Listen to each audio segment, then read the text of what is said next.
As someone who did forensic science for 4 years, should I be worried? Yes. Yes. You should be worried. Let's try this again. Who's ready for the adventure of the unbreakable Speckled Band after that false start? In a corner of that small, dark room, Sholmes and I waited with bated breath. In time, there came from the ventilator a hiss and a soft, almost growl-like sound. Suddenly, Sholmes sprang into action, lashing furiously with his cane at a point in the darkness. "You see it, Wilson?" he yelled, his tense voice reverberating. This is the Watson. His name is Wilson, because Arsène Lupin. And the room slowly came into view. Sholmes was staring intently at one particular corner when he started whispering to me. The victim's most perplexing final words. The Speckled Band. I believe this is the terrible coil to which you referred, Wilson. In front of us was an enormous adder, its fangs bared as it threatened to strike. It truly was the most terrible Speckled Band I had ever seen. Hey look, it's a relatively faithful paraphrase of The Adventure of the Speckled Band from, 1893? 1897, sorry. 9th January, 6:37 a.m. on board the steamship Burya. Audio is a little low. Let us unravel this mystery and discover what events led to this curious murder. Pray, do excuse me. The cabin door was bolted from the inside when the man was killed. No marks to suggest the bolt was tampered with in any way. So, this would appear to be a locked room mystery. In his final moments, the victim scrawled a message on the floor. Almost certainly with the ink from this upset bottle.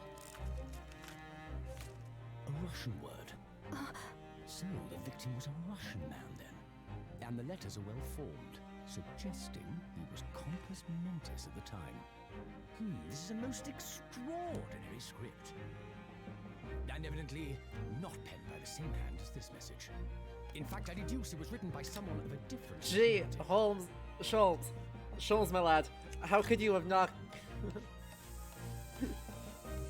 This paper seal was placed just prior to the incident, by the victim himself, I would venture. Well, what have we here? Who are you, and what do you think you're doing here? No one must touch before maritime police come. We must wait! Shh. That won't be necessary. You see, in less than 5 seconds from now, I will reveal the killer to you. What? Don't be absurd. This is murder. I need cabin locked from inside. Ah yes, the locked room. But that mystery is paper thin. You don't mean the culprit is in there? Who are you, and where have you come from? I'm a great British consultant detective, the only I forgot one in the Hosonaga world. actually had a voice. Herlock Sholmes. I presume you must have heard of me.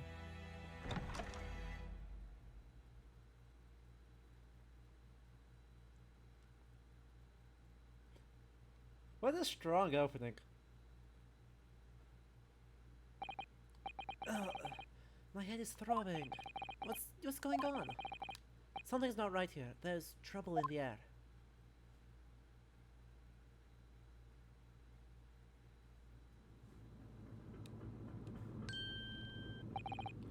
Wait, I can't move. Yeah, what the? Why am I in handcuffs? So you wake up now. We have to drag you out of the wardrobe. I do not believe how you could not wake up. You are a true cold-blooded man. You found me then. Da, we found you. I know you pay, criminal. How long were you hiding in that tiny wardrobe? Sorry. No, you have been found. It is time to admit your crimes. Unless you want to find out how close the ocean is. No, I'll tell you everything. There's only one thing I'd like to hear from you. Isn't that... Why did you do it? Why did you take his life? Mr. Zato? Wait, what did you just say? Take his life? Where is he? Where's Kazuma? Ha! You pretend you do not know. You are a wolf in the sheep's herd. You are the killer. Do not try to make excuses. What? Kazuma-sama... Kazuma-sama's body was discovered not too long ago. Look, Wolfie. Can we get an F in the chat for Kazuma?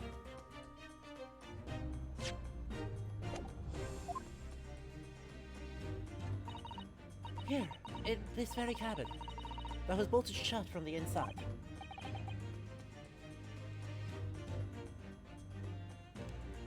His body? Please, do not try to tell us you are doing this terrible thing in your sleep. Kazuma's dead? But he can't be. Kazuma! These handcuffs. Surely you don't think I have to know. Why did you take Kazuma-sama's life? Answer me, please! Kazuma, no. No!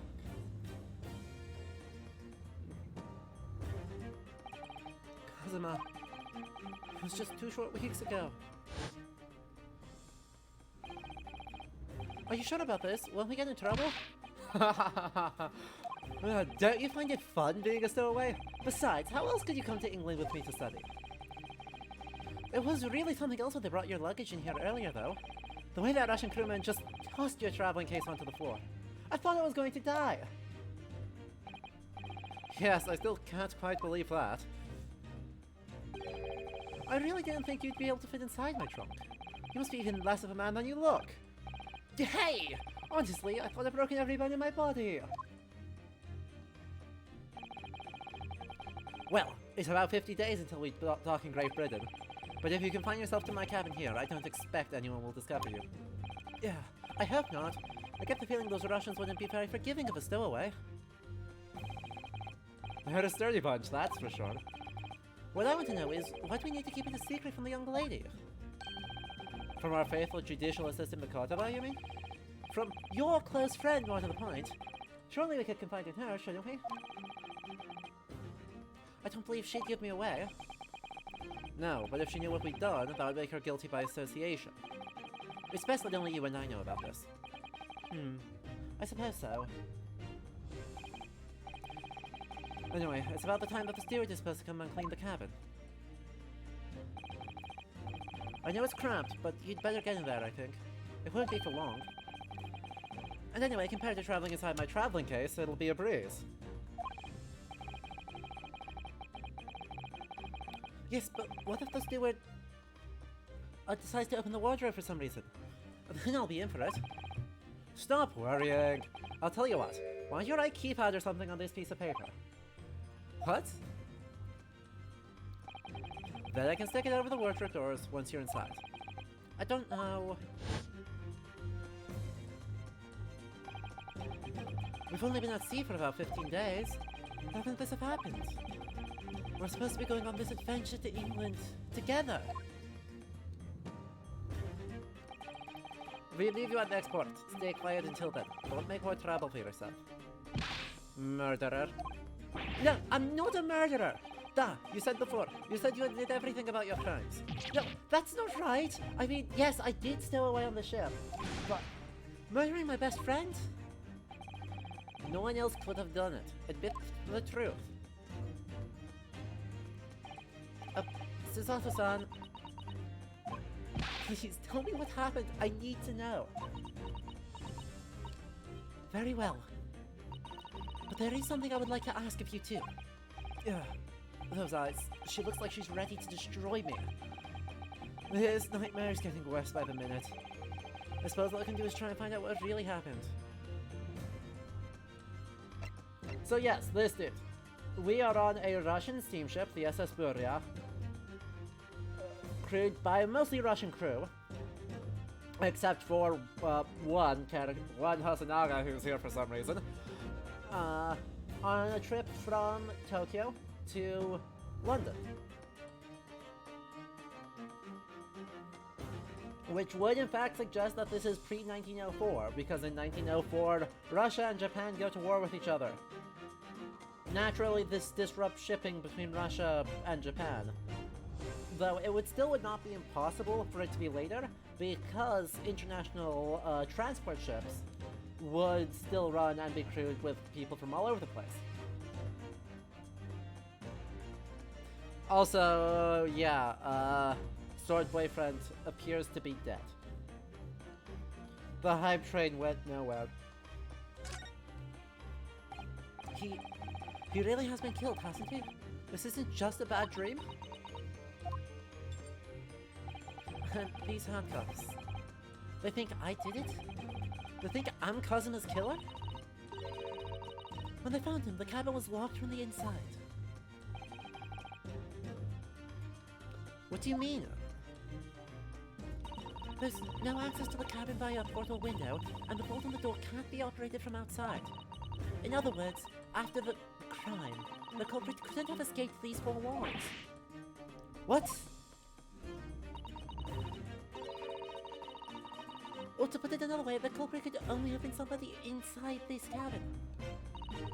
Or do you have some other explanation? This is impossible. How did he die then? What happened exactly? Are you still going to deny the charge, even despite the circumstances? Please, Susato-san, you have to tell me.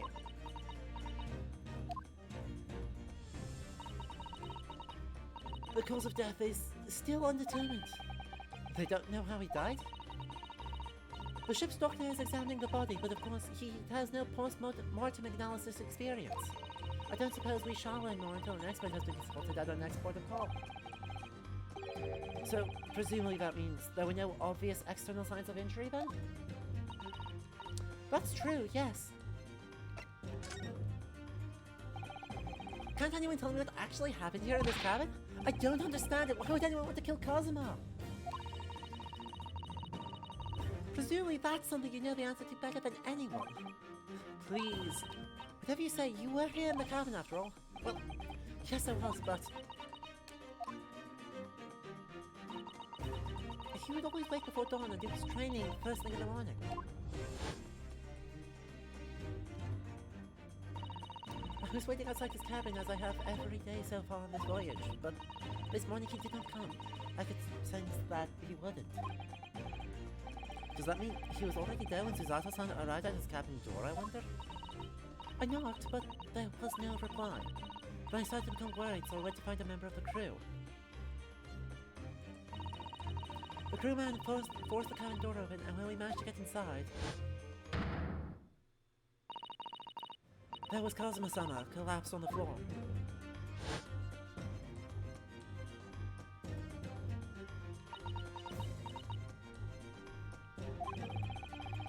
And the white tape there now shows exactly where he was found, I suppose. I had no idea anything had happened. I must have been asleep in the wardrobe somehow. I wish it wasn't the case, but that's just very hard to believe. This is all very hard for me to believe too. Trust me. No, I've told you everything that I know, so it's my turn to ask you a question. Yes, alright. My head feels so heavy. It's still throbbing like anything.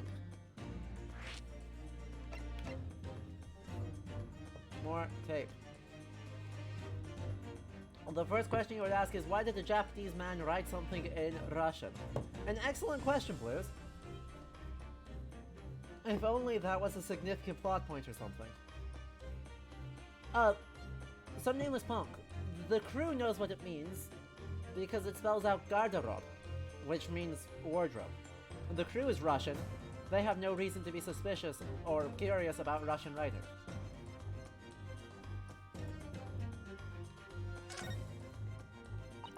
Why are you even on board this ship, Naruhodo-san?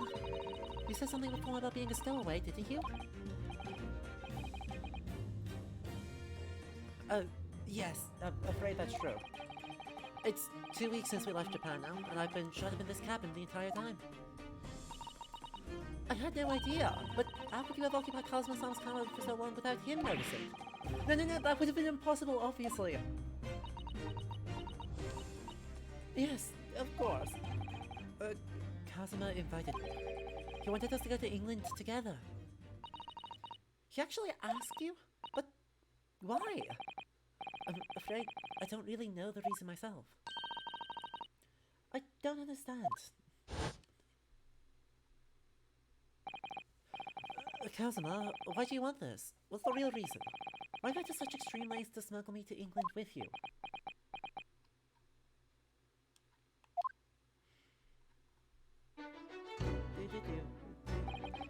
It's an idea that's been on my mind ever since the end of that incredible trial. I think I told you then, didn't I? That you want to become a lawyer yourself. Well, yes, you did say that, but I didn't think you were serious. You have a talent for it. I can assure you of that. But I've never really thought about becoming a lawyer. Well, that's something you decide for yourself. London is at the spearhead of cultural development, the center of the world in many ways. There can't be any harm in seeing such an important place with your own eyes, can there? Well, no, definitely not. But on a personal level, if you were to become a lawyer, then what? Nothing. Forget it.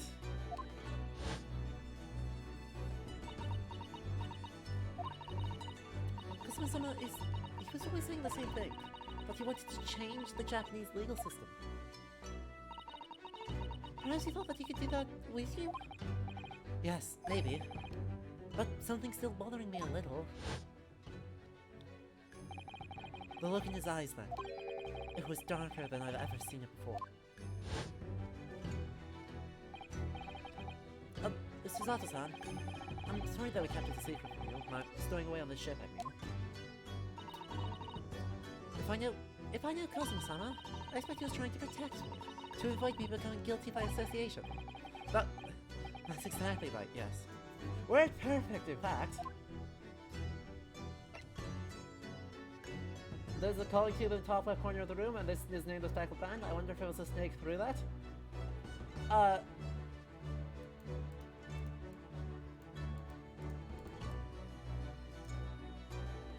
calling tube. Right there.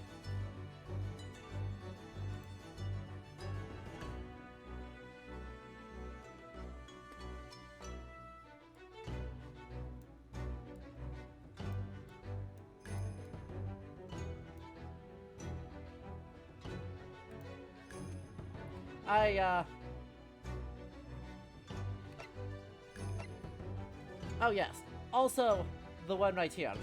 Right, all across here there's one. But, yeah, there's a vent. The vent might be a little bit easier.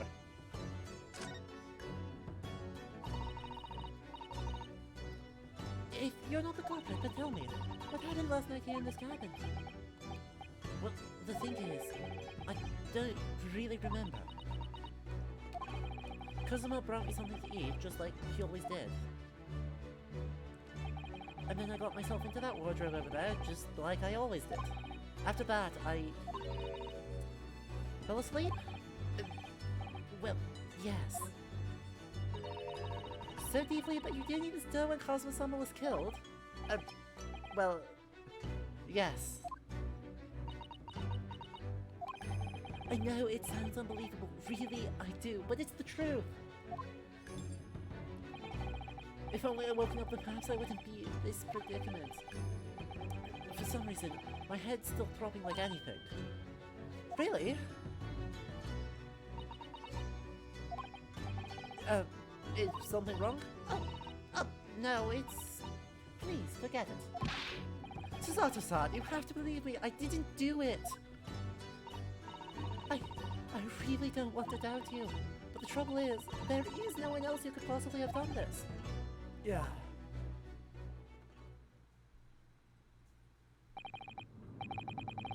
Kazuma, I don't understand.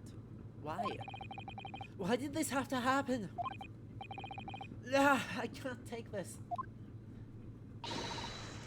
Don't try to go anywhere. You're the perpetrator of this crime. You can't leave. I can't allow that to happen. I'm sorry, but Cosmo was killed right under my nose here.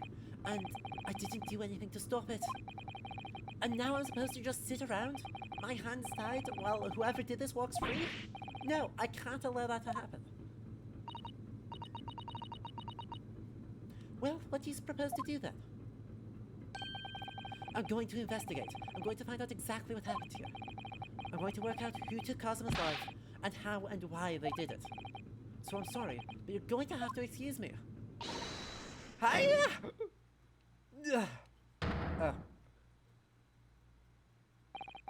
What the? That was a Susato takedown.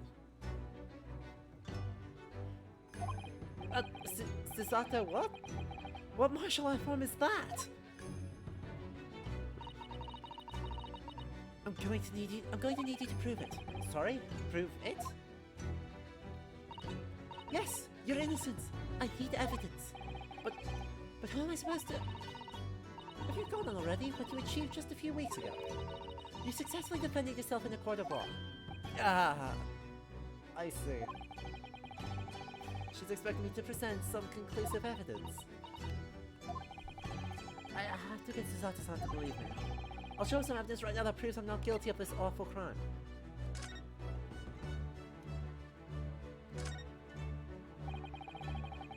This is the paper seal I wrote for the wardrobe. I remember really working hard to make it. But I'll never forget how Cosmo reacted. Do you expect the Russian crew to be able to read that? He said. Still, I was sure people would get the idea, even if they couldn't read it. So we used it anyway. And it worked. I don't know if the crew thought it was creepy or what, but no one opened the doors.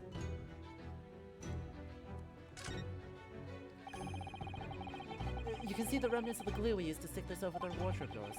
Although it wasn't proper glue, of course, we didn't have any of that with us. So I pulverized some rice into a paste to use instead. But to a stillwearer like me, every single grain of rice represents precious rations. That's why I spread it as thinly as I possibly could. I couldn't bear to waste any.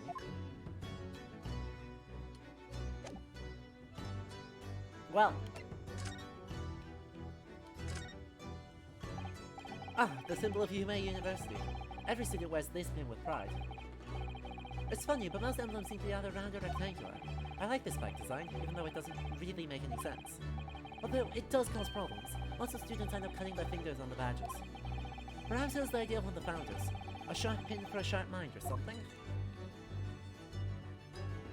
I think we've heard that before.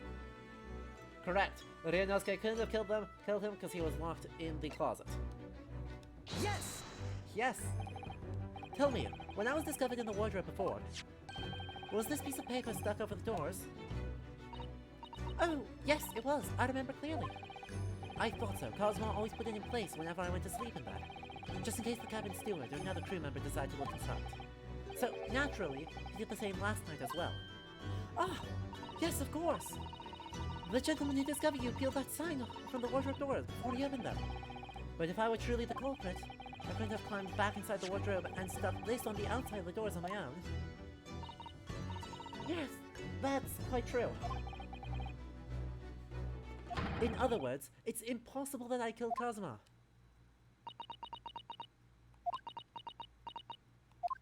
Well, that was easy. Well, even if you are sprawled helplessly on the floor, I can see why Cosmo-sama thought so highly of you. Thank you, Susato-san. Now, do you think perhaps you could help me up? Kosek, we haven't met Herlock yet. Well, in the light of that evidence, I don't see any reason why I should stop you from investigating in him, at least. Thank you. So you finally believe me? I'm sorry. Now. What? sure yet. I can't rule out the possibility that he used some sort of conjuring trick to put the sign back in position. Susato! Susato, please. We're just... What does she think I am, a magician? For now, I suggest you investigate as thoroughly as possible in here. I'll do the same. Alright, let's get to work, Susato-san. Please don't misunderstand me. I still have my doubts. Oh. I shall be watching you to make sure you do nothing that might disturb the crime scene. I wouldn't want you using your conjuring tricks to destroy evidence, for example. Right.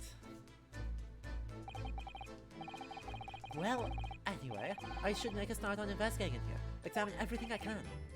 Kazuma, I swear, I will avenge your death.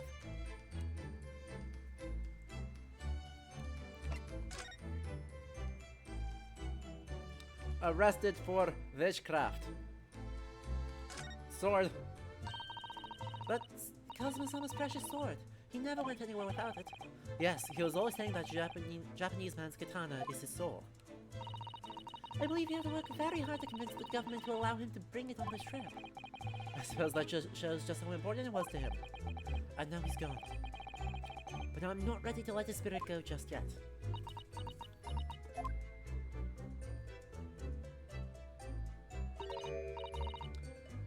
Oh dear, that won't do. Oh, what's the matter, Susato-san? Whenever I'm examining things, I always find myself so focused I forget to look around properly. Yes, that's not good. I don't suppose you're as foolish as me in that regard, are you not, Ohana-san?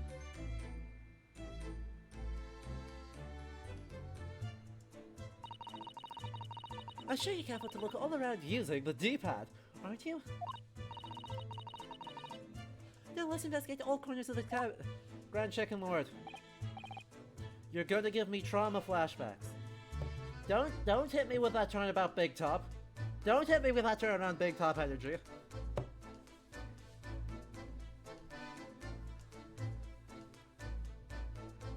Yes, let's do that. I suppose my field of vision has been rather small until now.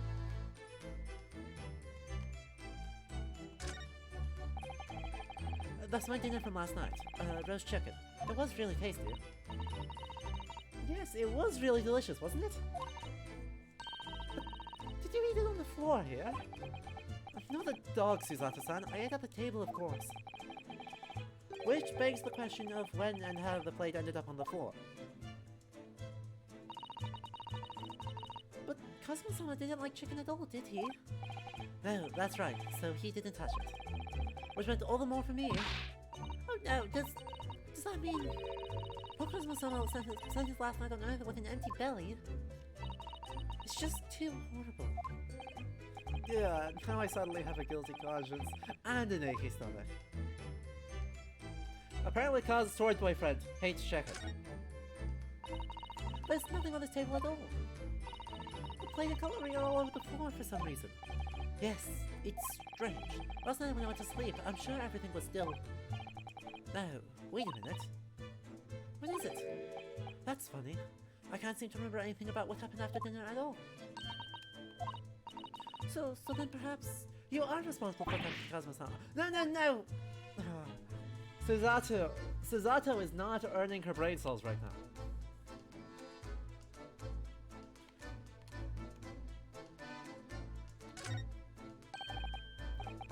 Seiji, the Japanese word for justice. The brushstrokes are straight and true, just like Kazuma. Yes, his calligraphy was always a reflection of his heart. Yuki, can you really look at those characters without feeling shame? Knowing he drew them so thoughtfully? Of course I can! I mean, I'm innocent, so why shouldn't I be able to? Even though you stowed away on the ship? So you're going to bring that up, are you? I can't win.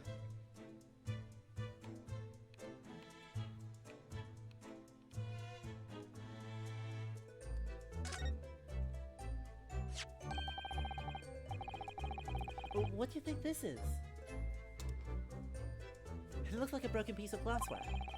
Wherever the thing was, it appears to have been broken clean in two. The glass is such a beautiful color. It looks like a cute little Netsuka fan passing it from a command outfit. I'm not sure that sounds like Cosmo. He wouldn't have secretly carried a cute little trinket like this around with him, would he? And the mark beside it, what is it, I wonder? It has a sort of brick-like hue. Yes, you're right, it is the color of brick, isn't it? Even though I don't see anything of the same color anywhere else in the cabin.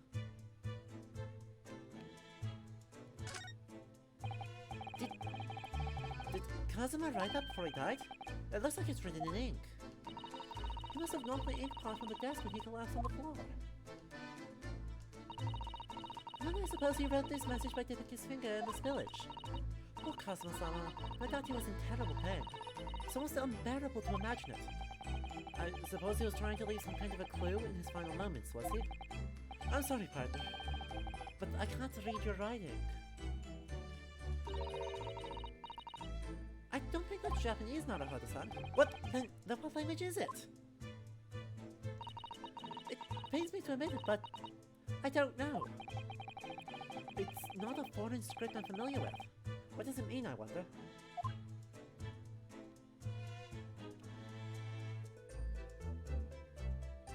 I think it's just a smudge. I think it's just a smudge below the O. I'm not totally sure though. We'll get a better photograph of it soon. We're not gonna need to stare at this. Wait, why would Kazuma write it in Cyrillic? What an excellent question. That's a very large traveling case, isn't it? Yes, it carries a lot of memories for me. Memories? What do you mean? Well, that's actually how I stowed away on this vessel. I was brought on board inside that case. Ah, yes, I can see it says this way up. In Japanese. Wish in hindsight I should have realized the foreign crewmen wouldn't be able to read. I was turned over and over and over, and I was tossed on the floor in here. Oh dear, being a stowaway isn't as romantic as it sounds. Well, it was less painful than a Susato takedown.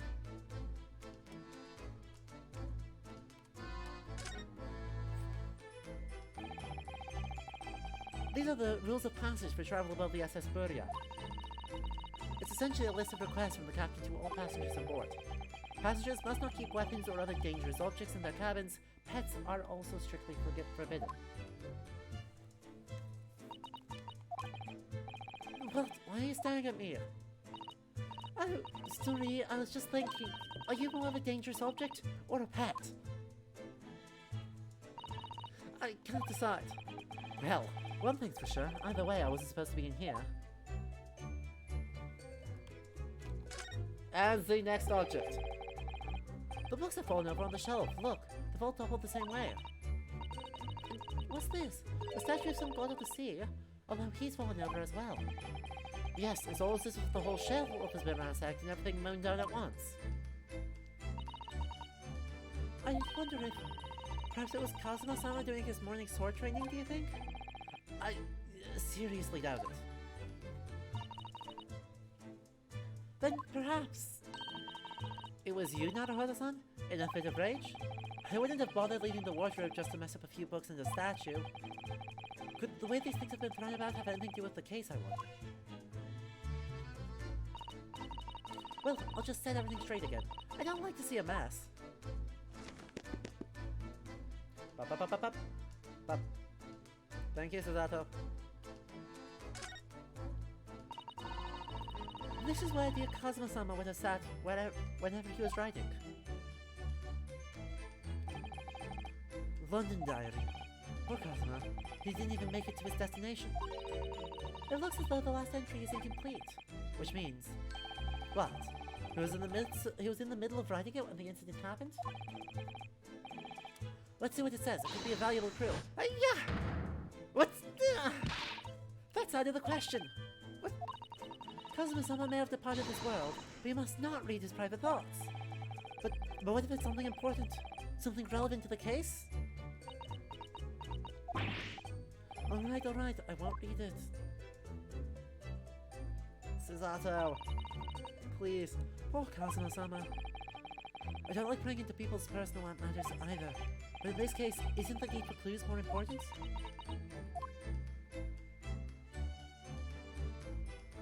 Sato, please.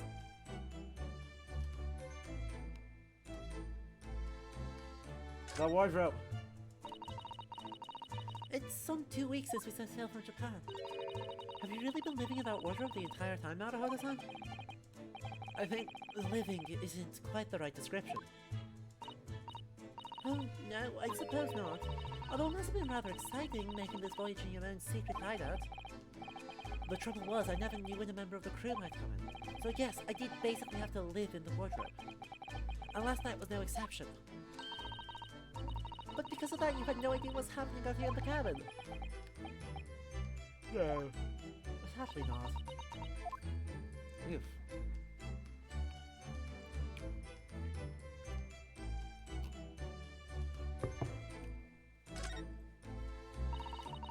I think that's some kind of opening for a ventilator.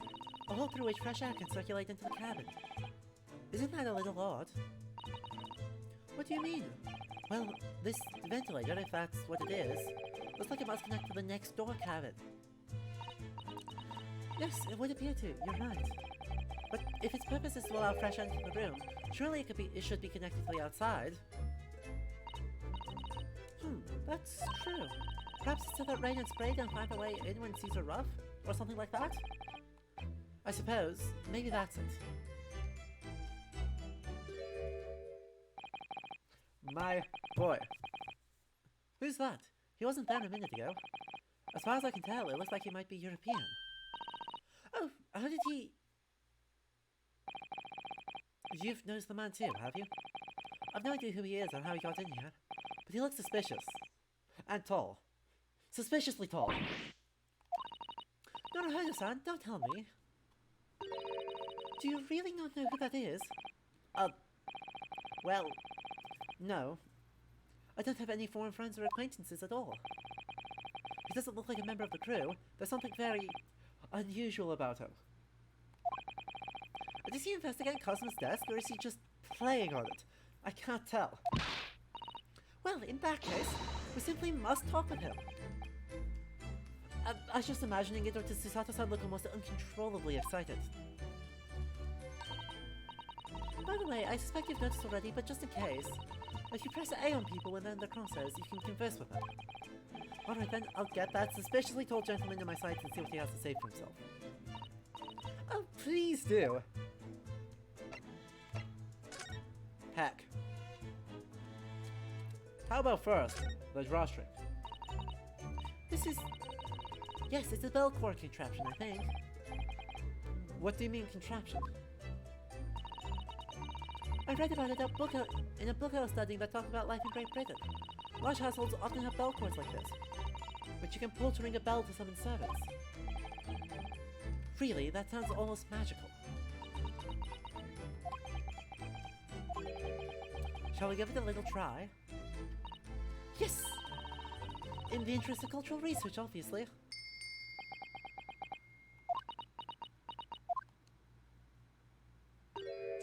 I suppose nobody comes for lowly Japanese people. No, I'm sure it's just that everyone is busy, that's all.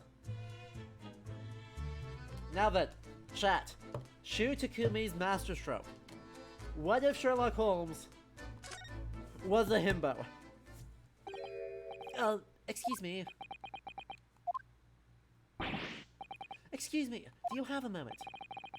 Shh! This is a critical point in my investigation.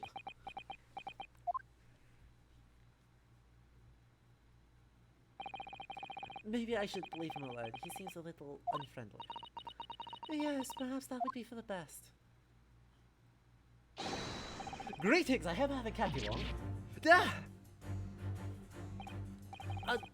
What exactly were you doing on Cosmo's desk just now?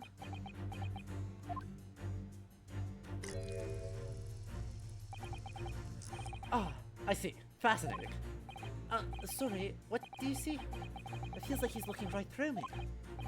Oh yes, everything is clear now. The train of reasoning has run its course. My deductions have crystallized. You have been in Afghanistan, I can see. Just recently returned, if I'm not mistaken.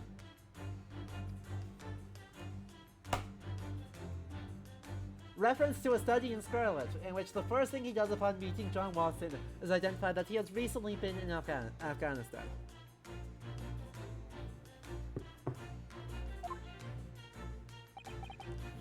Sorry? What? And now, whilst venturing towards there. And now, whilst venturing towards foreign climes, you find yourself in a most troubling predicament. Well, that's true at least. But how? The handcuffs, Susato! How the deuce did I know that, perhaps? It was really a most elementary deduction, hardly worth explaining. Have you perhaps managed to deduce anything else? Well, of course, a great many things. There is no mystery, my dear madame. For example, you have fled your native land of Russia, being as you are, a merciless revolutionary. You leave 16 victims of assassination in your wake, and now travel to England to blow up the Crystal Tower. And, when the Peruvian document of this very cabin discovered your identity, you ended his life too. Yes, I believe that summarizes the facts beautifully. No need to hide the truth now, nothing deceives these eyes.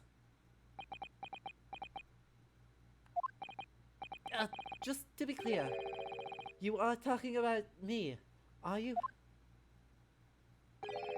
Certainly I am. Do you see another in this cabin who fits the bill? A Russian assassin with 16 victims to his name. I don't even see one person who fits the bill. He's lucky he's pretty. You are absolutely right, Solaria.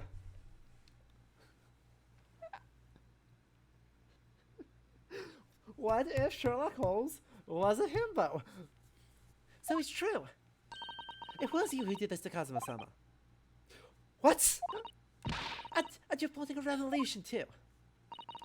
It's shameful behavior, Naruhodo-san. Absolutely wicked. Wolfie, spicy take. My spicy take is that this is one of the best adaptations of Sherlock Holmes that there is.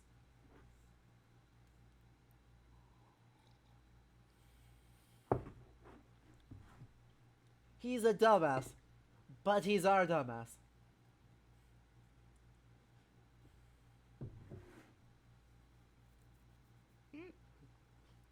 And an ice cold take. The ice cold take here is that Herlock Sholmes is a freaking hilarious name. Now, that being said, Herlock Sholmes is a name with a history. Because, naturally, the name Herlock Sholmes is designed to get around copyright.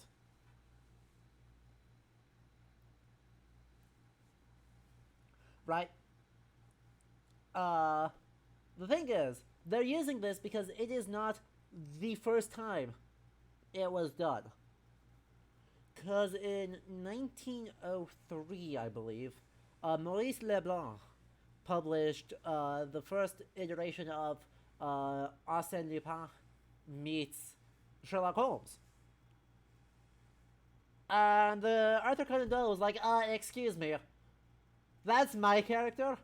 So in 1906, in the second iteration of Arsène Lupin, Comte Herlock Sholmes, he changed the name to Herlock Sholmes. Or possibly Holmlock Shear in one translation. But Herlock Sholmes. And the dumb thing is that it worked.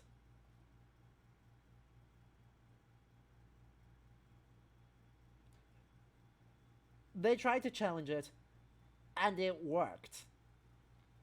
They were like, no, that counts, that's fine. And so, you know, in the Daigyoaka Tansaiban, Japanese release of this game on 3DS, Herlock Sholmes is just Sherlock Holmes. He's called Sherlock Holmes. When they localized it, they realized English copyright did not super like that. The Conan Doyle estate was going to get very upset, and so they went for a tried and true strategy of using the Arsène Lupin names, John Wilson and Herlock Sholmes.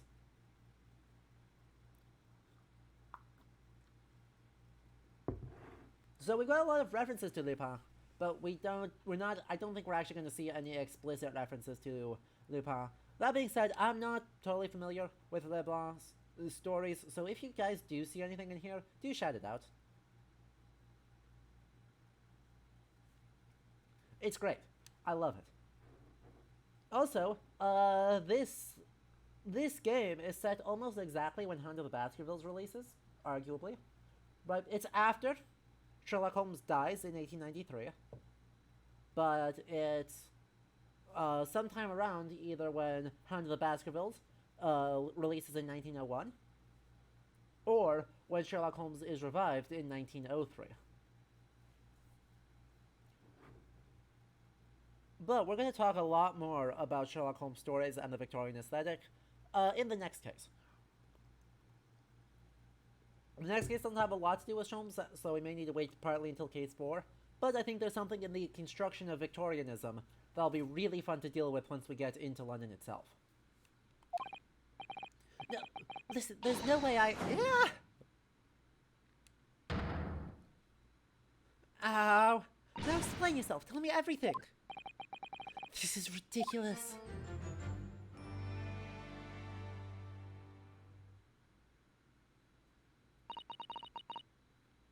How could you do it? For pity's sake, open your eyes. I'm not a Russian revolutionary, obviously. Forgive me. And as for you, what kind of a deduction was that? You were just saying the first thing that came into your head. Ah, but was I not right? Whilst venturing towards foreign climes, you do find yourself in the most troubling predicament, do you not? Well, yes, maybe. Huh, there you have it, you see. What do you make of that? Hmm? Well, to be honest, the ship is en route to England, and I'm in handcuffs at the scene of a murder. So, I'm not really sure you could call it deduction. It's more plain observation. Indeed, and observation, my dear boy, is the basis of all deduction. My method is founded upon the observation of trifles, you see, and knows my findings with a brassy certitude. And more often than not, I'm right. I don't think you introduced yourself. Ah, my apologies. How remiss of me. I am none other than the greatest detective of the century, known to men and women the world over. The inimitable Herlock Sholmes.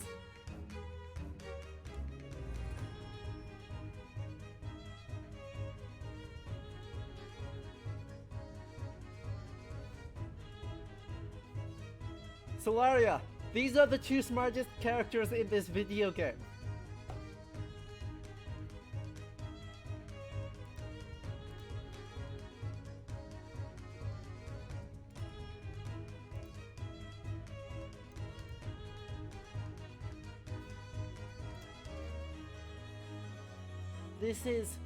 These two are far and away the two smart ones here.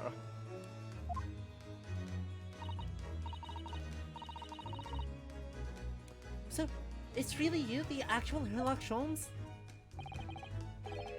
The very same, the inimitable, actual Herlock Sholmes. Do you know this man, Suzato-san? The most famous detective in the world? Naruhodo-san, of course I do. There's nobody who hasn't heard of him. What planet have I been living on, then?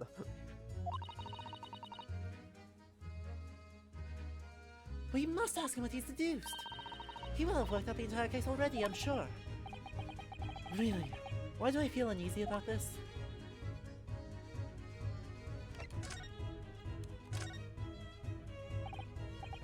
So, you're a great detective, are you? Sorry, what was your name again? Indeed, I am none other than the one and only Herlock Sholmes. Oh, I see. You're German. Herlock, was it? No, I have no hair. I mean, I have hair. Please, call me Sholmes. You read all about my exploits in this exciting London publication. Oh yes, Rant's magazine, full of wonderful short stories and interest articles from Great Britain. Rant's being an anagram of Strat. Stefan, while it is correct that the character was never even described wearing the deerstalker, artwork in Strand magazine of Sholmes, or of Holmes, does have him wearing the deerstalker. So Conan Doyle did sign off on it. So, heck.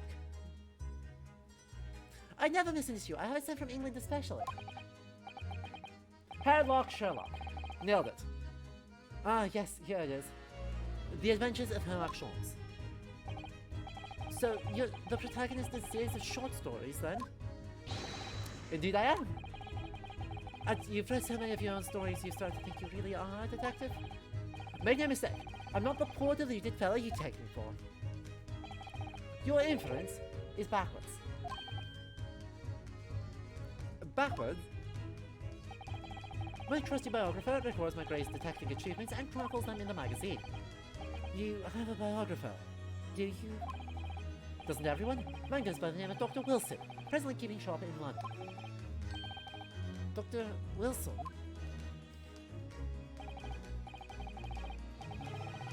You eagerly await Sensei Automatic? I must say, thanks to that publication, I've been fantastically busy of late. Why, this very moment, I am returning from Asia, having solved the mystery of a cursed royal crown. Really, I can't work out whether I should take this man seriously or not. Deduction, you see, is to me a science. Logical reasoning in its purest form. A science? Really? The astute observer notices even the most subtle of reactions in his subject. A furtive glance, a twitch of a muscle, a slight inclination of the posture. Fingernails, arm sleeves, furrows in the skin. All these things are data. Right. And the trained logician makes deductions from this data in the blink of an eye. The ultimate conclusion is, without fail, the truth. As I demonstrated only a few short moments ago. How can you look me in the eye and claim that? So you see, I have turned both for observation and for deduction, and fail.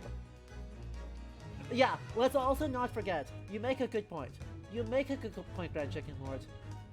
Sherlock Holmes is incredibly smart, but is written by a fucking dumbass. Arthur Conan Doyle was not a smart man.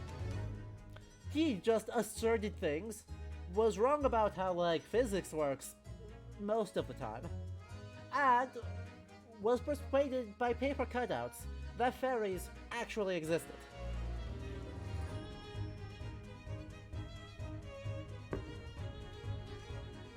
It was a fucking moron. It was very popular, but man, he was an idiot. That is what makes me the one and only Herlock Sholmes.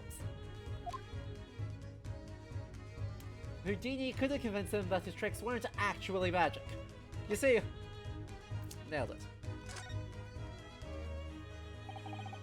Have you managed to deduce anything about this particular case yet? Haven't managed to deduce anything? My dear fellow! Who do you suppose discovered the culprit in his most cunning hiding place? That's right! He was none other than the great detective before you now, Mr. Herlock Sholmes. Ah, I see. In other words, I'm in these now because of him.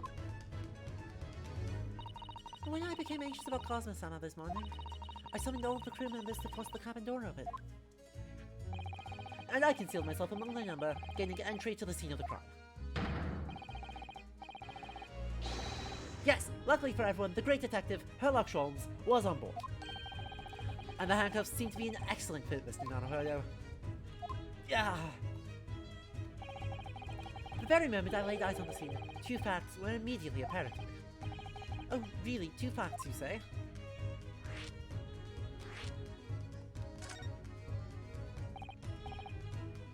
Mr. Sholmes, please, tell us, please. What two facts were apparent to you when you came into this cabin this morning? Ah, yes. But first, let us be precise.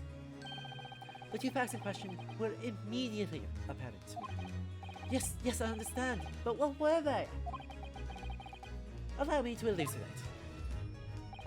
The two facts I deduced from a mere momentary glance at the scene of the crime were as follows. Number one, the cabin was locked from within, rendering escape of the culprit out of the question.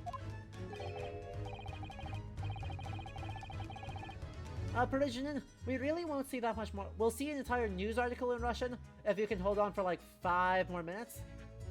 But yeah, we're not. They tell us what's important about it. Number two, The victim was Russian and killed following a dispute with an acquaintance. Hold on, Mr. Sholmes, what made you think the victim was Russian? Observe the dying message left by the victim on the floor. Garderobe. That is the Russian word for wardrobe. Do you really think Cosmo could have left a dying message in Russian? In their final moments, many find their native tongue filling their head. For this young man, Russian.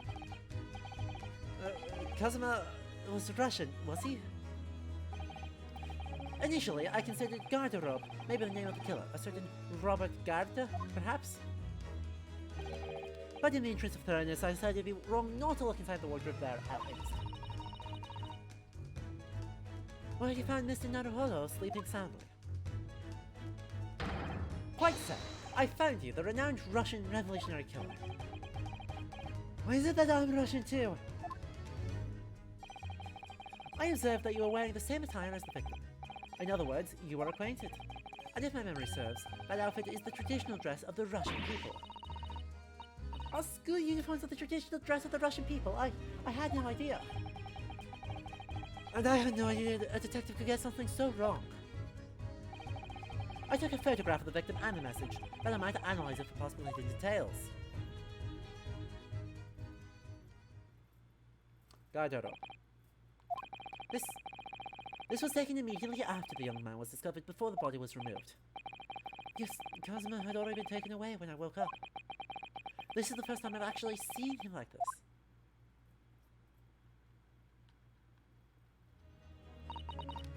Are you alright, Mr. Naruhodo? Yes, thank you. The photograph of the crime scene has been entered into the world record. Can I ask you something, Mr. Sholmes? What, pray? You mentioned Russia before as well, didn't you? You know, when you said I was a fearsome revolutionary fleeing from Russia and all that.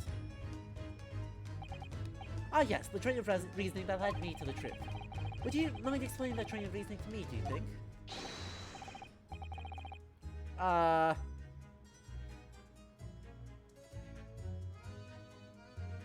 No chance to pronounce that, I don't know Cyrillic. I know no Cyrillic. Parishioner, can you help me? Certainly, if it interests you.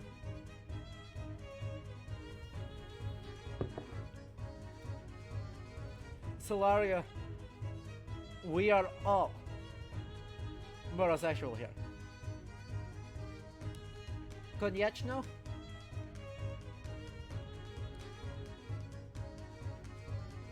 Sure, that makes sense. This being a nya sound. Koniečno?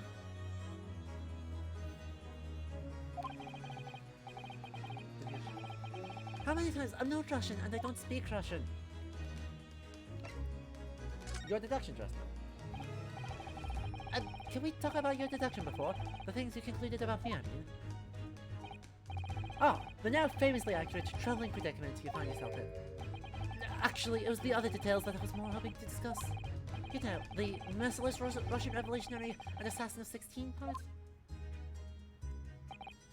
Ah yes, the more sordid details. It was a fairly commonplace deduction. Here we have this morning's paper. The main headline reads... Revolutionary villain Bolshevik flees Russia via Shanghai. So, we get a half of a headline, we get a third of a headline, and whatever's here.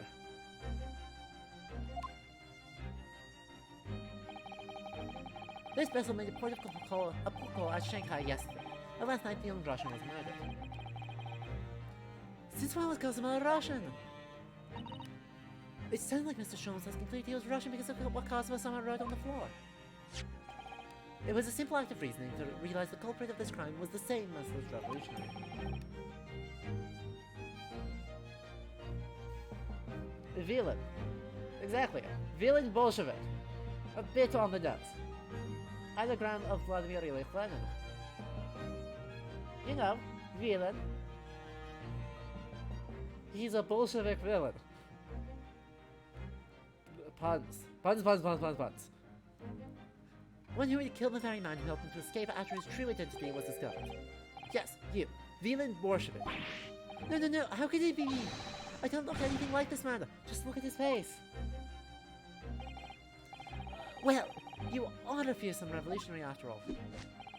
Therefore, you have no doubt learned to revolutionize your appearance as well. Ugh, please. And I might add, your name does not appear on the ship's passenger list. Need I say more?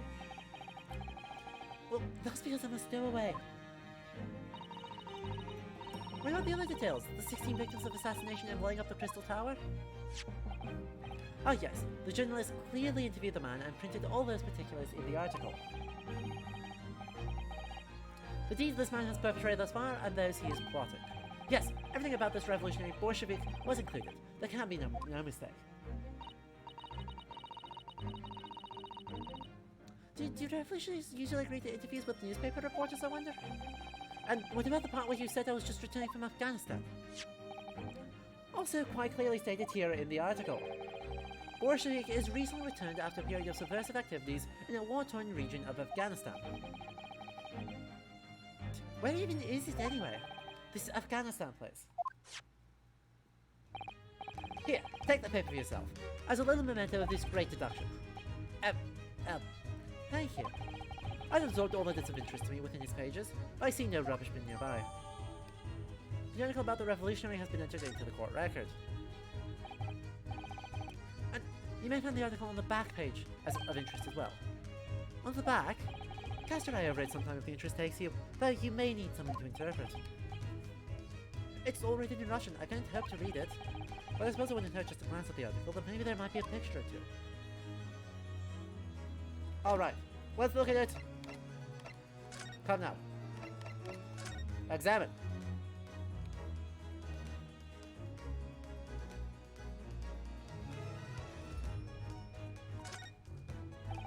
Ah, boo.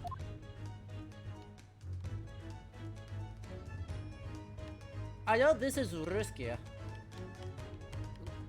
Or, no, sorry, that's just Russia, isn't it? Russia?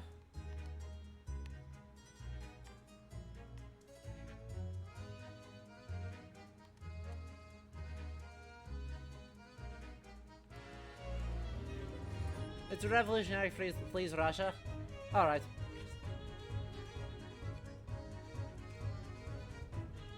Blah blah blah blah blah blah. And on the back.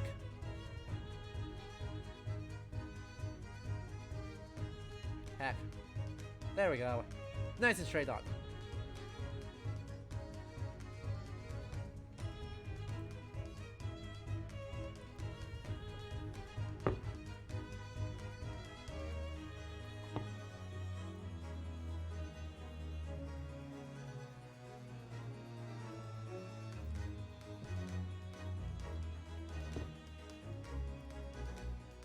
Famous prima ballerina missing.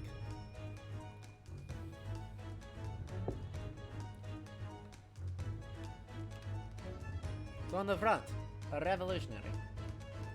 On the back, a missing ballerina.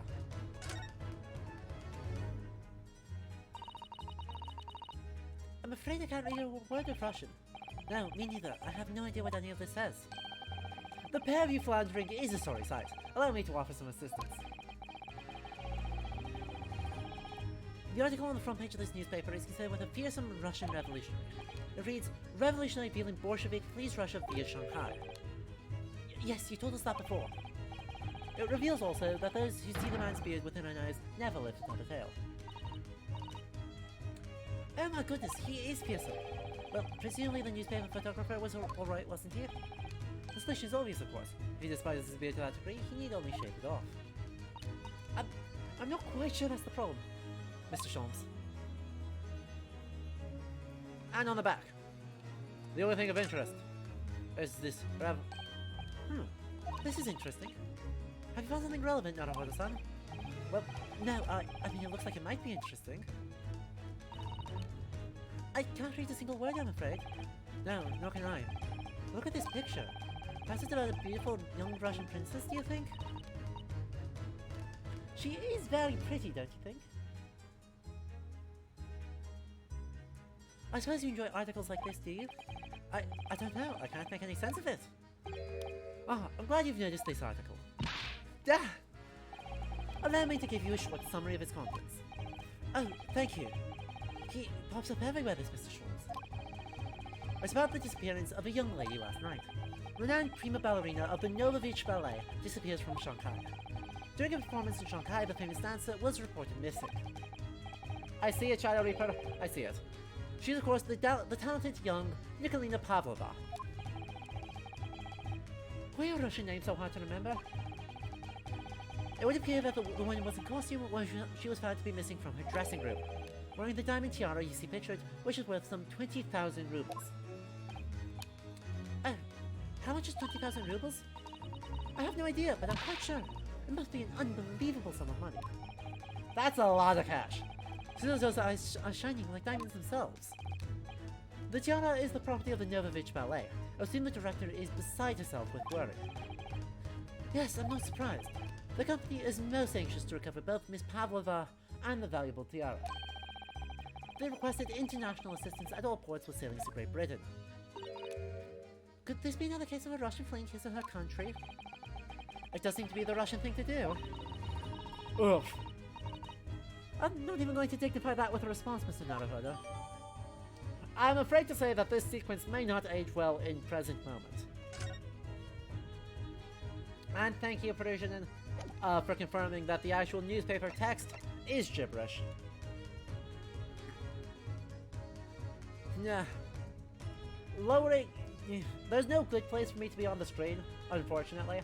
Wolfie. If there's anything that I notice is covering, do just start to say something and I'll move myself, but it's not so relevant for this one.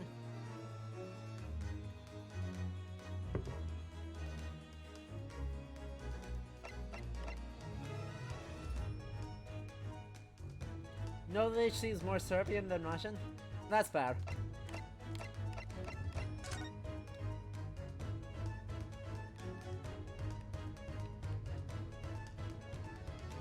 All of this is nonsense.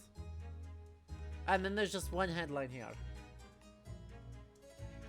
10 rubles was worth $5.07 in 1900. Is that $5.07 in modern money or $5.07 in 1900 money?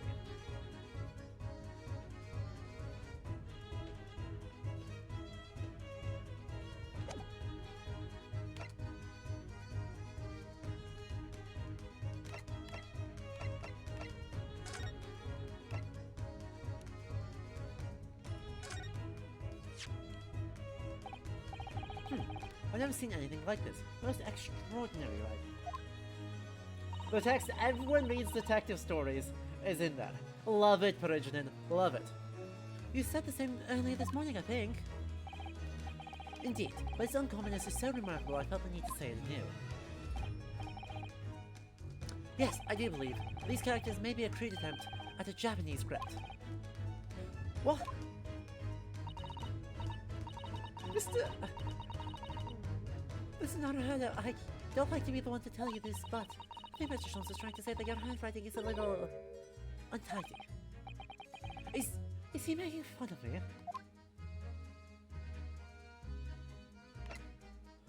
Pain. We got steamrolled by a himbo. Chat. Can we get an F for Redosuke's handwriting?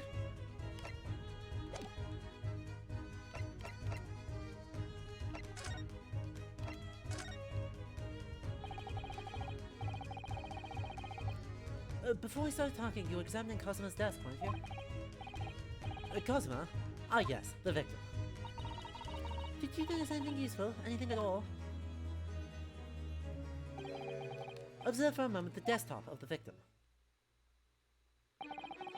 We see that the victim was engaged in penning some text. London Diary, Cosmo is keeping notes of the trip. But... I don't think you should read his private writings. It could upset people. Tragic! I don't think you ought to pass elucidate before the act of reading. You mean you've read it already? It is my business to know what other people do not. Yes, believe it or not, I know a smattering of Japanese. I see. Well, you're about to know what this Susato takedown is.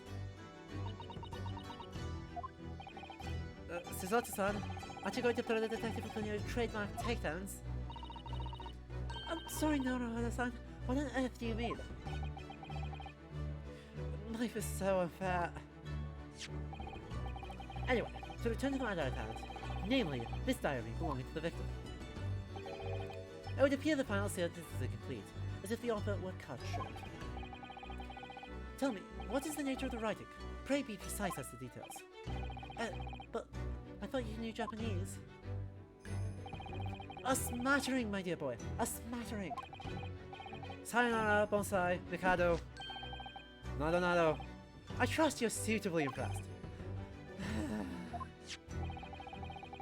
But this story is laden with complicated-looking characters, I wish I could read precisely none.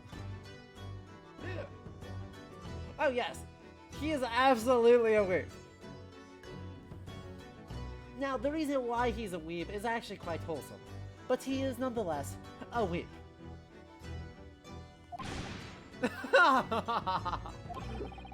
So, what was all the showing off about before then? If you'd be so kind as to show me, I'd be happy to read it to you, Mr. Sholmes. I'm much obliged, my dear madam. The final entry here in Kazuma-sama's diary consists of just 2 short sentences. The first reads, 1:23 a.m. I can hear a faint whistling sound. A whistling sound? These are very deep waters. Pray, go on. The second sentence reads, 1:35 a.m. It looks like some sort of speckled band is dangling from the ventilator grill. A speckled band? What on earth does that mean? I have no idea. I've never heard that expression before. Alright, Progenitor. Farewell. Have a good night. Stay safe. The ventilator grill, you say? The man was presumably referring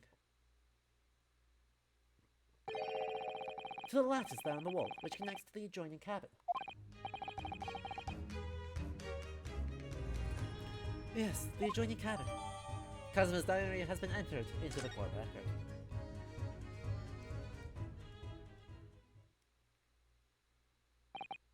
So, I believe I've given you enough to consider for the time being, at least. Do you have somewhere to go? As it happens, the victim's writings in his diary have piqued my interest. The matter warrants further investigation, I believe. And if I am still too long, the seasickness takes hold. I suppose you're thinking of investigating the cabin next door, which the ventilator connects to? Great detectives are a curious breed. Our minds rebel at stagnation. We crave mental exaltation. So yes, I intend to investigate. Hence, the truth will become clear soon enough. Yes, nitpick and compliment. The nitpick so far is that while Sholmes do be stylish, I do not love the steampunk choice. It's just not my favorite. Right, the ultra steampunk techno Holmes is a bit odd. That being said, the tone, right, they're making Holmes an idiot here, but they get the flavor of Holmes really, really right. Right, in that there is nothing here that seems ill-intentioned. He is eager for interesting things, and exuberant in that interest, but also kind.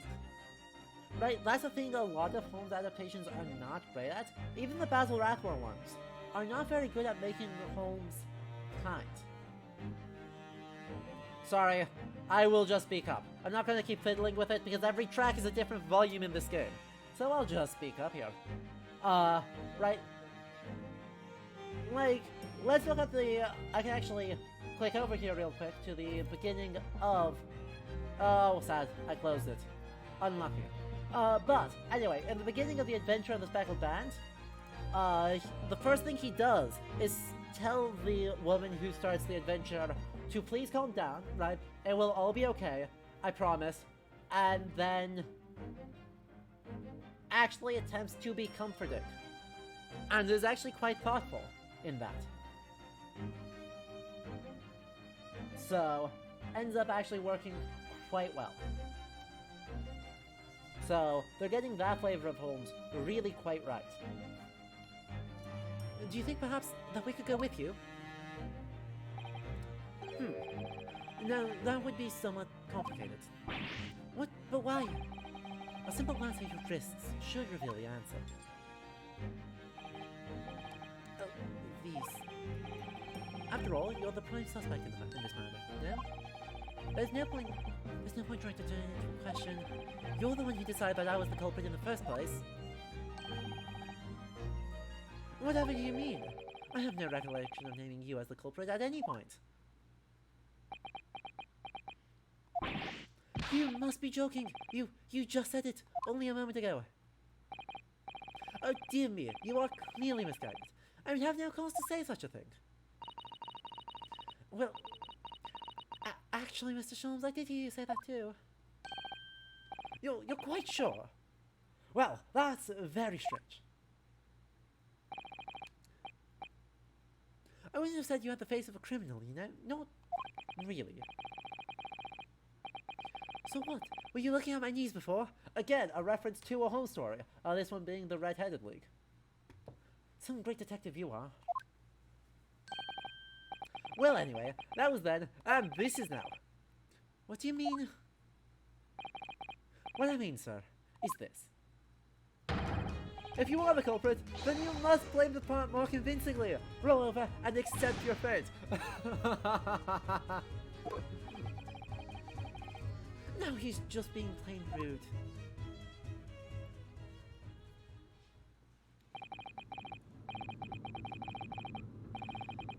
And off he goes, having just laughed in my face. His sense of humor is as twisted as his name. Naruto-san, what are you just standing there for? We must go and investigate the cabin next door as well. Aren't you forgetting something? What about these? What the hell, yeah? Grand Chicken Lord, there's a lot of evidence for this. It will take all the way to the end of Great Ace Attorney Resolve for it to all become apparent as to just how the fact that Sholmes has skipped 3D chess, skipped 4D chess, skipped 5D chess, and is actually playing 6-dimensional chess with our brains.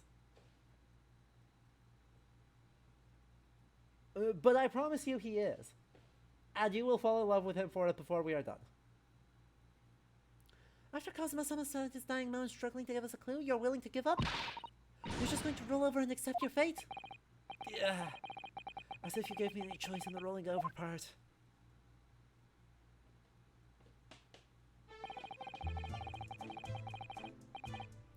I think we still have some investigation to finish off in here first, don't we? Let's carry on examining what we can in this cabin, while we wait for a chance to slip next door. Good idea! The situation doesn't look good for me, but there are still things I can do to help myself.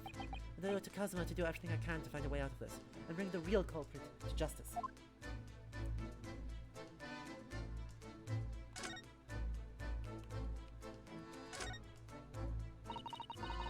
When I went for help and the crewmen forced the door open, this bolt had been firmly closed. It's quite a small bolt and not particularly sturdy. You just slide across to secure the door shut. But still, with the door bolted, there would be no way to get in or out of the cabin, that's for sure. It's no wonder everyone suspects me. When she glares at me like that, I feel tense all up and down my spine. I remember reading once in a detective novel. The culprit used a needle and thread to draw a bolt across from the outside of the room in a situation like this. Yes, that's a clever trick, isn't it? I'm an avid reader of detective stories myself. But the door of this cabin and its frame are made of metal, and they seal together perfectly. There would be no possibility of using that needle and thread trick here, I'm afraid. When she glares at me like that, I feel pins and needles all up and down my spine. Oh, look over there. The crewman, do you mean? He wasn't there before, was he? That's what I thought. Why don't we try talking to him? Probably because I'm likely to get yelled at again. But I suppose I could try.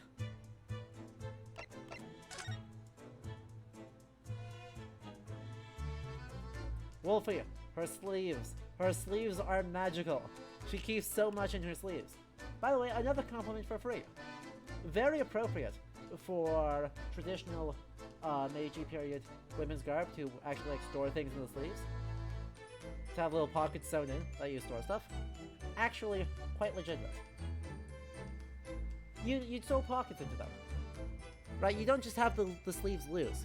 There are actually pockets sewn into those sleeves. Yes, that's actually a thing. That's actually a thing that exists. And is done. Anyway. Is something wrong, Naruhodo-san? Oh, no, it's just that Krima standing by the door. I can't help feeling like I've seen him somewhere before. Oh, yes, you're right. He does look familiar. Excuse me, sir. Yes. What can I do for you?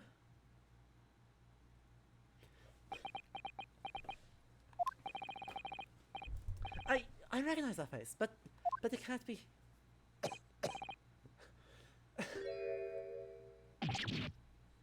Yes! I didn't know you were here, Inspector Hosonaga.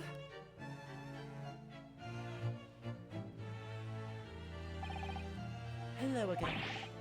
What are you doing here? I think that should be my line. I was so stunned when I saw you, my heart stopped. Nearly stopped, I hope. He has tuberculosis, Stefan. It is known. But yes, Inspector Hosonaga has had an outfit change. I received some special orders to go undercover as a member of the crew and board this ship. Again? You certainly seem to enjoy undercover work, Inspector. If there's anything I do to help you, please ask. I'd never expected to see this man on board, but perhaps his presence can help me out of this hopeless situation.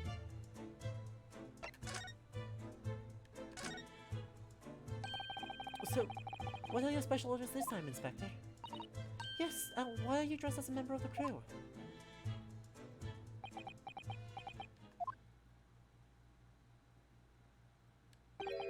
I'm so sorry. This is all my fault. I take full responsibility.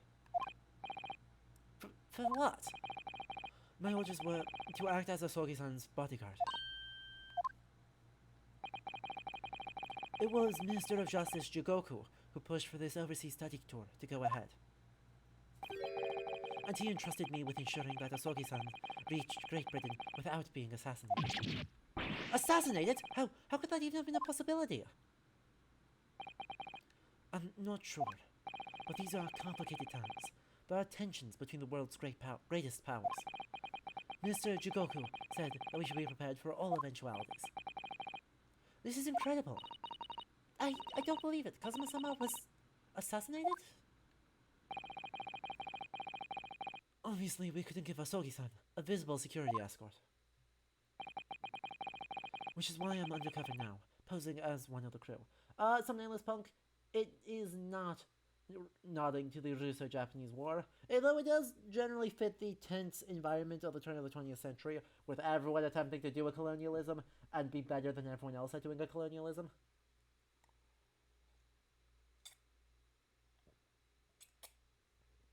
See, some nameless punk, Jigoku, being hell, yeah. Gee, I wonder if that's significant in any way. We've actually already met him.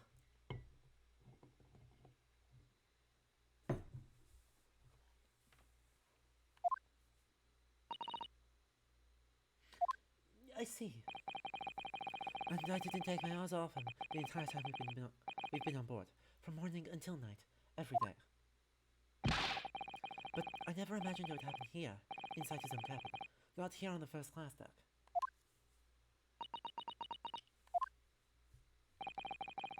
I've failed miserably at my assignment, and Asogi-san is dead as a result.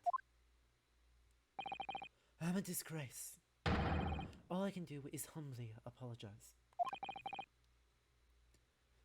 Inspector. So, if there's anything at all that I can do to help you, just say the word. We're doing what we can to investigate Cosimo's death ourselves. I thought you might be. You didn't do it, did you? You're not the killer? Of course not! We'd really like to investigate the cabin next door. Yes, so we need to be allowed out of this cabin. I'm sorry. What? You've been deemed a risk to the ship's safety. If you move to even touch the handle of the cabin door. That stormy-looking seaman there would surely snap your neck in two. I suppose I'm not just a stowaway now. I think I'm a murderer as well. Would it be possible to give me something to work with, you think? I'm going to need something persuasive. Oh, what do you mean? If I had a solid reason why the next door cabin should be investigated, for example, I'd do everything I could to persuade the captain to allow it. Really, I'd lay my life on the line if I had to. But I don't see how. There may be a way. What? Really? Think of how you tried to persuade me of your innocence, Naruhodo-san, by presenting me with a piece of evidence like you already had in your possession. Evidence? It's just the same as when you were in court. You must have done it many times during your trial. Simply select the present panel and choose some evidence that Inspector Hosonaga could use. So, evidence that will give us a viable reason to investigate the next door cabin, is it? Alright, yes. I think I know what we can use. Let's see if I can present the detective with the evidence he needs to persuade the captain. What's that? It's Cosimo's diary. Just before he died, Cosimo-sama wrote something rather strange in his diary. Strange? In what way? He wrote, what looks like some kind of speckled band is dangling from the ventilator grill. A speckled band? That is strange. Yes, we're still trying to work out what he meant by that. But what I'd like to know is...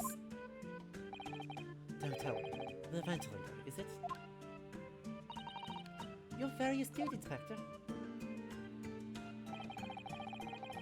That ventilator clearly joins to the next door cabin. That's right.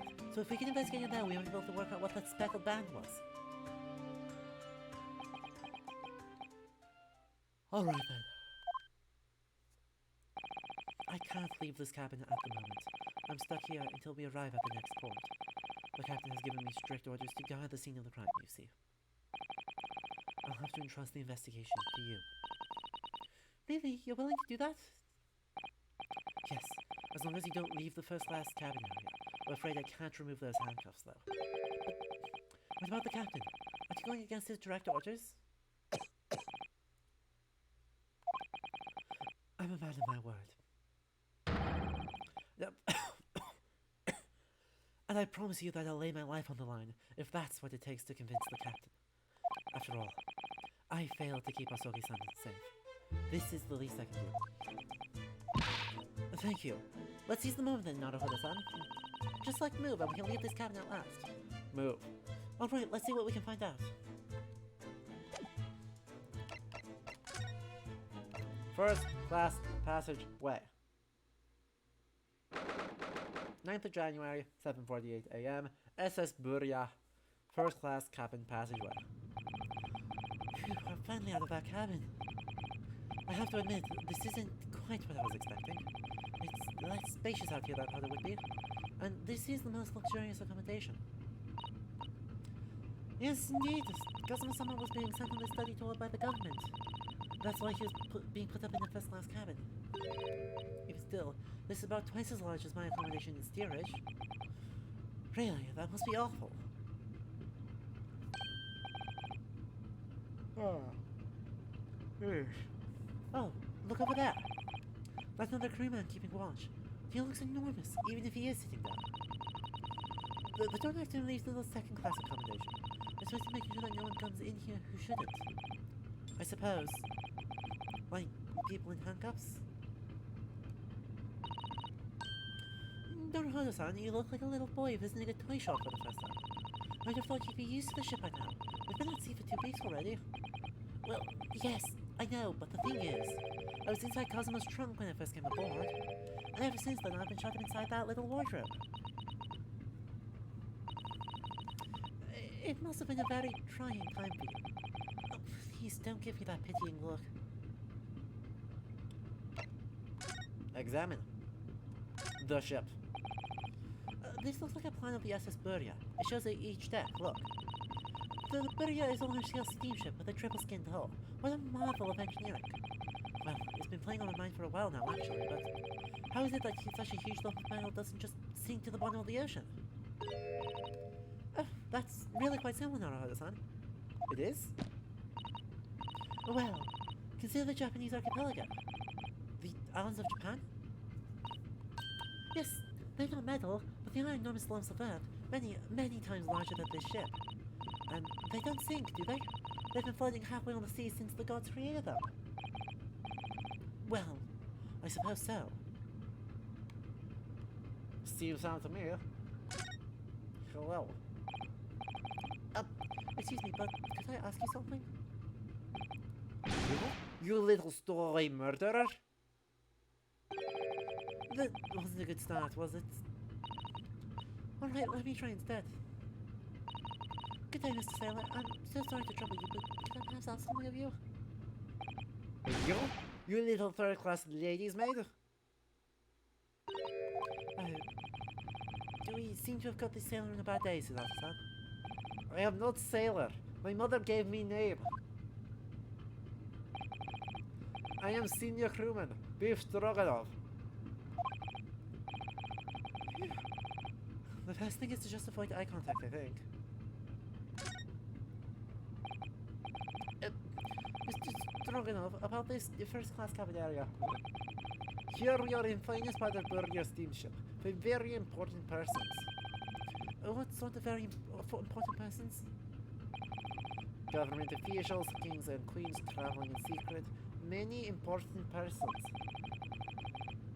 Alright, Eldrum, have a good night. This is why I am always guarding this place. Gosh, that's amazing. But somehow I let stupid stowaway inside. I want to pick you up and throw you in ocean. But Stroganov is not animal. Thank you? If I may, I was wondering, is the cabin next to Mr. Oslogi's currently occupied? Da! Suzato-san, did you understand that? It sounded like da. I think it's probably Russian for yes. Or no. Genius. It is not permitted to visit other cabins without invitation. Well, it sounds like there's somebody in the next door cabin at least. Yes, it's tantalizing.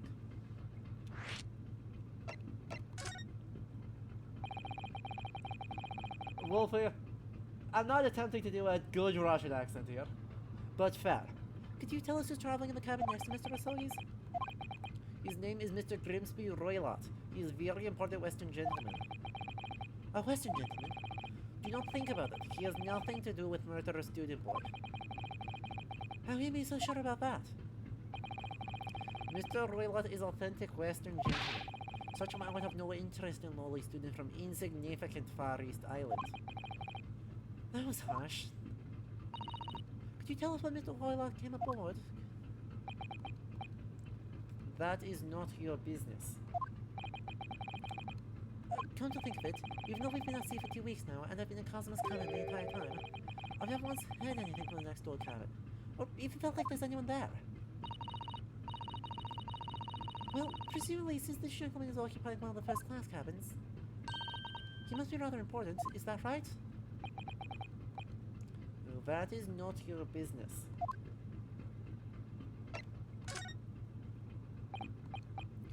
Are you on watch here all the time, Seaman Stroganov? Da, all time. So criminals like you cannot come in or get out. I wonder, could you tell us anything about last night at all? It is sad about Student Boy. Were you on watch last night as well? Of course. And did you notice anything at the time? Anything unusual? Niet. Suzuki-san, did you understand that? It was clearly a no. I saw nothing unusual. Nothing at all. And you didn't hear any strange noises? Or sense anything was wrong in some way? I said no. Sorry.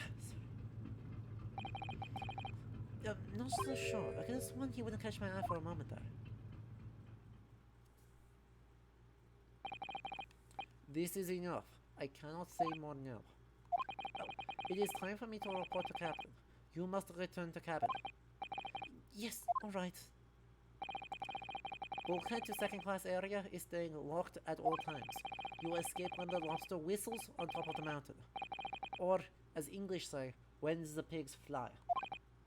Yes, I understand. Good, now we can investigate this area properly, shall we? Definitely. Aha. What is there? What do you think this is? It's a very pleasing shape, isn't it? That's the emergency alarm. It's probably best not to touch it. An alarm. It says, press only in times of emergency. It looks as though it sets alarm bells ringing all over the ship. And brings the vessel to a complete stop. Oh, this I have to say. What are you doing, Naruhodo-san? You mustn't touch it.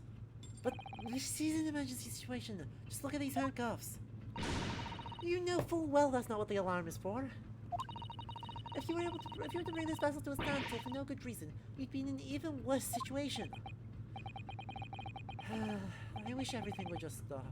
This ship included. If you have to do something foolish, at least make it something that doesn't affect anyone else.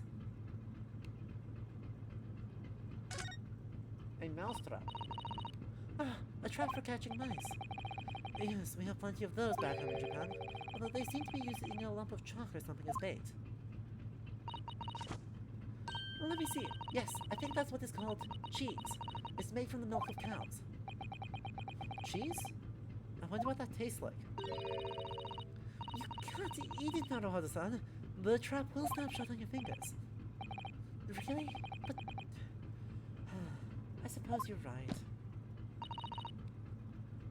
You weren't actually going to try it, were you? All I've had to eat for the past couple of weeks is Kazuma's leftovers. You don't know how hungry I've been in that wardrobe. Poor you. I'll find a little snack for you later. Aww. Did Japan not make cheese? I'm not 100% sure, but I believe that's actually correct.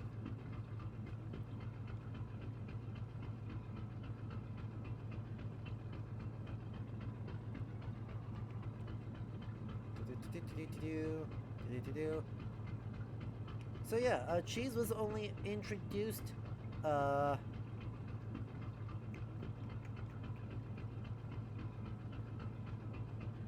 okay, so officially it actually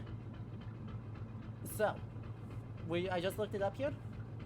There is no cheese in Japan prior to the Meiji Revolution, but in Hokkaido in 1876, cheese was first introduced as part of government recommended diets in Japan.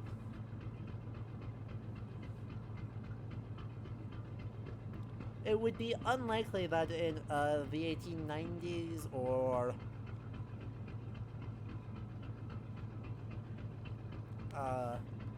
early 1900s, which is this game supposed to take place in, that someone in Tokyo would not know about cheese or have actually had cheese. But since this game is just like in a vague Meiji time period, the idea that cheese is just only being introduced and not terribly familiar is fine. It's fine. This is it. This is the cabin next to us. The one the ventilator connects to. Yes, the ventilator from which Kazuma-sama wrote that he saw a speckled band emerging. Maybe whoever's in that cabin can help solve that particular mystery. Let's ask.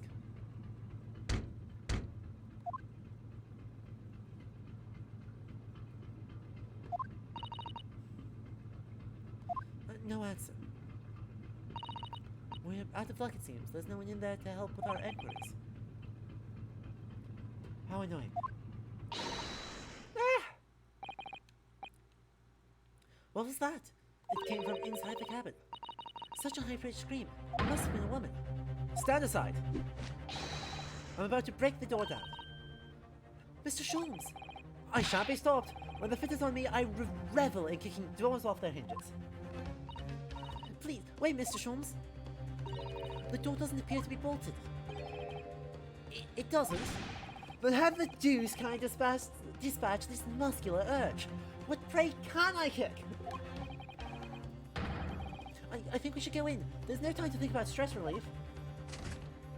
Sure, FBI open up. 9th January, SS Buria, first class cabin, number 2. Who are you? A Western gentleman? This man looks Russian to me. We heard a woman scream. A woman? Don't be absurd. As you can see, there is nobody but me in this cabin. True, this old man does appear to be the only person present in here. But in that case, you just screamed. Get out! All of you! Now!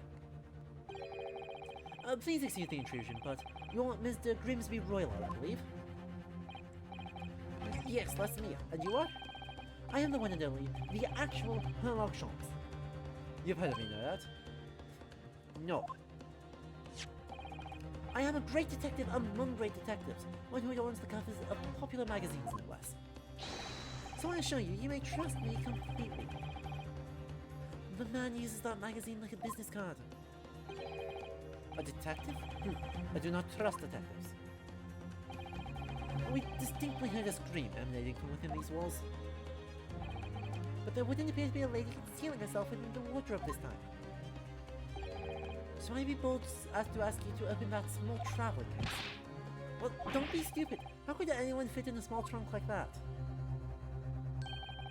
Well, it's quite fashionable these days, is it not? Traveling inside one's trunk. Don't look at me.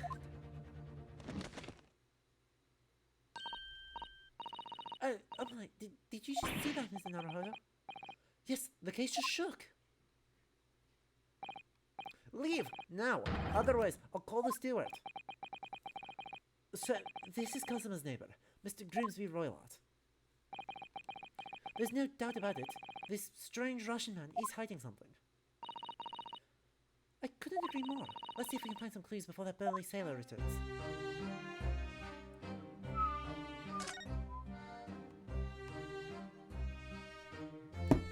Sholmes!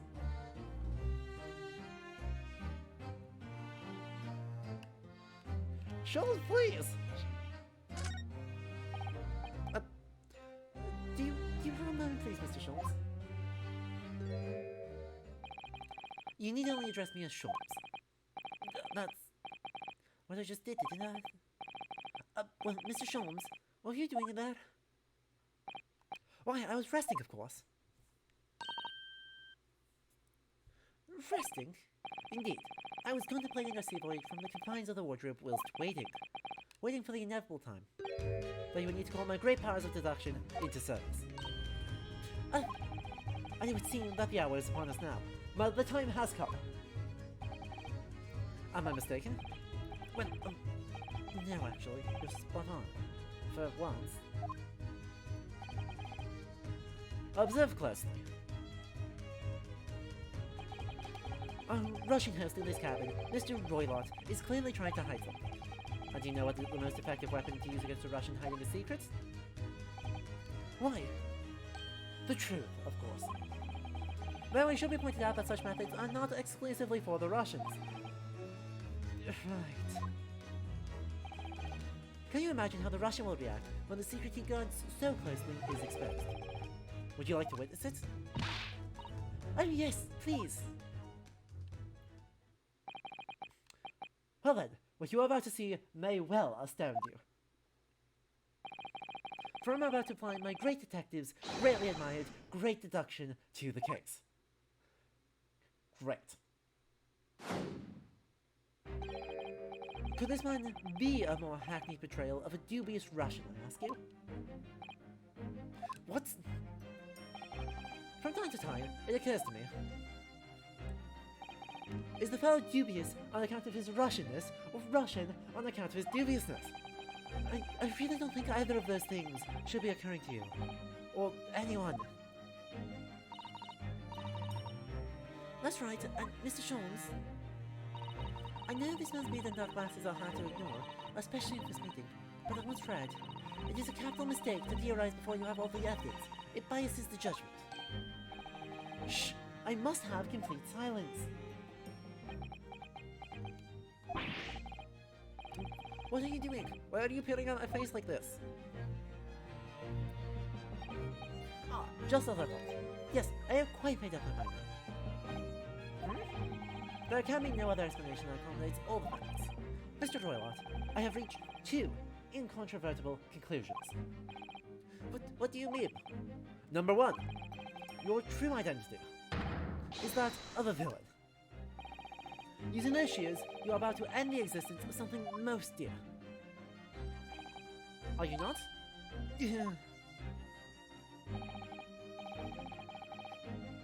And number two, the other conclusion I have drawn, you are, at this very moment no less, in the midst of committing a most grievous crime. Beneath that beard, your mouth quivers with nervous tension as you realize you have been discovered. Does it not? Not all the son. I never imagined I would witness one of Mr. Sholmes' great deductions with my own eyes. Was it great deduction? Nothing can deceive Mr. Sholmes. In a single glance, he can deduce all there is to know about a person. What? What ineffable twaddle! Oh yes, I've read about countless times in the adventures of Herlock Sholmes. Now I've experienced the astonishing impact of his great deduction firsthand. This is like a dream come true. In before is ballerina. I can hardly believe it, but all the colour has drained from Mr. Roylott's face. It looks like somehow both of Mr. Sholmes' conclusions were right. How could you? How could I possibly know such things? You wish to say? Very well then. I shall elucidate. I shall explain how it was that I arrived at this pair of conclusions. So do I cordially invite you upon a journey of logical discovery. Let us board the train of reason. Put plainly, let us work through my deductions together. By the way, Grimsby Roylott, if you're curious, is the name of the main victim in the adventure of the Speckled Band, who does die. Shockingly, he does in fact dead. Choo choo! Topic 1. Old man's identity. So, the dubious-looking Russian, Mr. Roylott, obviously what catches the eye in the first place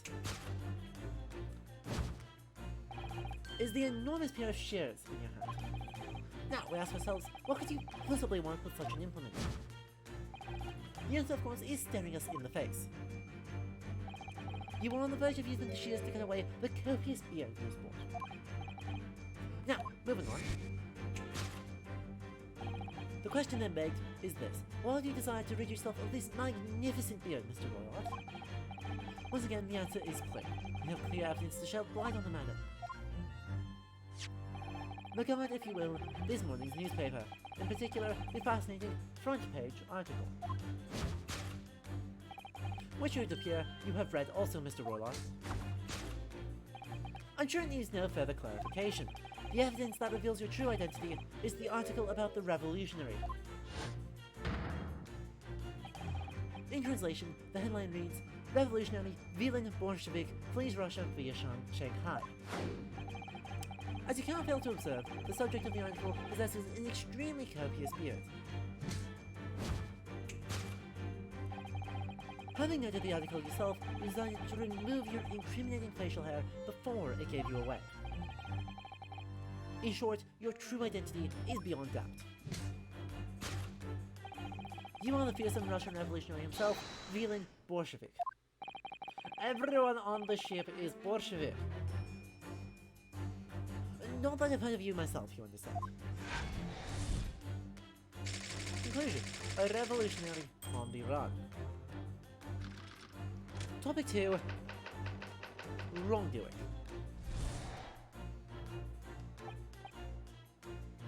Now, as for my second conclusion. You are, at this very moment, on the brink of committing a most grievous crime. And the proof of this crime? Over there. Oh yes, Mr. Roylott. Taken unawares, people have a propensity to let their eyes stray, you see. Yeah, and I assure you, the eyes speak so much more eloquently, and honestly, than the mouth. Near as we seek lies where the furtive glance falls. The proof of your crimes is before our very eyes. Yes, that travelling case. It is time, I think, that the case be opened and its contents laid bare. No, I refuse. What can you possibly be concealing inside, we ask? By my estimation.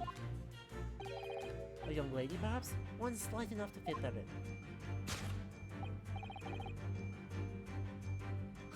in. Don't be absurd.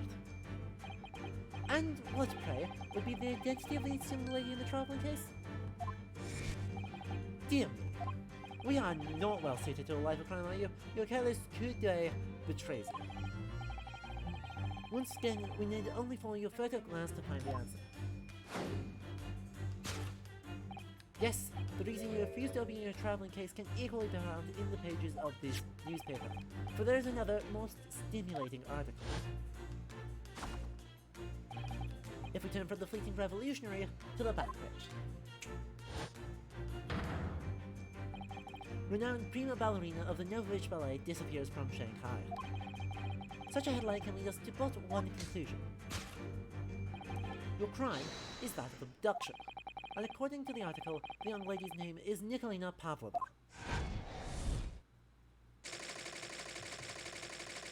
Kidnapping of a young ballerina.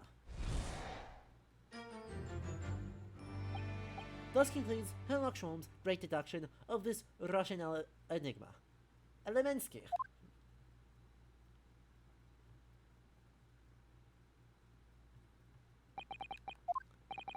Susato-san, that wasn't one of the great deductions I've been hearing so much about, was it? Well, the stories are full of Mr. Sholmes' brilliant deductions, you know. But that did seem a little different, somehow.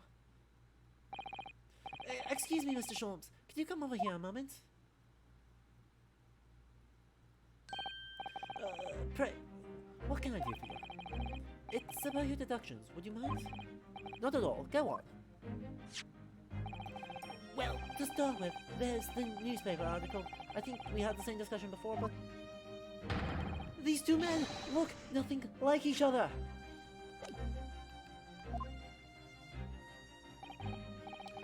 Ah yes, I recall our discussion earlier, and at the time I believe I told you that the man is a revolutionary, well able to revolutionize his own appearance.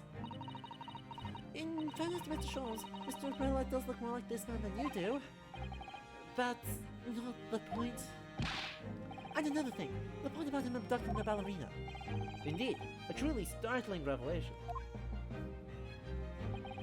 At first glance, the case would appear too small to accommodate a young woman. Not just at first glance, it is too small, clearly. You'd be lucky to fit a 5-year-old child into that case, even if you push really hard.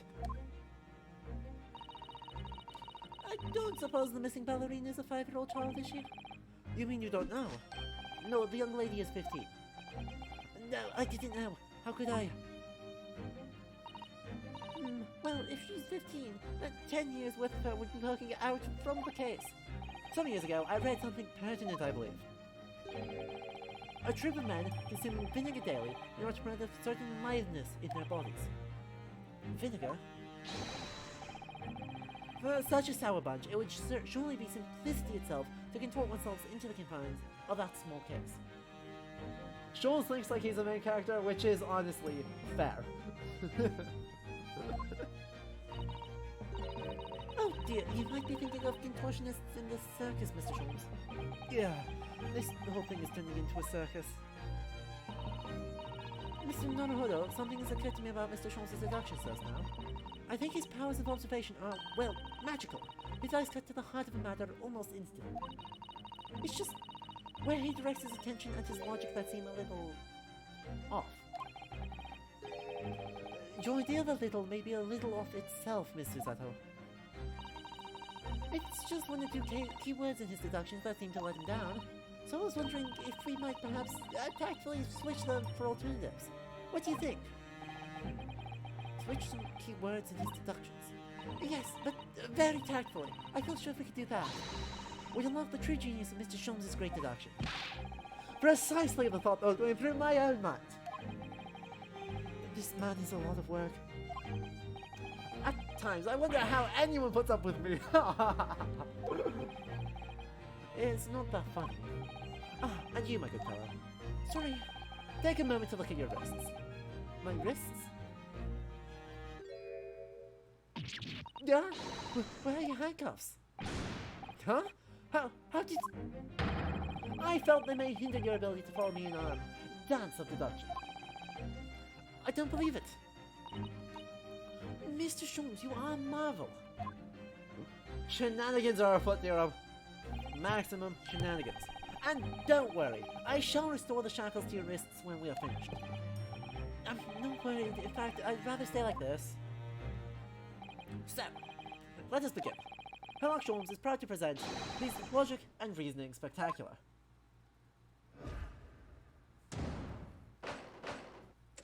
Hold it, Mr. Sholmes. Topic 1, Old Man's Identity. He's a goddamn wizard. So, the dubious-looking Russian, Mr. Herlock, obviously located the guy in the first place is the enormous pair of shears in your hand. Now we ask ourselves, what could they possibly be for? The answer, of course, is staring us in the face. You were on the verge of using the shears to cut away that copious beard you sport. I'm not sure. Would you really use shears like that to cut off a beard? I doubt that's something I'll have to worry about. It doesn't quite sit right with me, though. It doesn't seem to be sitting right with Mr. Roylott either. Which means, I suppose, that the deduction is wrong. Let's try to switch a key word here, Naruhodo-san, and see if it helps matters. Alright, but how? I think we should start by taking a long, hard look at Mr. Roylott. I wonder if it's really his beard that he intended to use those shears on. Exactly. If we do manage to find something that seems to fit the sense of Mr. Sholmes' deduction better, then what? Then I'll leave the rest in your capable hands, Naruhodo-san. Why am I the one to do something about this? Well, anyway, let's see if there's anything we could even use to switch around in that last sentence.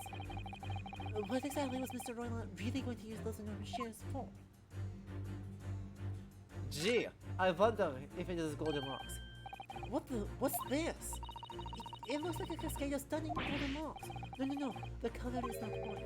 The point is, what's it doing in the back of Mr. Roylott's head? And how's it growing from underneath his thick black hair? Well, yes, that's true, so it's stunningly beautiful and stunningly surprising. Something's definitely not right here. Yes!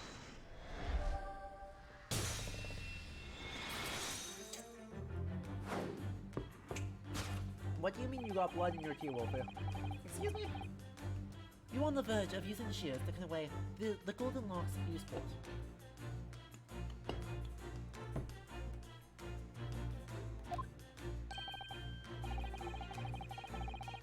Indeed, you have identified the precise detail I was intending to expose.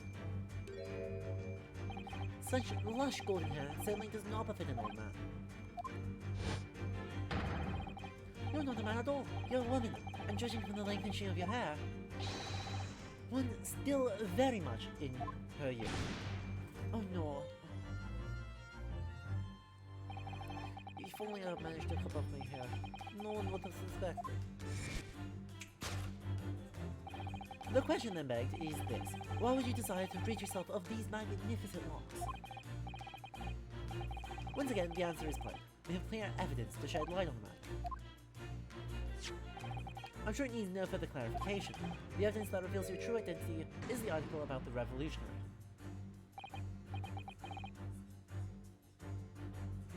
Well, that was a shock. I had no idea that old man was really a young woman in disguise.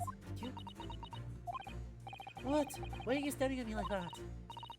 Yes, it was a surprise, Naruhodo-san. You're enjoying this, aren't you? Sorry? You look like you're in your element as you dance around the room teasing the packs with your chains. I'm just doing what we agreed. I'm not having fun or anything. This is strictly business, not strictly camp. Yes, I understand. Say no more. Anyway, let's focus on this last part of Mr. Sholmes' deduction, shall we? Ah, welfare. The evidence they expect out doesn't fit the facts at all now. No, that's true, given that Mr. Roland is actually a woman. Exactly, he, or rather she, can't possibly be this merciless revolutionary. I suppose it's because the deduction as a whole is taking a different direction now. Yes. Let's switch the evidence for something else, something that fits the facts as we now understand them. For some reason, this woman needs to try and hide her true identity. I feel as though I've read or heard about a young woman in a situation like that recently. Alright, I'll do my best. Yes!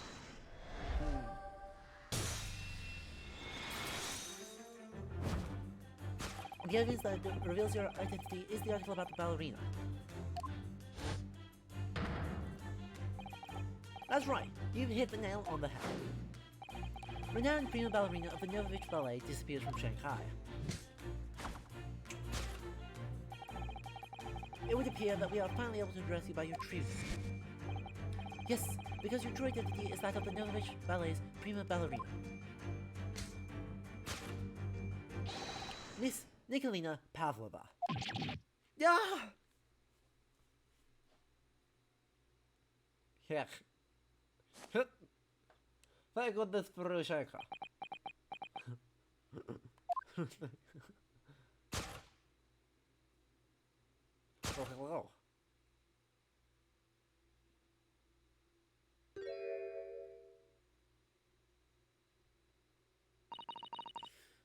You're right. My real name is Nina. I mean, Nikolina Pavlova. Please, I beg you, don't tell anyone.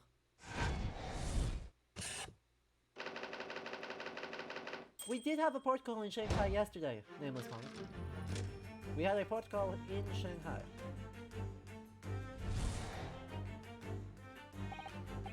Now, as my second conclusion, you are at this very moment on the brink of committing a most grievous crime. And the proof of this crime? Over there. Oh yes, Miss Pavlova. Taken unawares, people have a propensity to let their eyes stray, you see. And I assure you, the eye speaks so much more eloquently, and honestly, than the mouth. The answer we seek lies where the furtive plan falls. The proof of your crimes is before our very eyes. Yes, that traveling case. This woman is the ballerina, and she's right in front of our eyes. So clearly she can't be inside of that traveling case as well. No, that's right, it seems she wasn't abducted at all. In which case, what is the crime this young woman is apparently committing? I can see I'm going to have to step in and fix the great detective's mistake. Again. You seem to look pleased now, Naruhodo-san. Do you like the idea of another chance to dance around with Mr. Sholmes? Stop it! Anyway, there must be something else here that shows what this woman is up to. Well, what about is here? What? Yes!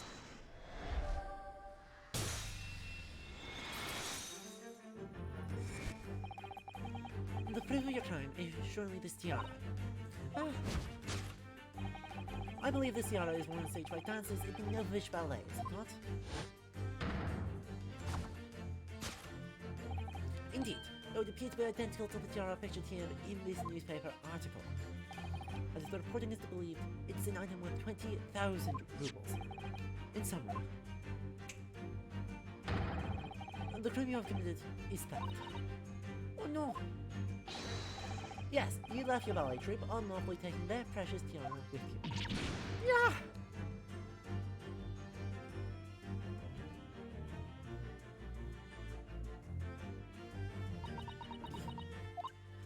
You have no family, no friends. I am all alone and I need money. But I did not steal the tiara. It was a present from, how do you say, an Earl of Prussia. It belongs to me. This girl is only 15 years old, and she's run away all by herself. She must have been extremely lonely. Alright, I'll tell you everything. There is no point of hiding. Come, let us not be hasty. What? There remains one unsolved mystery about you. Mystery? What do you mean? You have staunchly refused to open this traveling case of yours in your presence. It is reasonable to conclude, therefore, that there exists some reason why you wish to remain closed. Is that not so, Miss Pavlova? My dear girl, there is no sense in playing games with me. Nothing escapes my attention. Indeed, I have a very acute idea of the contents of your case, even before I have ever laid eyes on them. Dear me, we are not well suited to a life of crime, are we? Your careless coup d'oeil betrays you. Once again, we need only follow your furtive glance to find the answer. Yes, the reason why you refuse to open your case is written on the book in the books on the shelf. He's completely changed tack with his deduction now. I think Mr. Sholmes is adapting his logic to the changing circumstances, don't you? Maybe, but why has he suddenly brought the bookshelf into all this? It's just a wild guess, surely. Oh, do you think so? Well, it doesn't seem likely that's the reason. That the reason why this young woman doesn't want to open her case would have been written in a book that doesn't even belong to her.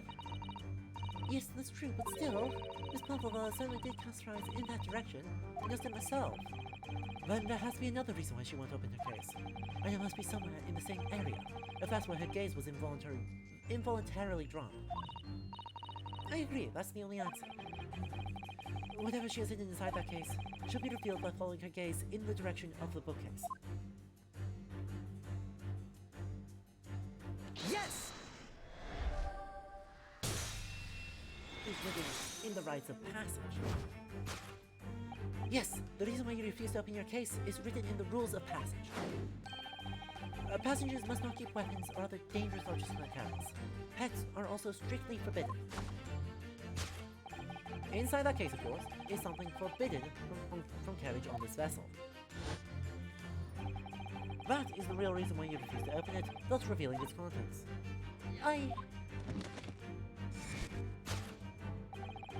As we see, the trunk wobbles from time to time, but no weapon or other dangerous item would move its own accord. Which leaves but one possibility, Miss Pavlova, inside your traveling case.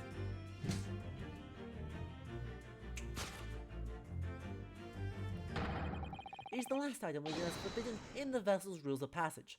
A pet. Ah!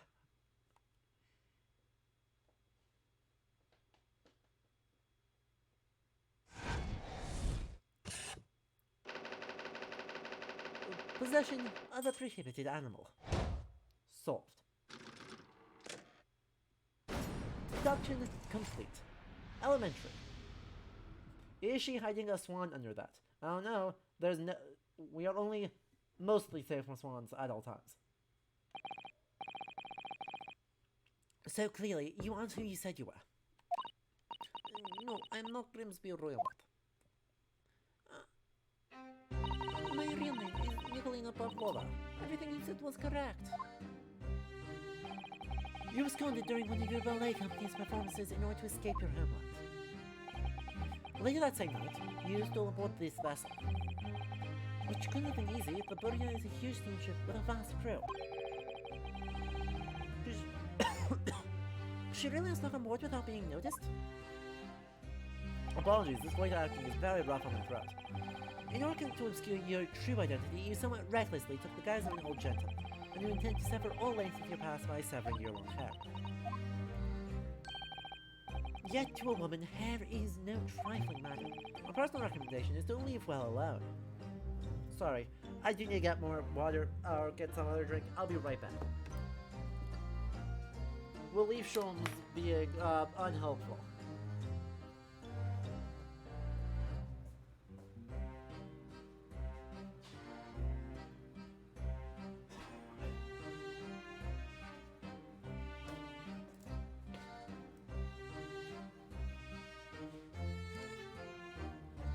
Chai. I'm going to get chai now.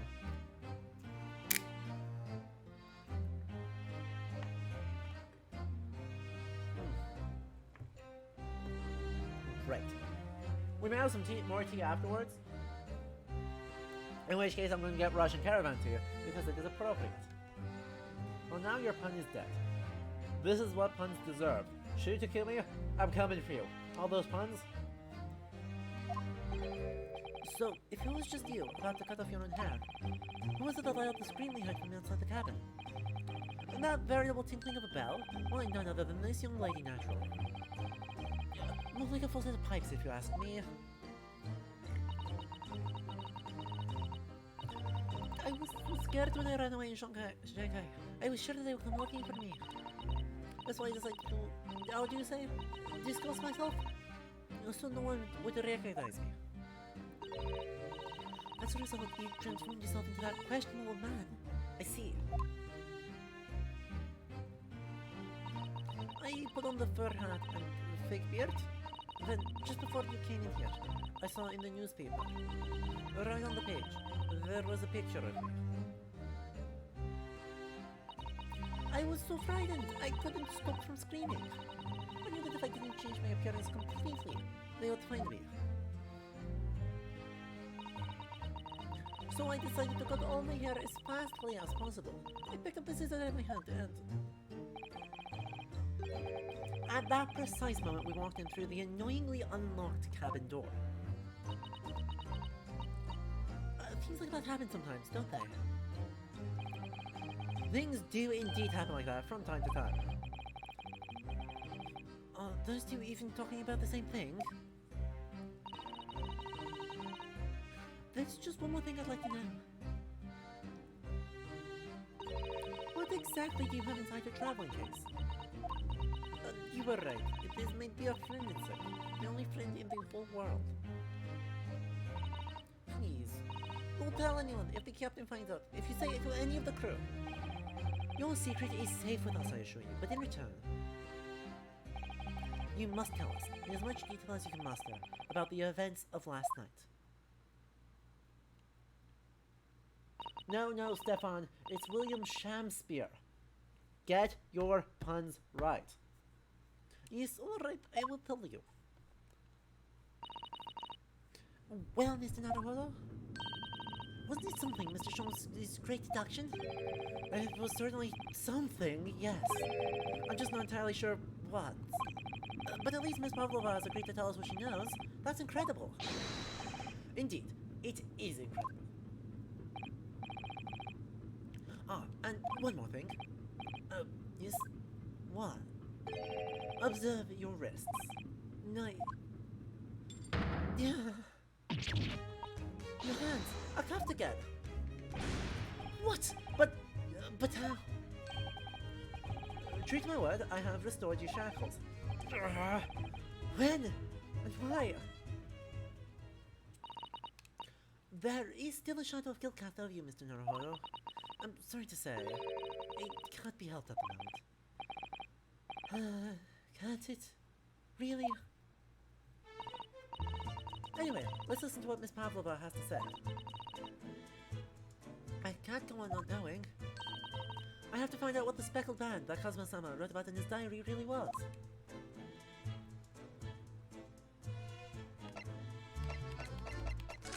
Okay, but first...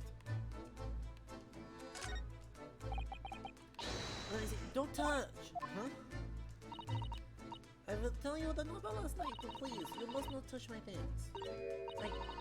What do you say? Forbid it. Oh, sorry. As well you should be, young man. What vulgar manners you have. Poking around in a young lady's private belongings. Neither shall I allow. Hypocrite.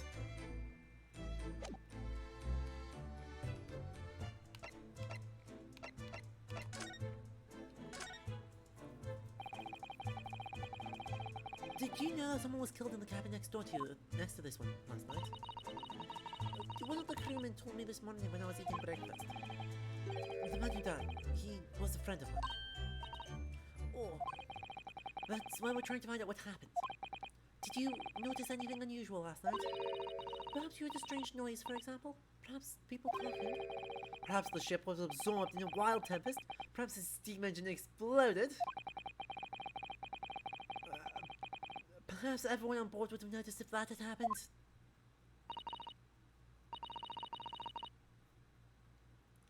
Miss Pavlova, is there anything you can tell us? I don't know. I'm sorry. All I could think about last night was what I had done and whether they would find me. I didn't notice anything that was happening around me. Oh, I see.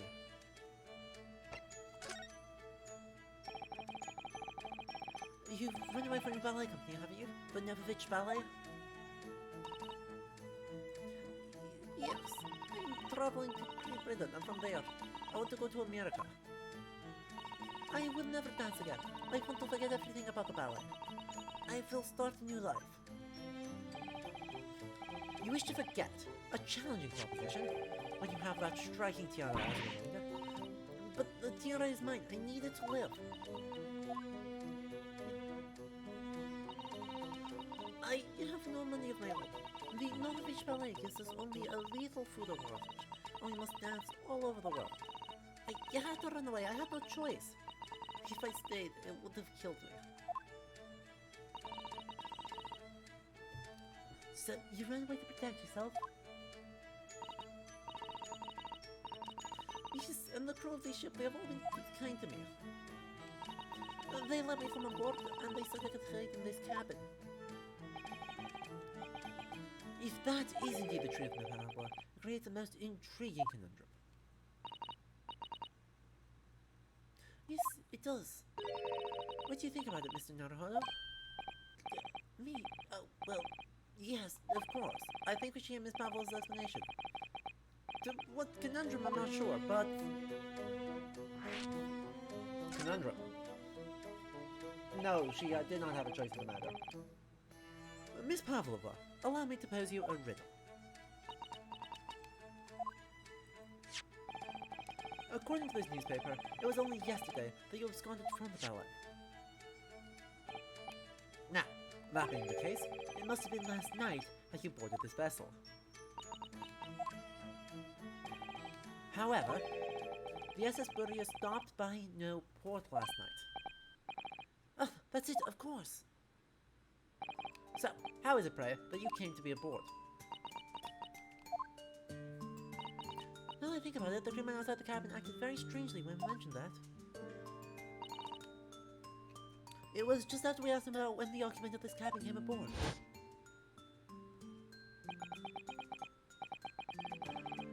Grand Check and Ward. Something like that, yes. So, right, the English localization is, of course, right. Because, that's... I actually don't know in Ace Attorney what Phoenix Wright's first name is, but Phoenix Wright is finding right with right, and Naruhodo with an affirmation to be right.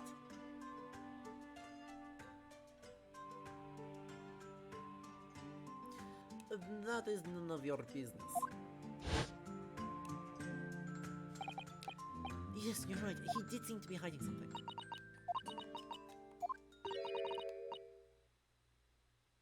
An angel descended from the heavens, bringing grace and beauty to the stage. Sorry, what was that? It is how the Russian newspapers described one of my performances. And that is why I came here too. I descended from the heavens, because I am an angel. Considering English isn't your mother tongue, your description is very vivid.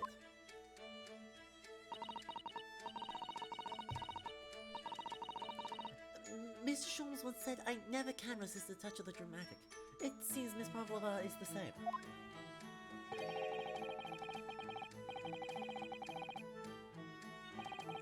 A genius descended from the heavens, bringing grace and beauty to the detection. Words once said about myself.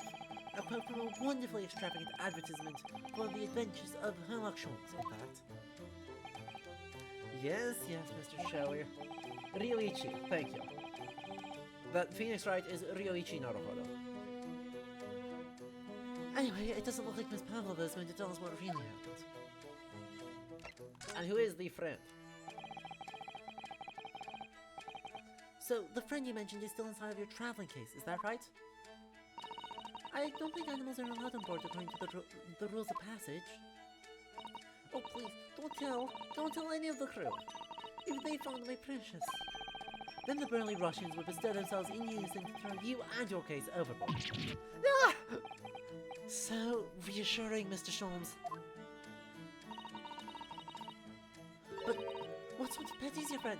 A little puppy? It is, isn't it?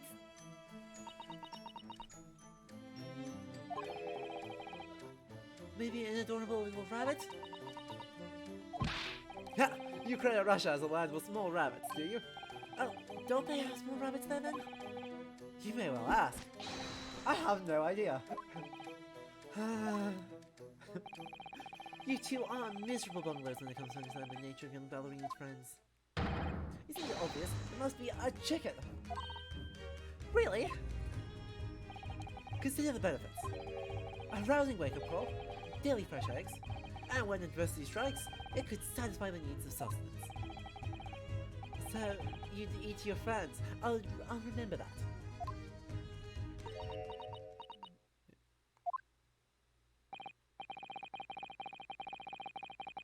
Well, it appears this friend's identity is a closely guarded secret not to be revealed. She obviously doesn't quite trust us yet. That's something I should like to show her, I think. Maybe she might be able to shed some light on it? What is that? This is the diary of my friend who passed away. His diary? Yes, and he wrote in it last night before he died. Something a little unusual. It reads, 1:23 a.m. I can hear a faint whistling sound. And then a few minutes later, 1:35 a.m. Well, it looks like some sort of speckled band is dangling from the ventilated grill.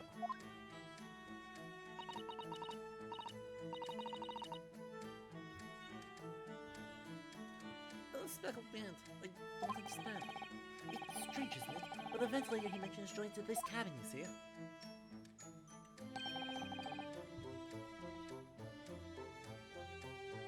It's up there, on the wall.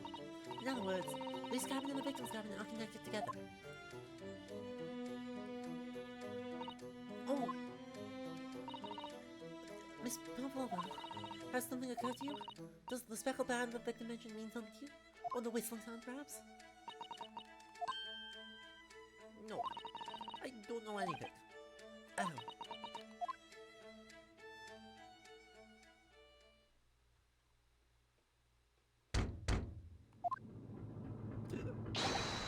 Excuse me, Mr. Royal. Yes? What? Wow, she's fast. Captain would like to speak with you. You must come to Captain's quarters at once, please. Alright, I will come now. What? You must leave. Now. Oh, no, it's fine. Don't mind us. Yes! Please don't worry yourself, Mr. Royland. Get out! The passenger said out. Or do you want me to throw you out? It looks like we'll have to leave investigating this cabin until later. What a pity.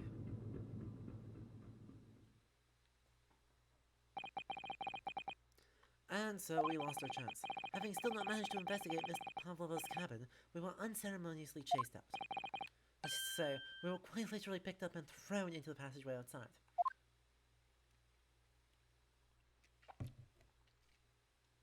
We're at the halfway point, chat. We're at the halfway point.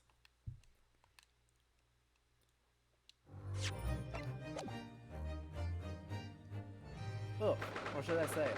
Oh. I hate you, Nero. That's a bad pun even by this game standards. 9th of January, SS Buria, first class cabin passageway. I wish we hadn't been thrown out like that. I wish we managed to find some clue as to what that speckled band might be. We didn't manage to investigate at all. And I imagined that we won't be able to for a while longer. We'll never get past that sailor guarding the door. He's clearly glaring at us, as if to say, don't even think about it. Oh, wait a minute. What is... Well, what happened to our great detective friend? Where did he go? Oh yes, he's completely disappeared. When did he do that? He slipped away as quietly as the wind, but not before ensuring these were securely bound on my wrists. Examine. Hello, I wish to see the ship's protocols. That book on the top of the table there really is huge. There's a pen with it too. Yes, I'm sure that's the ship's log. Shall we have a little look through it? The writing is so neat and precise. Every detail about the voyage has been meticulously recorded.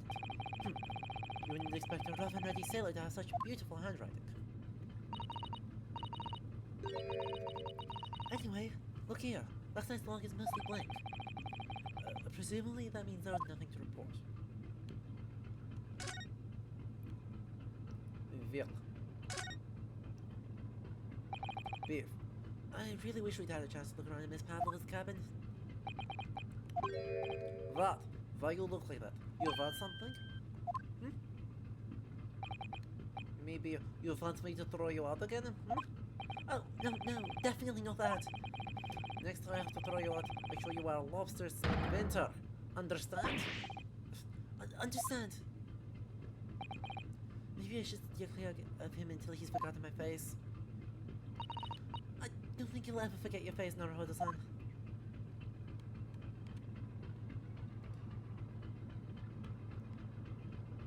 Well, I suppose we shall move back to our cabin, because it's the only place we can go. 10th January, SS Barrier, First Flood Cabin, number 1. It looks like they're still investigating in here. Yes, on that subject, I wonder if Inspector Hosonaga is unscathed. What do you mean, unscathed? Surely you haven't forgotten, have you, Naruhodo-san? Do you remember what he said about allowing you out of his cabin to investigate? He was going to talk to the captain about it. He said he'd lay his life on the line for you. Oh. Yes. But I'm sure he was exaggerating.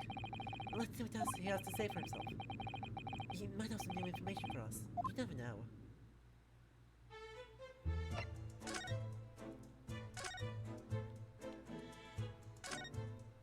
Oh dear. Ah, you're back. Inspector! What happened to you? Your face is... Please, don't worry about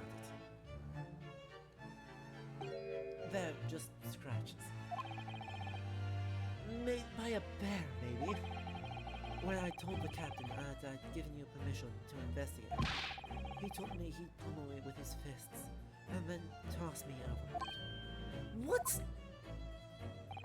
But the pummeling was over in a flash, and he must have decided against throwing me overboard. So it was nothing, really. It looks like he wasn't joking when he said he'd lay his life on the line if he had to. Well, thanks to your efforts, we now know a little about the neighboring cabin. Yes, so I understand. Oh!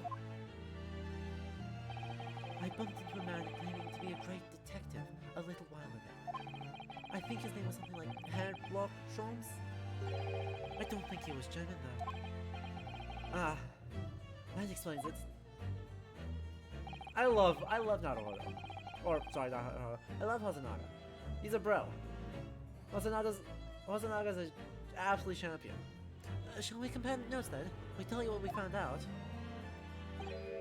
Yes, let's do it. What? Nikolina Pavlova? She's in the cabin next door? Oh, do you know who she is? Jeez, what self-respecting ballet fan wouldn't know that graceful angel?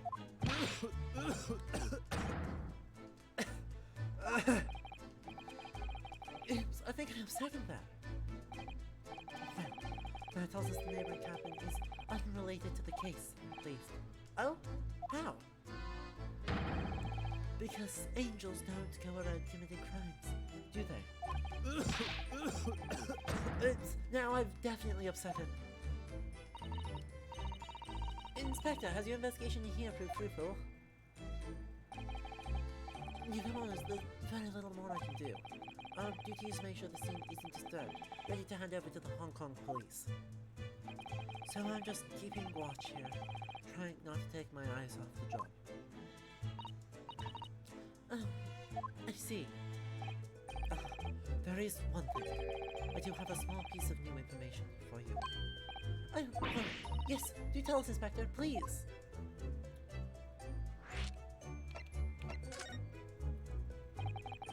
What is this new information you have, Inspector? It's this. The Barrier's medical officer has finished his examination of the body. I managed to obtain the report. Kazuma's post-mortem report? Kazuma-sama. So, what was the cause of death? Damage to the cervical vertebrae is what's written in this report. His neck was broken? Yes, it would seem so. There were no obvious wounds or other signs of injury, so at first I think they were considering poison. But it turned out they found no trace of poison in his system. Well, what weapon was used then? No bites.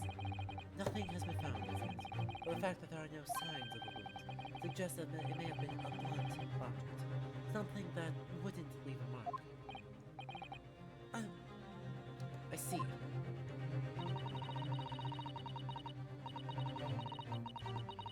All the body's nerves run through the spine to the brain. A strong enough impact to the neck could induce death. It is a possibility, and no obvious wound would be left. Poor Kazuma. I have a second copy of the report. If it might be useful, you're welcome to have it. Really? Are you sure? Yes, it's fine. I trust you. Aww. After all, if I didn't trust you, I'd never have agreed to you leaving this cabin in the first place, would I? The post-mortem report has been entered into the court record. Let's take a look at it. Victim, male, Far Eastern time of death, sometime between 1 a.m. and a little past 2 a.m. Cause of death, damage to the cervical vertebrae resulting in instant death. Victim's neck was almost certainly broken as a result of a strong blow to the area. No obvious external injuries or traces of poison.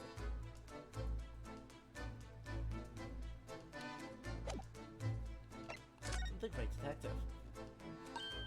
Oh, Mr. Sholmes was here, was he? Yes, he seemed to be enjoying himself a little too much as he crept about on the floor investigating. But then he suddenly left. I suppose he must have become culprit.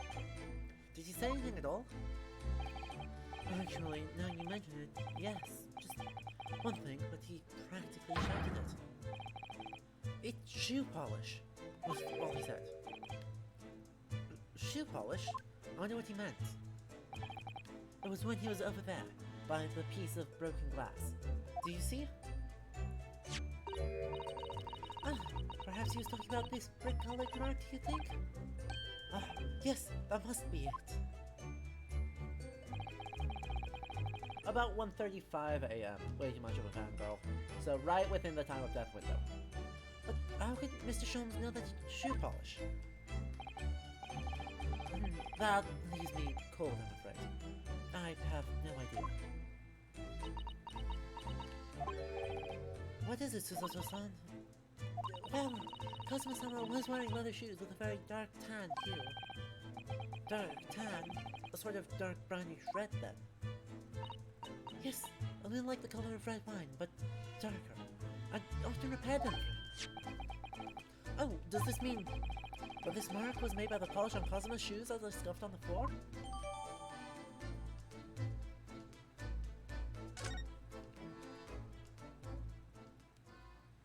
Well, progress. That's really all I can tell you at this stage. I should return to my post. My fellow crewman's eyes are boring into the back of my head. Yes, that might be for the best. Thank you. Poor Inspector. You look exhausted. Oh, no. Well. I feel terrible that I failed to protect Asogi-san. He was my responsibility.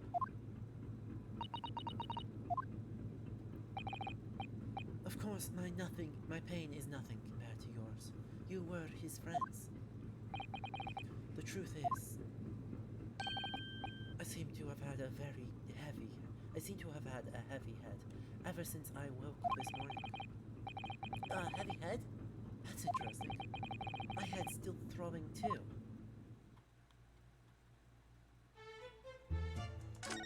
Well, we will need to look at other things. So, it's clear that these letters were written with the ink that was somehow spilled on the floor, and they spell the Russian word for wardrobe. It does seem to be an unambiguous pointer to you now, as he was sleeping in bed. But to be truly unambiguous, it should have just spelled out my name, don't you think? Well, either way, what fact remains? It's hard to imagine that Cosmo-sama would have written his last word in Russian. Which begs the question of who did write it.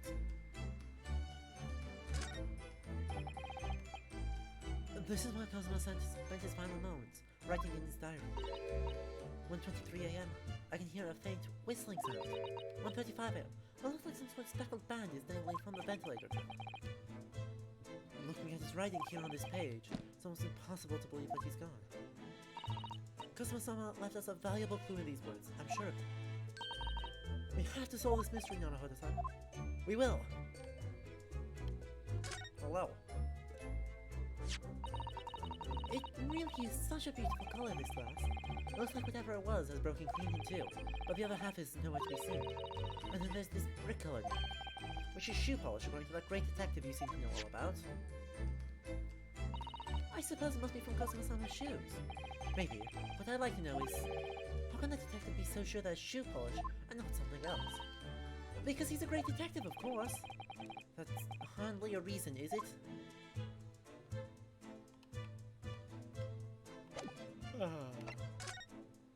Back out into the hallway. Let's go.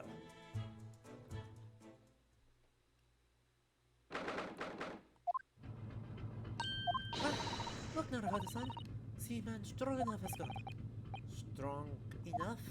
The burly Russian sailor who's all crossing his arms and glaring at us. Ugh. All these Russian names are impossible to remember. Tra-la-la. Did you hear that? It sounded like someone singing. Tra-la-la-la-la-la-la, I did it the great detective way. This caroling, I know that lark-like voice. Well, never mind that now. There's a golden opportunity for us. Yes, you're right, we must seize it.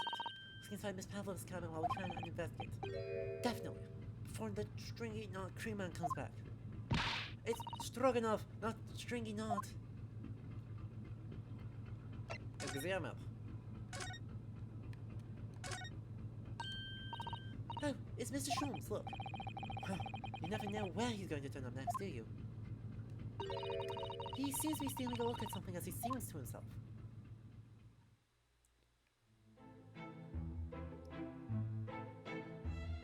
I did it the great detective way. He's still singing. Do you think he hasn't noticed us? Or he's simply in extremely high spirits? Yes, there were times, I'm sure you knew, whenever your heart bit off more than you could chew. And through it all, when there was doubt, it's lucky Herlock was about. Yeah, excuse me. I solved it all, and I stood tall. I did it the great detective way. Mr. Sholmes! Yeah! What is it? You want to fight? Honestly, interrupting a fellow when he's singing. I was just about to reach the climactic finish. Sorry, I thought you were never going to stop, so I figured now is as good a time as ever. I nearly dropped you to the floor with one of my famous right hooks. Right, I get the picture. Now can you put those fists away?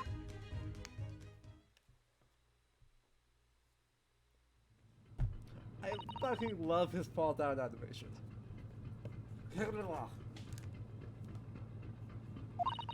Mr. Sholmes, you seem to be examining something before we interrupted you. Ah yes, that. I was immersed in the study of the ship's log, as penned by the stockily built crewman, who's usually on guard here. Oh, yes, the ship's log. And did you find out anything useful from it? Well, after 2 a.m. this morning, the majority of the entries are blank. Which means that there was nothing to report. Nothing of note happened, so... You truly are a student from the land of the rising sun. You've been utterly blinded by it. Sorry? Your logic, my boy, is inverted. Whatever you mean, Mr. Sholmes. Observe the other pages and all shall become clear. It was seen the same crewman off-stand sentry in this first-class passageway, and he has an almost religious practice of recording nothing to report every half hour. Oh, you notice that in every 30 minutes? Nothing to report? Precisely. Put simply, the seaman writes nothing to report when there is just that. And yet, the ship's log from last night is largely blank. He didn't even write nothing to report. Do you mean... Yes, there were circumstances afoot last night which led to the seaman being absent from his post. What kind of circumstances? What happened? That remains a mystery for now. We can be sure something significant took place. So significant that caused the seaman to forget his regular habit of scribing nothing to report in the log. These are important details. I will stake my life on it. You must log the ship's log in your mental file. Now, that deduction was worthy of a great detective. Ah, you're starting to understand what my way is, I see. What makes Sholmes Sholmes. Brilliant. Ah. Oh. Ow. What is it? Are you hurt? Oh, don't worry yourself. I seem to be afflicted with a throbbing head this morning for some reason. Nothing more.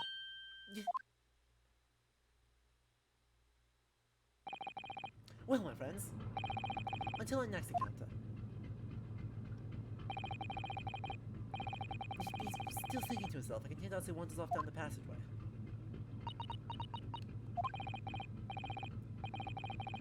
Is something wrong, Susato-san? You seem lost in thought. It's just, well, I feel the same. Sorry?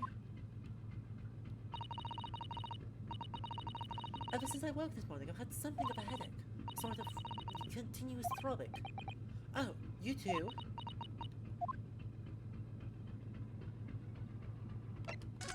That makes 4 of us.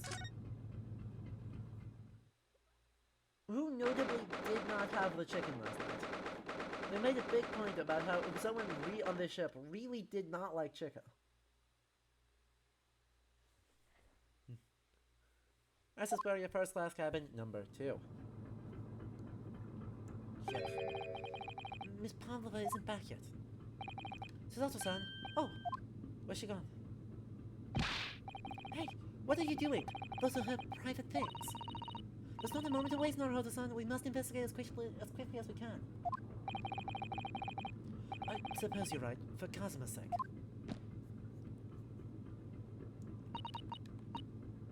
Not just for Kazuma-sama. What do you mean?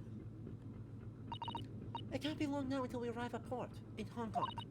I don't want you to be in those handcuffs when we get there. Really? We must solve this case, Naruto-san, by ourselves if we have to. Yes, we will.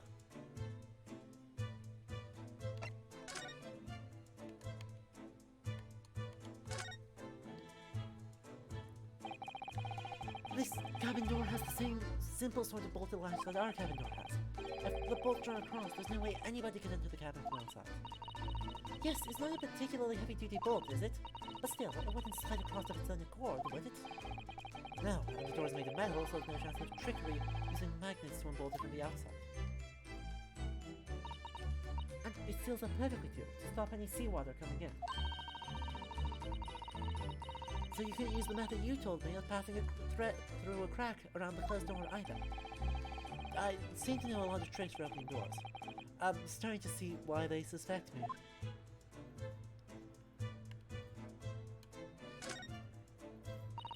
Naruto-san, are you there? Sorry, I'm right here, yes. Why? Oh, good. I thought you might have climbed into the wardrobe when I wasn't looking. There's no place like home. Believe me, I don't have some strange compulsion to jump inside every wardrobe I see, you know. Well, anyway, I'm not sure anyone could fit inside this one. It's full of beautiful outfits. I suppose they're all stage costumes. I'm rather hoping we might find Miss Pavlov's friend hiding here. But no such luck.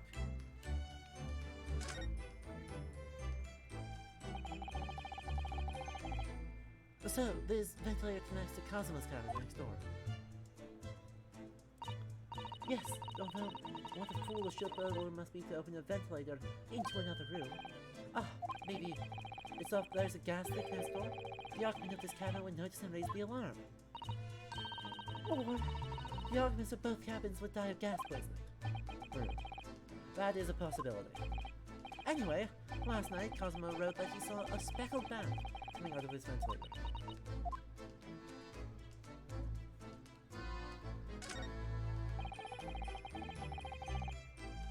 There's one of these next to the bed in Cosmo's cabin too. Yes, it's a bell cord. I can't resist. She barely hesitated there. She gave it a good tug too.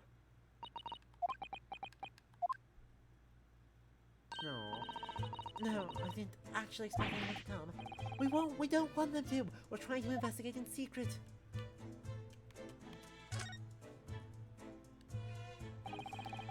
All the books I've toppled over together, look. Every single one. Do you think that's a go to the sea, perhaps? He's toppled too, though. It's exactly the same as the bookcase next door. In Cosmo's cabin. Perhaps Miss Pavlova was practicing a difficult ballet pose and fell against the back of the bookcase? I don't know.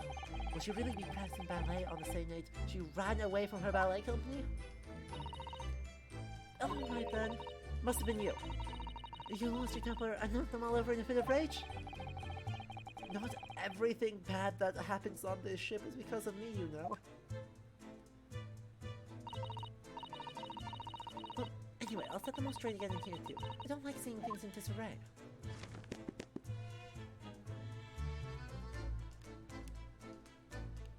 Mr. Sato, please. You are making this difficult. It would seem this teapot is empty.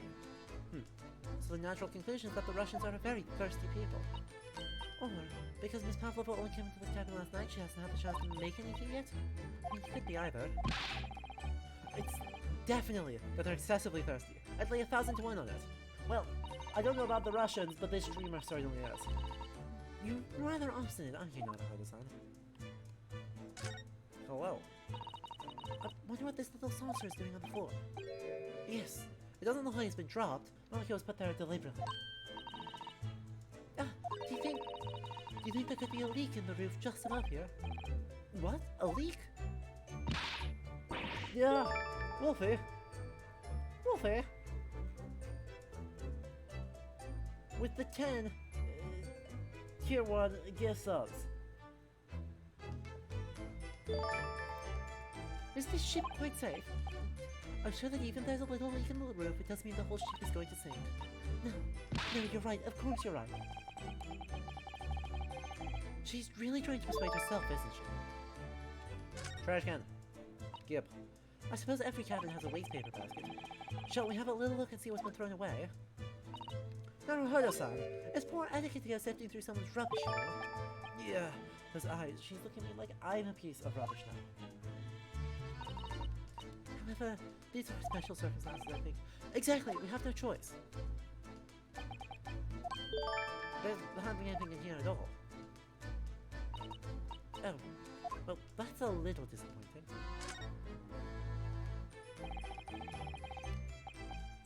There are just a few books on the shelf, nothing else by the looks of it. Well, Miss Pavlova only ran away from the ballet last night. She's hardly occupied this cabin for any time at all. That's true. I wonder what kind of book she likes to read. Let me see. Yes, I see. I've seen that Miss Pavlova enjoys reading books written in Russian. Thanks. I think I probably already knew that. It's rude to ask too much of people, Naruhodo-san. Kindly remember that. Yeah. Oh right, Miss Pavlova's case is open. It's completely empty inside, but according to the great detective's great deduction, she was hiding her special friend in there. Yes, a friend that she had to keep secret. Aw, well thank you. Decide to buy the games and save some through a bundle, so you're doing the rest plus some to the stream. Well thank you, Wolfer. Because you're not allowed to bring animals aboard the SS Buria. I wonder what kind of animal she had in there. More to the point, where is it now? Yeah! What's that? Shut down the engines immediately. Vessel sighted a quarter-mile forward. Full stop. Hard to starboard. All hands brace for impact. What the? I think we're about to crash into another ship. What? Yeah, I can't stand. Sonata-san, hold on to me. Ah! Sonata-san, are you alright? Are you injured at all? I think I'm fine. Thank you, Naruhodo-san.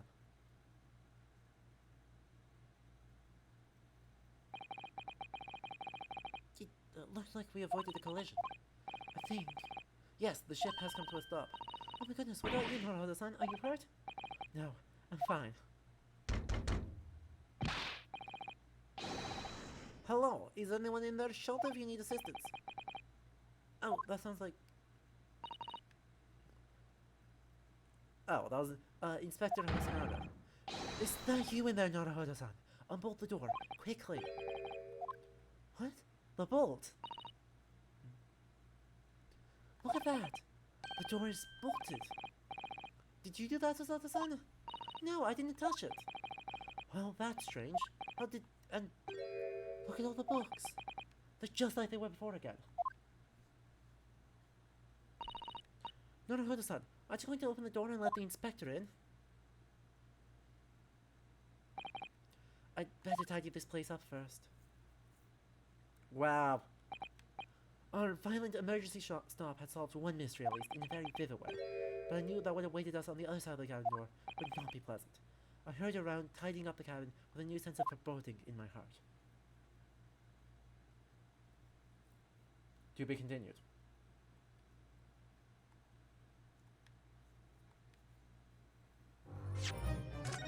And we don't want to save. I got my saves when I want them, and I have the ability to load any chapter. SS Buria. Miss Pavlov's cabin. Somehow, the door to the captain we were in ended up bolted after we made an emergency stop. So Hasan took a deep breath, then gently slid back the bolt. Yes. Hello, Mr. Buria. You! What are you doing in Miss Pavlova's quarters? Ah, you both look unhurt. Good. Yes, we're fine, thank you. What on earth happened? We heard something about how we were going to collide with another ship. Yes, it appears to have been a false report. Oh, how did that happen? There's a dense fog outside, so it's extremely difficult to say. Someone must have thought he saw a ship ahead. This person obviously triggered the alarm, and that's why we made an emergency stop. Everything is chaos. Passengers are screaming, crew are running everywhere. This first-class area is the only quiet part of the ship at the moment. Oh, I see. Someone triggered the alarm? Does that mean... Did someone press that button outside? Ah! You wicked intruder! You're still in black! You are the devil! Sorry. Me? I've been called a lot of things before, but devil is a firm. You opened my traveling case! How could you? What? No, we didn't touch it! That's right, Miss Pavlova. It was already opened when we came into your cabin. Inspector. Yes? Arrest this man, I know he did it. He is a criminal. Is it not enough that he has killed a man? Duh, but he'll stow away as well. A vixen promises not to steal chicken, do you believe? Yeah. Take him away. He's a trespasser as well as everything else. Stowing away, trespassing, killing. She is right. You are a devil. It doesn't look good, does it? There is still below deck. Throw him in. Tomorrow we dock in Hong Kong. Then we give you straight to police. Wait, a cell? Please, Inspector Hasanaka, is there nothing you can do? This is a Russian vessel. I really have no jurisdiction here. After my last effort to appeal to the captain's good nature, I think I'm out of options. This is terrible. This is a real crisis. I've got to find a solution. Immediately.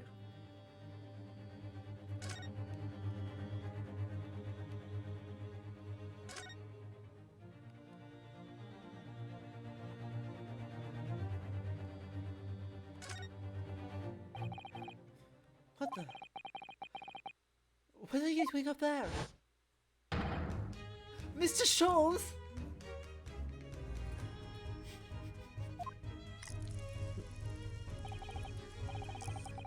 Naturally, I was analyzing what a way of 20,000 rubles feels like on one's head.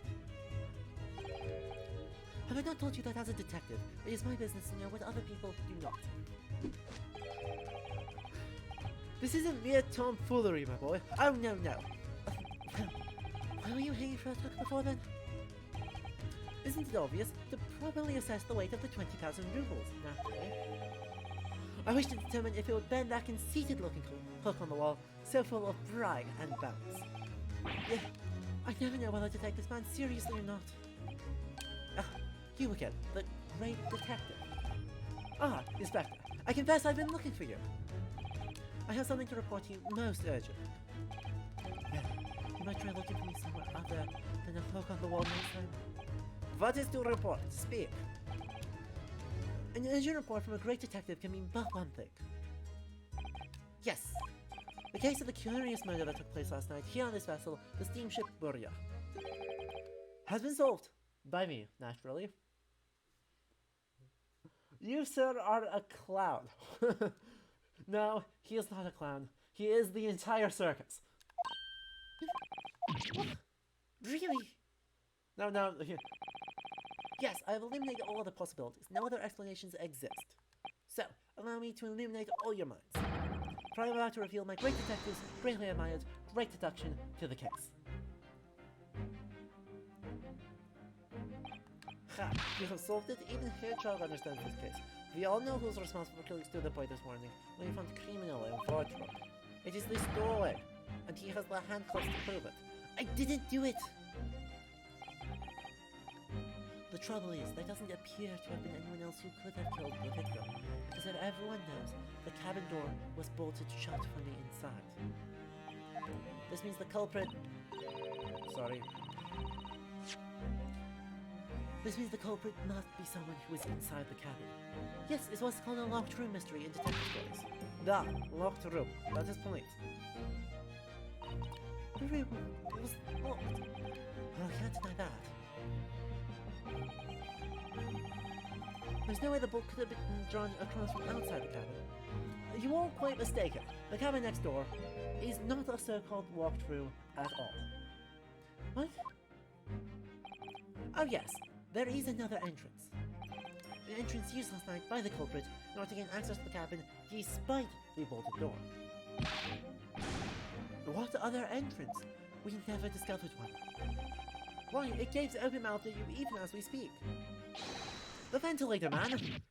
The ventilator? You think this is funny? I cannot even put my arms through that hole. That's because your arms are as thick as tree trunks.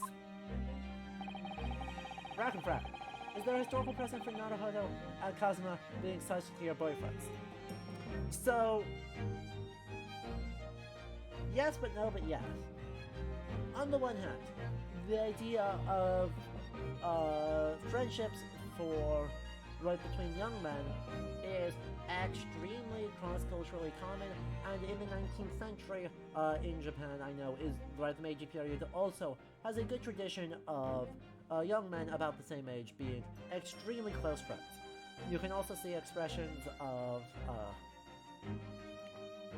affection in European letters from the same time, and right, even in the Sherlock Holmes stories, think about in the Red-Headed League, Dr. Watson gets shot, and Sherlock Holmes basically drops everything about the case to immediately say, to check if he's alright, and Sir Arthur Conan Doyle explicitly uses the word love to describe Holmes' emotion in that case.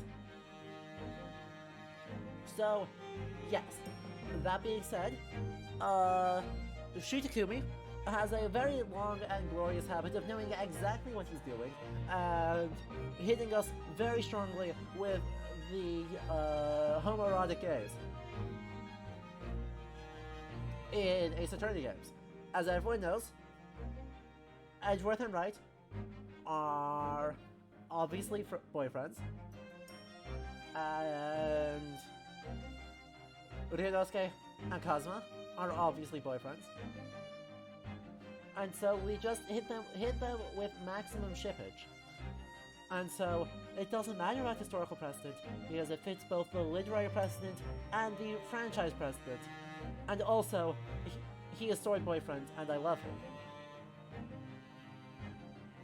Japanese popular entertainment has always been good at queer rating. Yup.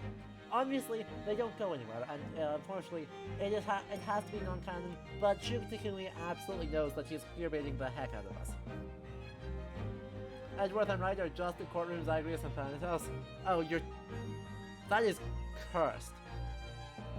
Solaria, that is deeply blurred knowledge.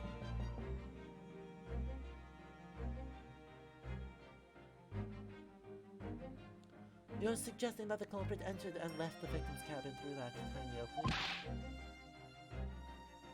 It's not possible. Ah, but it is. And last night, the victim even witnessed the intruder in the act of passing through the ventilator. Mr. Sholmes, do you mean... Are you referring to the words Kazuma-sama wrote in his diary? 1:23 AM, I can hear a faint mist inside. 1:35 AM, what looks like some sort of speckled band is dangling from the ventilator grill. Precisely, my dear madame. But what does it mean? What is this speckled band? The answer to that particular conundrum is in this very cabin. Mr. Sholmes, what are you doing? There is a distinct element of danger, but fear not, I am ready. What I'm about to expose for all of you to see will shock you to your core. Chat, you keep saying it's a snake. One, you don't win any prizes for figuring out the plot twist to a 129-year-old story. You do not get prizes for solving that. And two, you are taking Sholmes at his word. Sholmes is a himbo. Behold! What the? That makes sense, there does happen to be a snake in this case.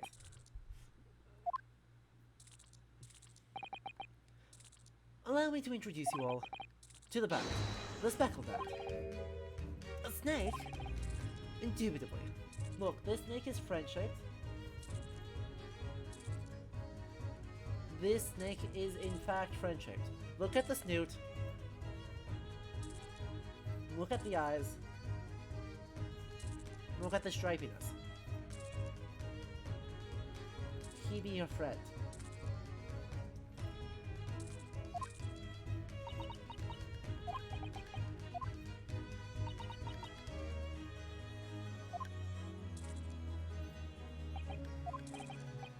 Mr. Sholmes, just one thing. Pray, what troubles you? Well, the snake isn't really speckled, is it? It looks more stripy. Wouldn't you say? Hmm? Yes, you're right. I think in this case you'd have to call it the Stripe Band. Would you?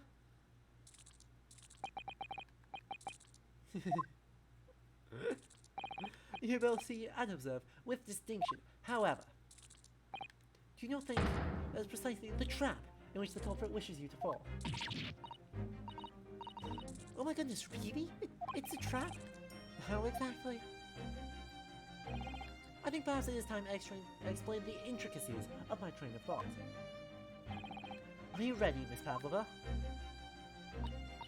I am sorry for the young man who has died, but that is all. His death has nothing to do with me. This whole thing has nothing to do with me. There are two conclusions I have drawn from the facts. Number one, last night, your friend infiltrated the victim's cabin. And number two, that same friend was responsible for the victim losing his life. No. She's turned as white as a bowl of rice again. Sholmes must be right. He's hit the nail on the head. This young woman's friend killed Mr. Asogi? That did have fangs on it. It looks like he can't speak without a snake holding around his head.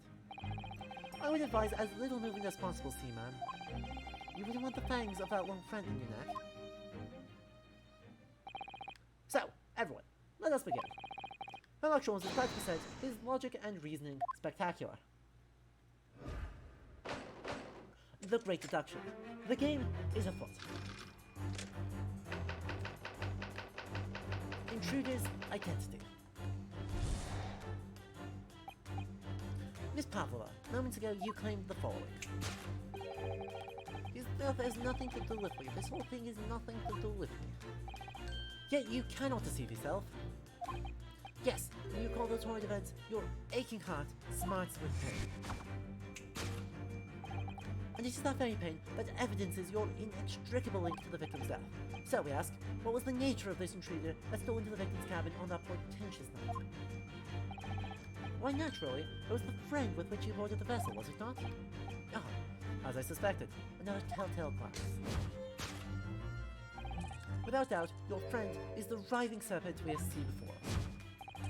And yet, that fact leaves us in a quandary. The victim's written observations on the night in question tell of a speckled band. Whereas regrettably, this specimen's markings do not fit that description in any way. What explanation can we give them, Prayer? What was the sight that fell upon the victim's eyes last night? No, don't look at me. This has nothing to do with any of this. Oh, but it does. You have the answer to this quandary even now, hidden behind your back.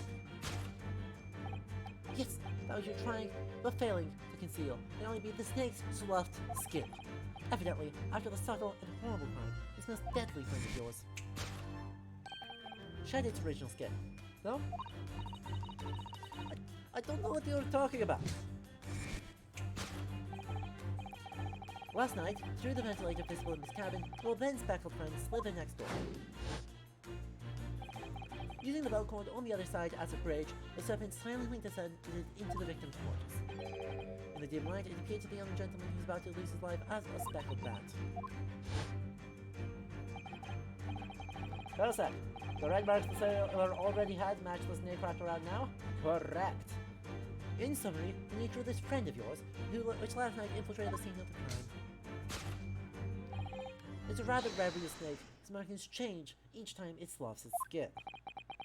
Snakes so dreadful, we can only imagine it will be found in the deepest depths of India.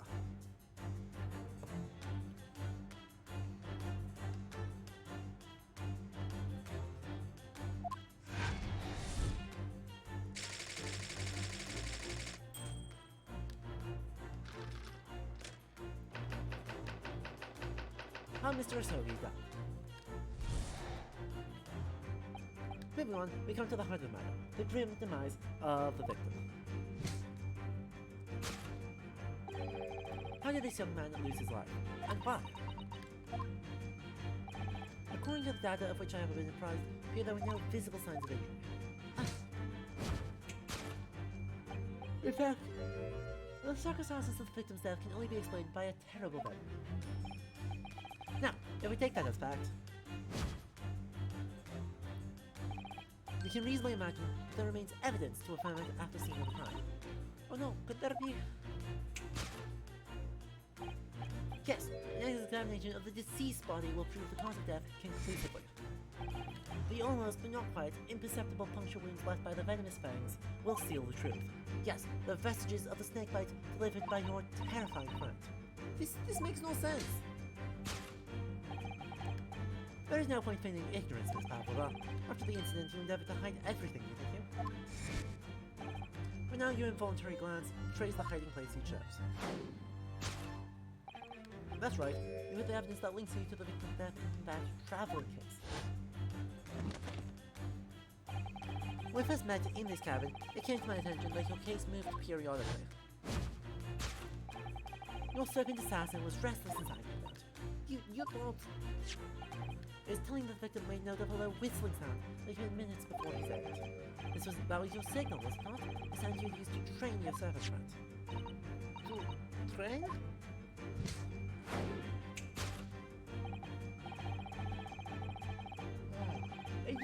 You'd put the serpent through this ventilator and wait. After a period, you summon it back with whistle. Turn out the animal had done its duty, so you'll listen for signs of life next door. If the victim appeared not to have been dispatched, you'd release the snake once more. You denied the snake has undergone such training. It's not true! Having slid this through the ventilator and down the bell cord, they're saying the creature only needs to sink its fangs in once. And his magnum will course through the victim's veins, ending his existence forever. That is the true nature of the Speckled Band that took the poor young man's life. There can be no doubt my logic is infallible.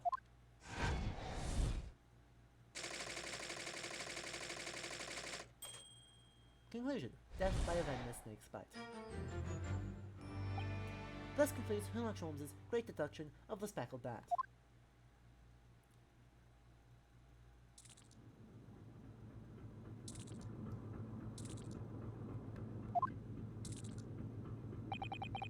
Miss Pavlova has trained your pet snake as a killing machine. Down on the floor, you will observe a saucer of milk. Prawns of food is the key to training any creature. Incredible! You solved the mystery. Amazing, your great deduction really lives up to its name.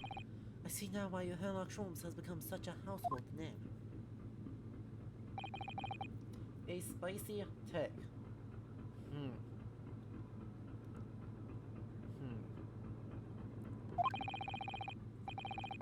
It was nothing remarkable. As the Russians say, I could have done it with one left hand.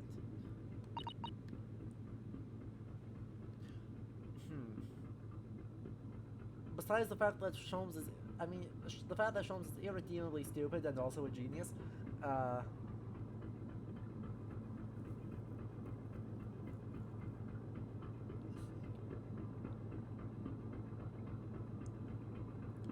I don't know. I need to think of a good historical spicy take about this.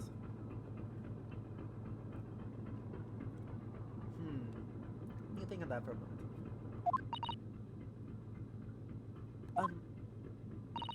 Could I venture an opinion, Mr. Sholmes? But of course, what's on your mind? It's just about your deductions before. Some things don't quite make sense to me. I welcome questions as to my method, and I also both loudly and proudly. Oh, well, good. First of all, snakes are egg-laying creatures, part of the reptile family. You're well informed, madame. And reptiles, don't drink milk. Ah. It's really only mammals that like to drink milk, you see. So, I'm not sure it'd be possible to train a snake using milk as a reward. No matter, no doubt Miss Pavlova used some other treat to encourage her pet to do her bidding. Milk is merely an example of the logic holds. Well, there is something else. Snakes have no ears. Ah. Yes, I'm not sure it would really be possible to signal to a snake by whistling. But madam, well, the tales from Arabia. Have you not heard the snakes that dance to the sounds of a flute? I think perhaps the performers play their music in time with the snake's natural movements? Oh. I see. No hands, no feet, no ears! These creatures are so inept as to be practically useless. Don't take it out on the snakes, Mr. Sholmes. There is another thing. You have more! Snakes use the scales on their bellies to propel themselves. So, I'm not really sure a snake can manage to climb up a flat bell cord like the ones in these cabins.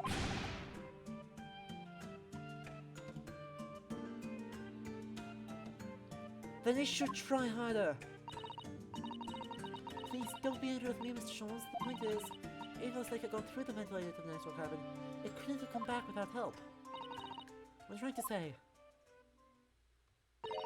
is that there are a number of reasons why it's difficult to imagine the snake could have had a part in this.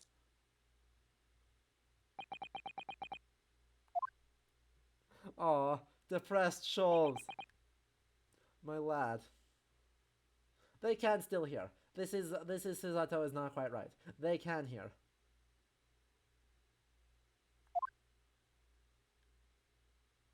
Heck.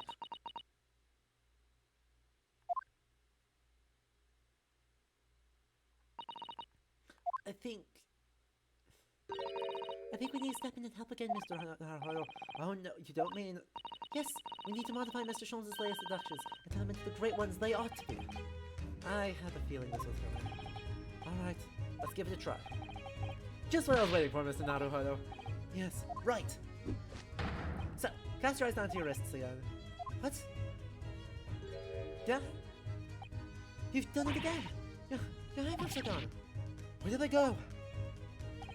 Fear not, I shall see them restored after our work is done.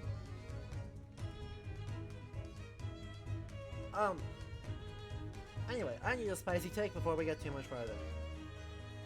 I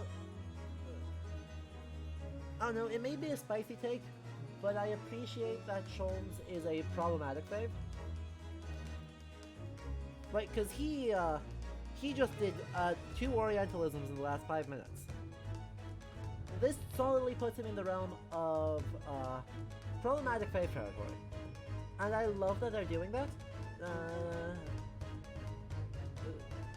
Because, well, it's probably not that fun if you're paying attention to be like, oh wow, he's kind of a jackass. It does indicate just how ingrained imperialism is, and it is a soft criticism of the otherwise glamification of the British Empire that goes on through most of this game. He's also, you know, dramatically less racist than basically everyone else will meet, so that's something. He's fundamentally decent, but in a way that doesn't leave him immune to imperialism. And that's good writing. That's good writing right there, even if I meme on him for it.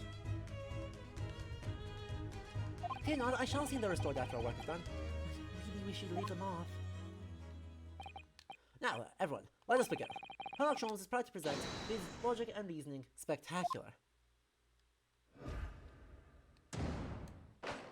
Course correction. Hold it, Mr. Sholmes.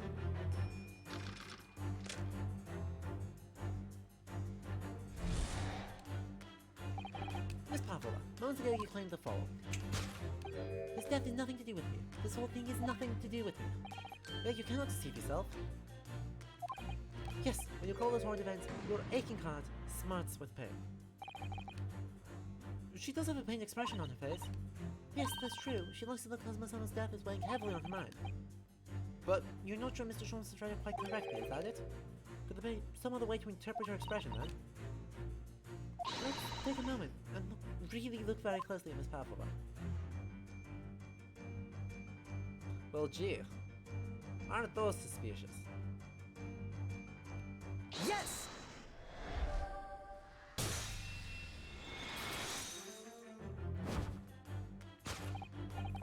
Yes, when you recall those horrid events, the claw scratch smarts with pain.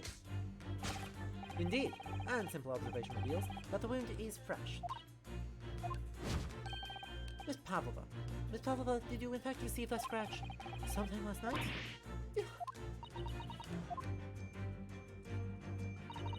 Her friend is in fact a kitten. When I think about the young man that died next door, it looks so sad. And when I have said, pain from this wound is worse. And it's that very pain that evidences your inextricable link to the victim's death. So we ask, what is the nature of this intruder that stole into the victim's cabin on that portentous night? Naturally, it was the friend with which you boarded the vessel, was it not?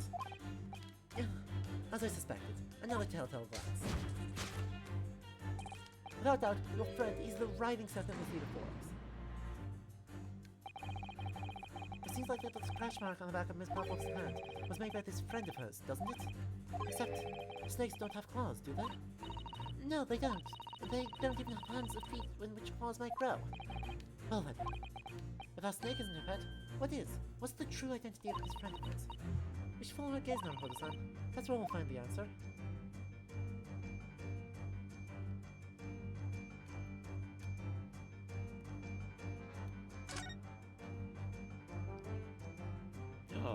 Look at him! Well, look at the photograph in this frame. This must be something Miss Pavlova brought with her when she ran away. She is exceptionally beautiful, isn't she? Yes, that's true. But personally, it's the little black creature she's letting this caught my eye. Maybe we better take a closer look at this. Yes!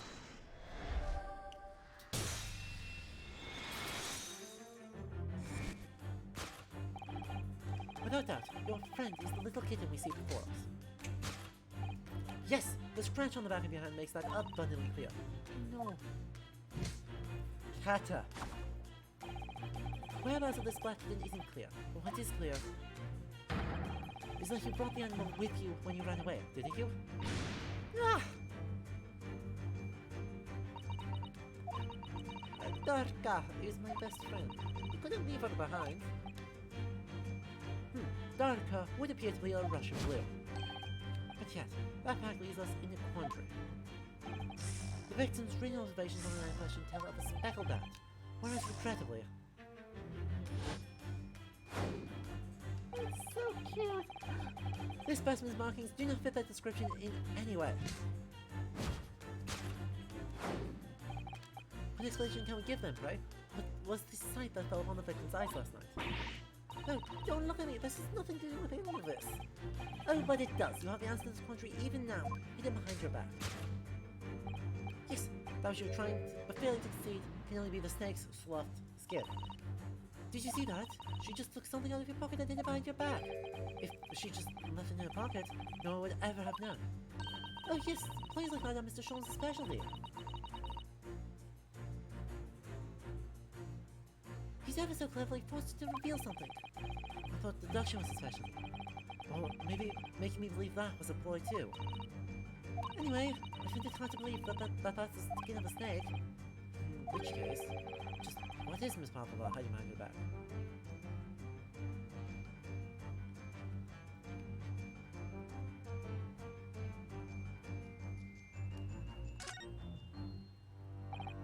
Well, it is speckled and it is band, but what is it? It seems to be soft and fluffy, one piece of cloth of some sort. And that looks like a handle on it. I think it may be a cat's toy. This sort is common in the West, apparently. How is it that a toy for cats? Cats like to chase the band around and paw on it. Kittens in particular love that sort of play. You only need to wave it in front of them and they pounce to catch it. That sounds positively adorable. Yes it does. Yes it does, Ryanosuke. Oh, the cat is so cute. Yes!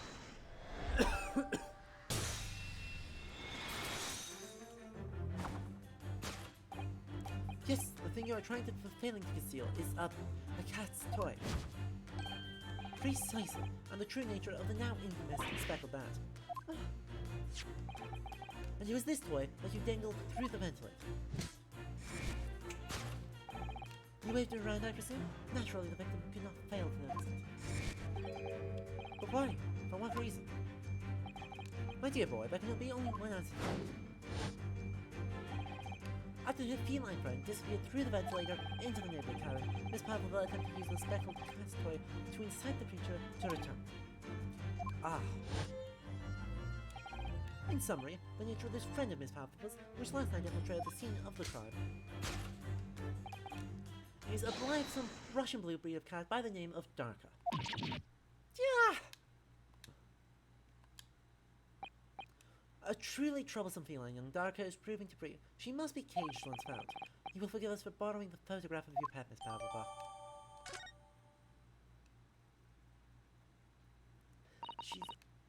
It was after I gave her food last night. That's when it happened. She scratched the back of my hand and then ran up the billboard. Before I could do anything, she had disappeared through the ventilator. Darka, she is so naughty. A beloved kitten. Solved. How Mr. Osevi died. Not in fact by a family snake's bite, as it turns out. Moving on, we come to the heart of the matter, the grim demise of the victim.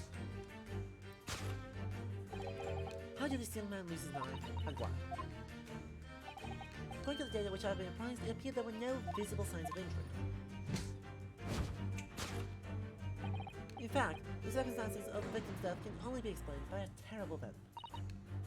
What Mr. Sholmes says is true. There were no signs of a wound anywhere on Cosmo-sama's body. That's right, but Mr. Sholmes seems to be unaware of one very important detail. The snake is unrelated. The snake is a coincidence. Cosmo wasn't poisoned. Yes, it would seem so. Let's give him the information he's missing now. Yes! It is beef stroganoff. In fact, the circumstance of the victim's death can only be explained by the post-mortem report. Ah, yes, I knew it was one or the other. His neck was... Indeed, the breaking of the cervical vertebrae is fatal. Only the lack of life will be strong enough to survive that. Seaman Stroganov isn't some immortal freak, no. The jury is out. Anyway, we have a good authority that the victim's neck was broken. Now, if we take that as fact,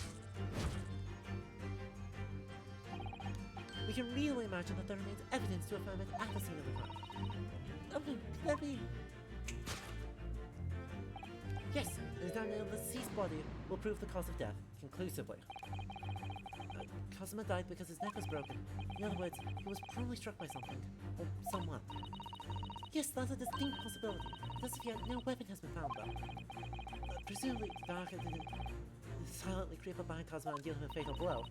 I suppose... it's possible he had to fall and hit the ground awkwardly. It could have been a terrible act of misfortune that he broke his neck completely by accident. Oh yes, a bad fall could explain it. It's rather hard to believe Cosmo-sama, though. He wasn't a clumsy man. Well, we need to fix this deduction somehow. Is there anything on the scene that could explain what happened?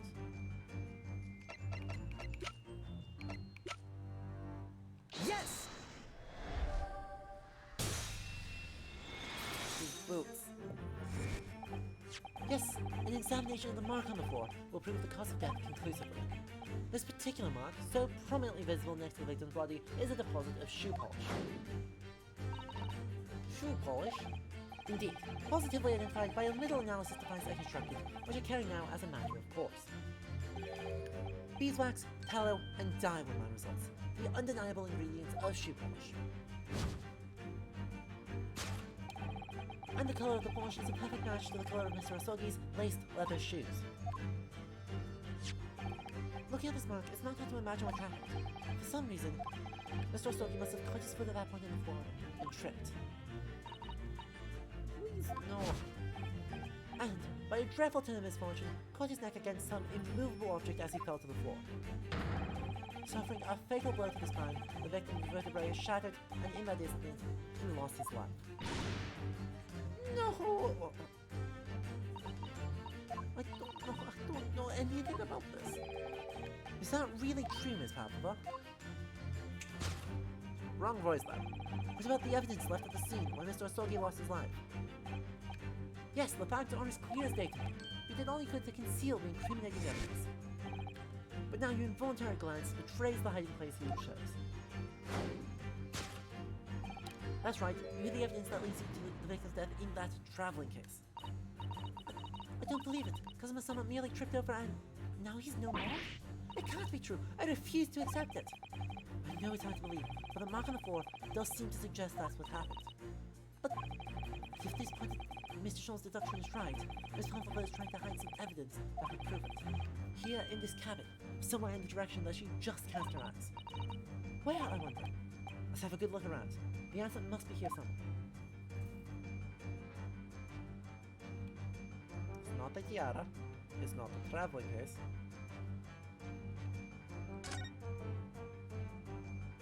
This is a waste paper basket. Perhaps all the first left cabins have them. But Miss Pavlova only started occupying this cabin late last night. Presumably there's not much rubbish in it yet. Oh, what's that? It's a broken piece of glass, isn't it? Yes, it is. I feel like I've seen it somewhere before. It looks familiar. Perhaps it's more than your mind simply playing tricks on you. Yes!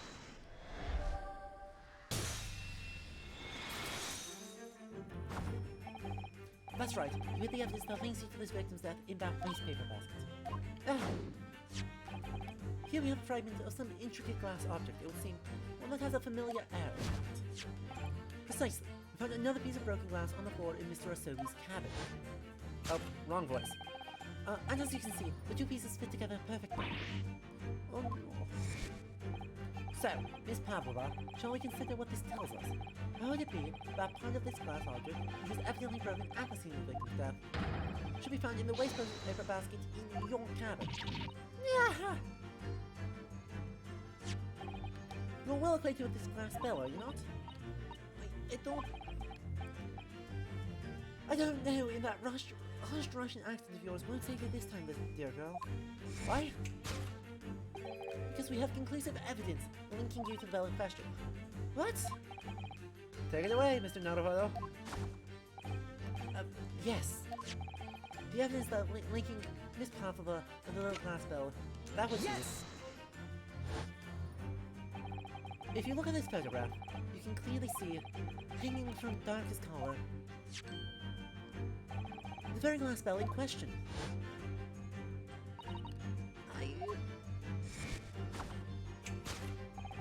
The truth has caught up with you, Miss Pavlova.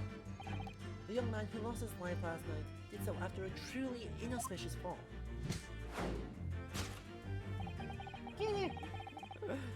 And because of that fateful stumble,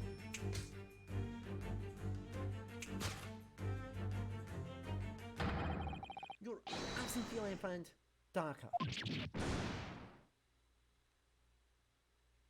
Kitty is murderer.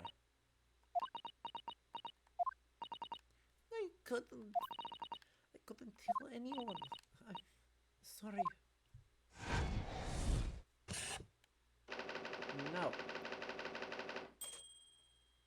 Feliz bodysuit.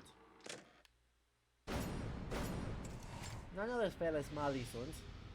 All cats are good cats, even the cats that accidentally do murder. They are still good cats. They are all good cats. Why don't you tell us now, Miss Pavlova?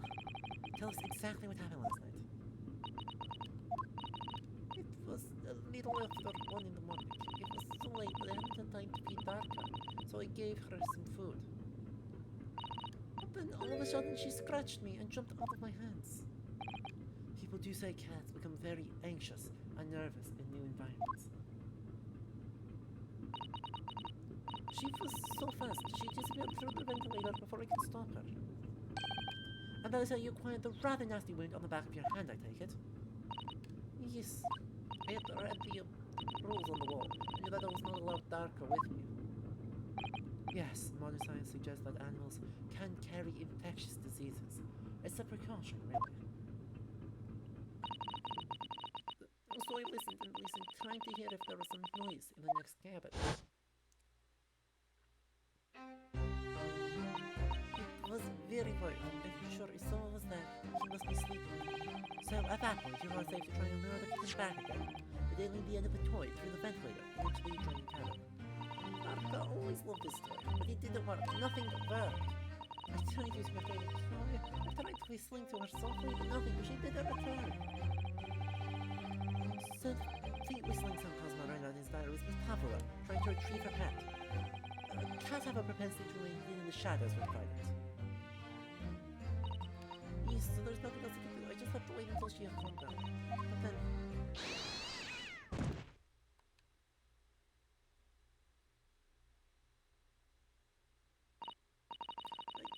I nearly passed all the shock.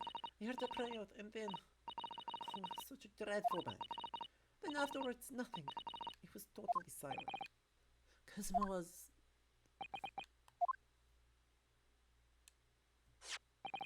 From the appearance of the brown mark on the floor, it seems likely that what you heard was the victim stepping on the glass bell and tripping up. The Asesburia is a large vessel, but even she can pitch and roll violently without warning. If Mr. Asogi was already off balance as a result of the ship lurching when the kitten got under his feet, the combination of unfortunate factors could easily have caused him to fall over. But what became of the kitten afterward? In the end, I managed to get her to come back through the ventilator. Yes, Yet Darka is nowhere to be seen. Must have forgotten to lock her case. Oh, she's disappeared again. Gracious, that cat is as insufferably restless as I am. Well, he knew something about himself at least.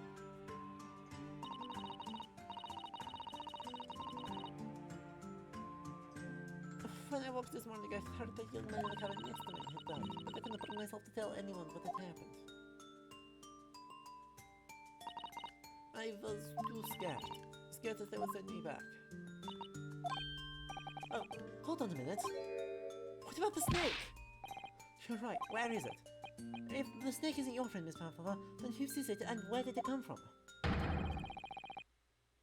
What on earth is such a dangerous creature doing on board this ship?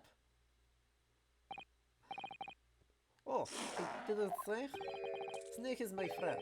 His name is Pirozhko. What? What?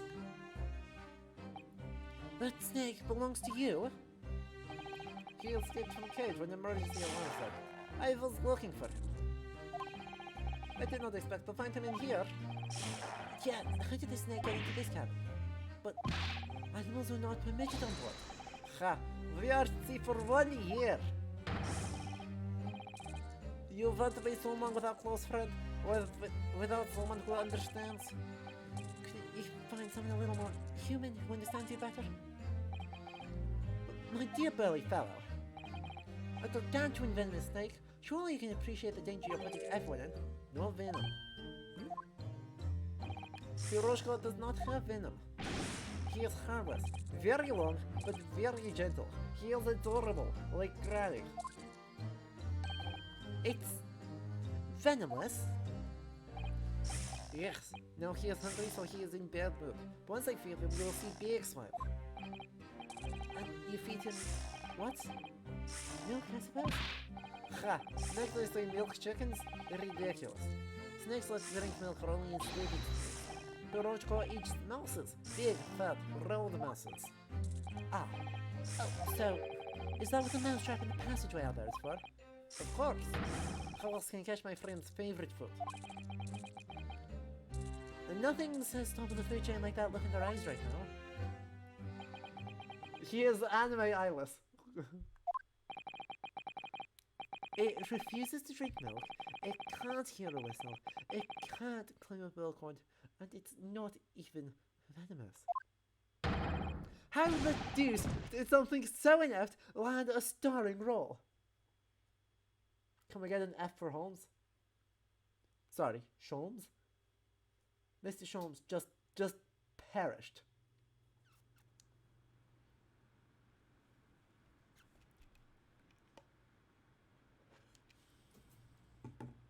Completely rolled. It is not my fault. I do not make up stories. My Pirozhko has nothing to do with this incident. So that's what happened. That's the truth behind my best friend's tragic death.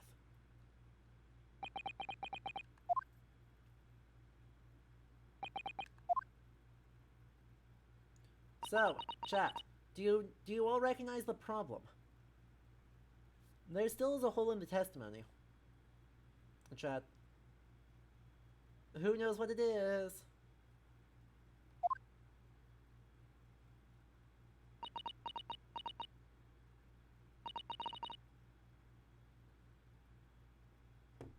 The text?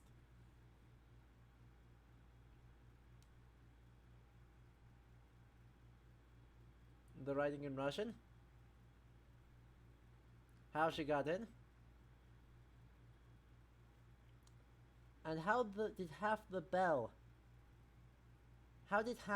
end up here if she never entered the cabin? Miss Pavlova? I understand the difficult situation you found yourself in, and I do sympathize. But please remember this. A young man lost his knife. If you're going to attempt to cover up your guilt with lies, then no matter what the circumstances, I cannot forgive you.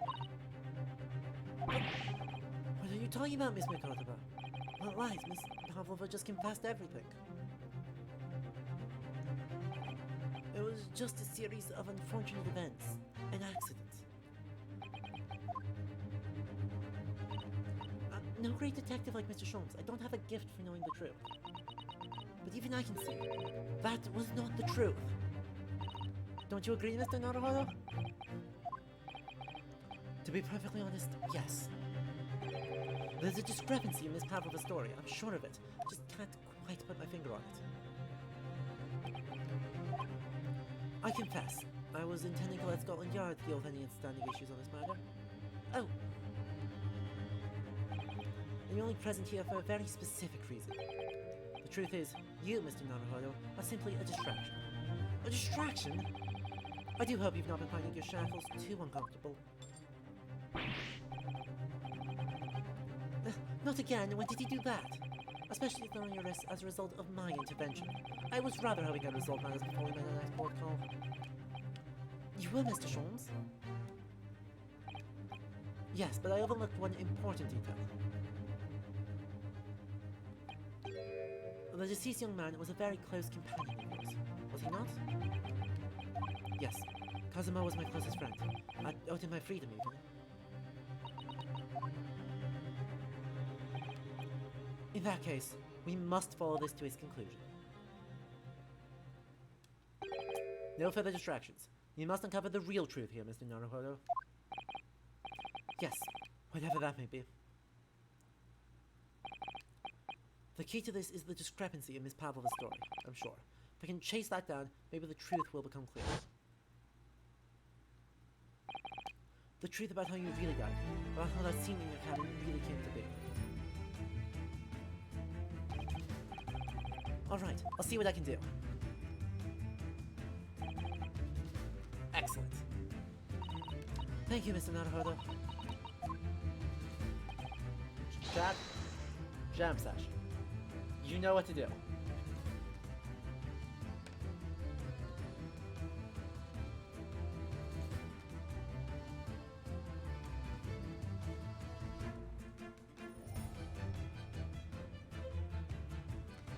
Remix of Kazuma Asogi's theme.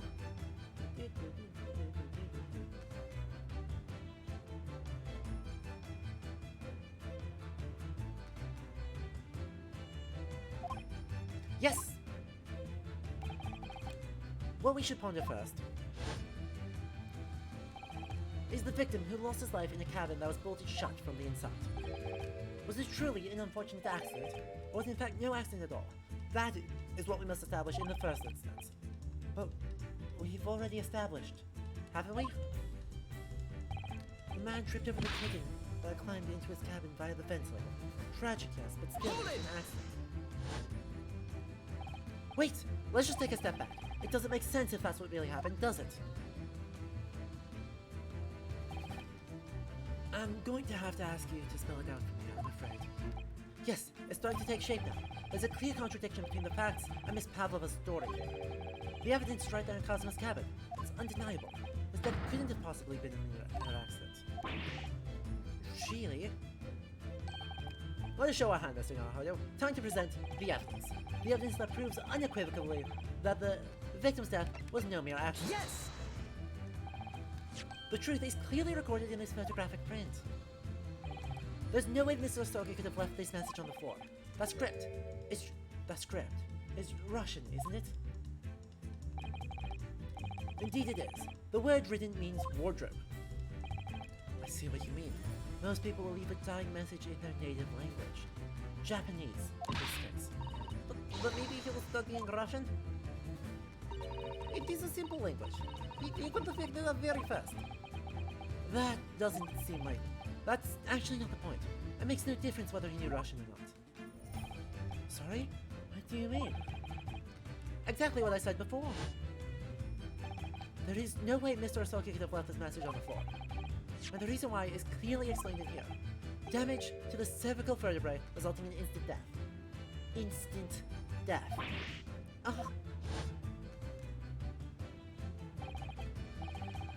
Which means after the victim fell to the floor, they couldn't possibly have written anything. Because he was already dead. That's not the only reason either. There's something else we found in Mr. Asogi's cabin. A remnant of something that couldn't possibly have been there if what Miss Pavlova told us was true. What? So, Suzato-san has noticed it too then. Putting this message on the floor aside, there's something else that gives the truth away.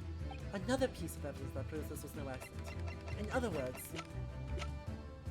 Yes!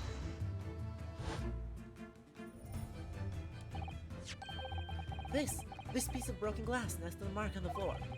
But that's the glass spell the kitten had around his neck. We already know all about it. It was broken in half when the victim tripped on the cat and fell. So we already have a satisfactory explanation. Here's the flaw in that logic. Unfortunately, there is a very big flaw. A fatal flaw. What? If that's really what happened. Then how did one half of the bell end up back here in this cabin? Oh. Yes, remember I found the other half of the glass bell in that waste paper basket. Would you care to explain that, Miss Pavlova? Oh no. Both these pieces of evidence clearly point to the same conclusion.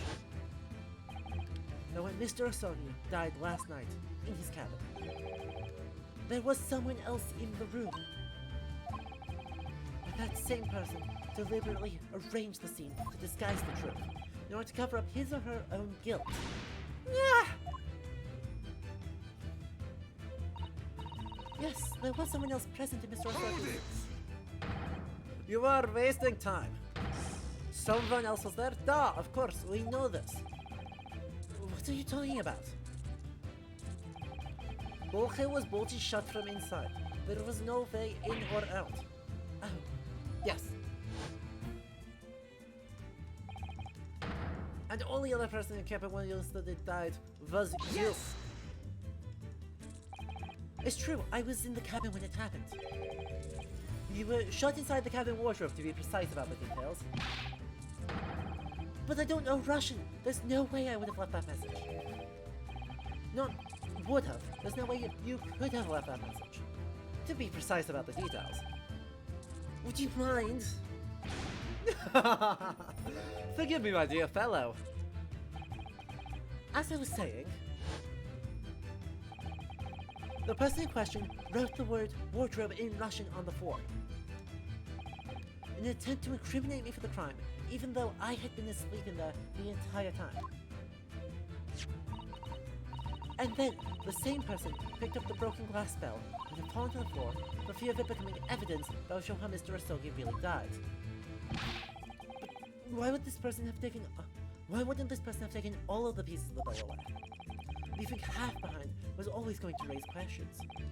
Yes, well, it was past 1 o'clock in the early hours of the morning. The cabin would have been quite dark. The single, small lamp suspended from the ceiling would barely have cast any light onto the floor there. Little wonder then that the culprit failed to notice a fragment of the tiny item. You suspect me, don't you?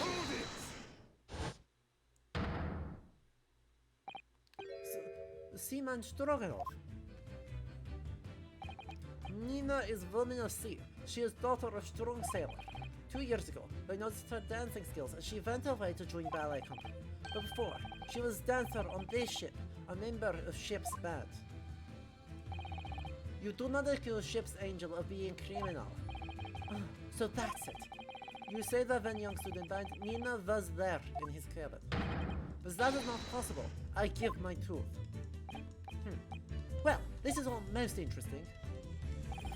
And why would you give your truth, pray? How can you be so sure? You are a great detective. You should know. Look through the eyes. Cabin bolter was bolted shut from inside. Nobody could go into cabin. Not Nina, not anyone.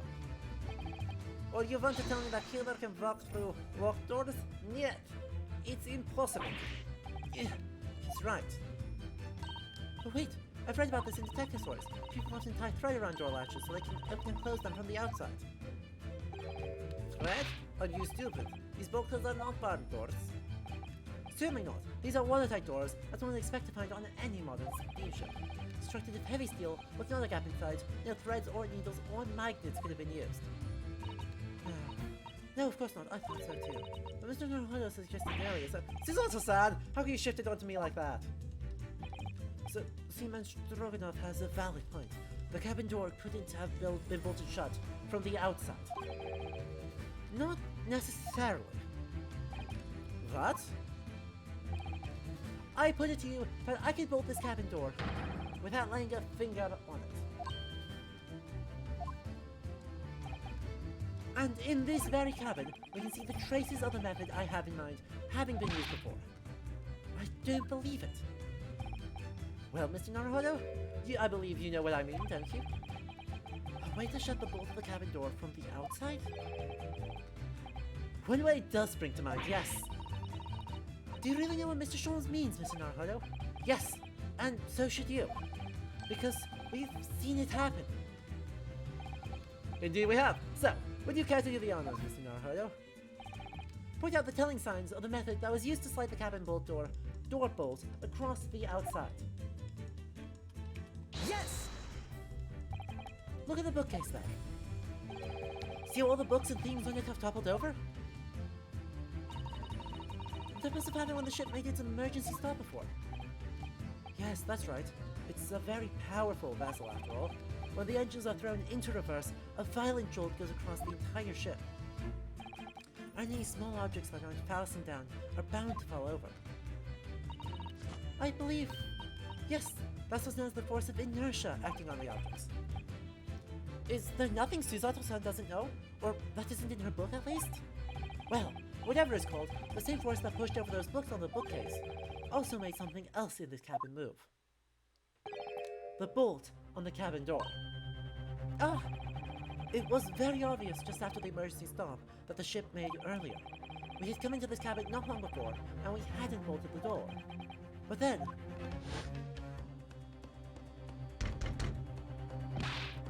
Hello? Is anyone in there? Shout if you need assistance. Oh, that sounds like... Inspector Hosonaga. Oh, yes! That's it! When the ship stopped suddenly, the bolt flew across and locked the door. Yes, it's made of metal, but it's small and light enough to be moved by the ship's sudden change of speed. Or the force of inertia, if you want to call it that. But you tried to say that last night, after Mr. Osoge was killed.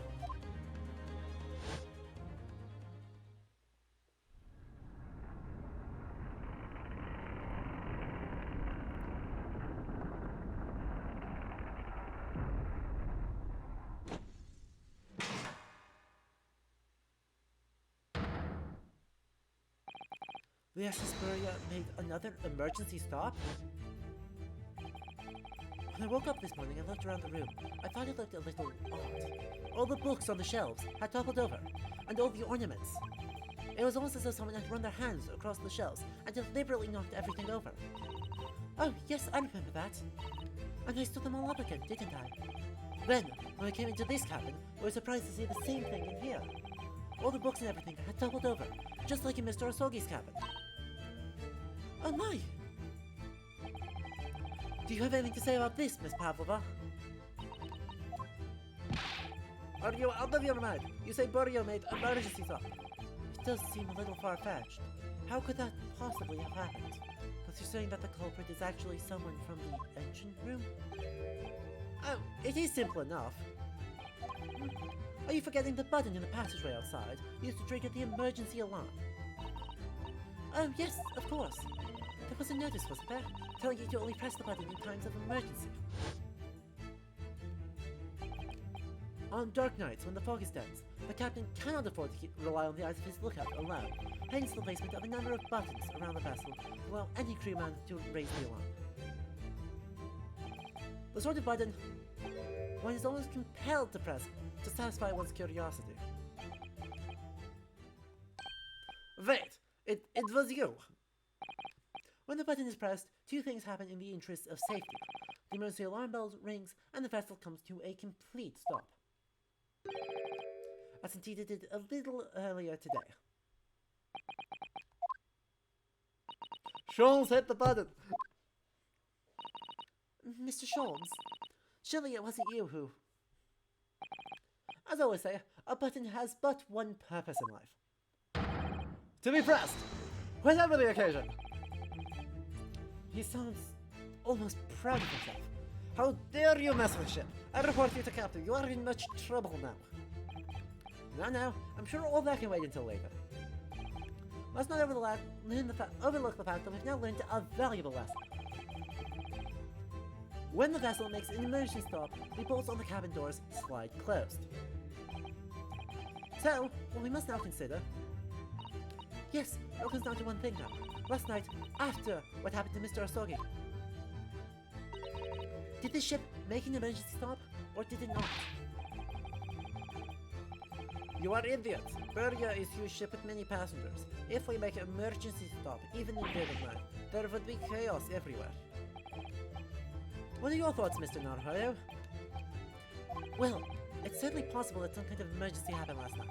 We have evidence to support that idea. Really? What evidence, Mr. Naruhodo?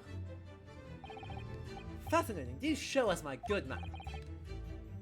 What evidence promotes the theory that some emergency gripped this vessel last night? Yes! Seaman Stroganov, it's your duty to patrol the first-class area of the ship, isn't that right? That is correct. Why? And the ship's log here, this would be where you record the details of your duties. What are you doing with that? That is mine. You rather carelessly left it atop the little makeshift bureau in the passageway up there.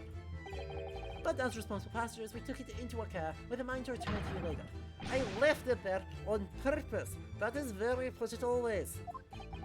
The point is, looking at what you usually record, it's clear that under normal circumstances, you write the phrase, nothing to report, every 30 minutes. But from 2 o'clock last night until first light this morning, nothing was recorded at all. Nothing recorded in the log? That is... because nothing happened.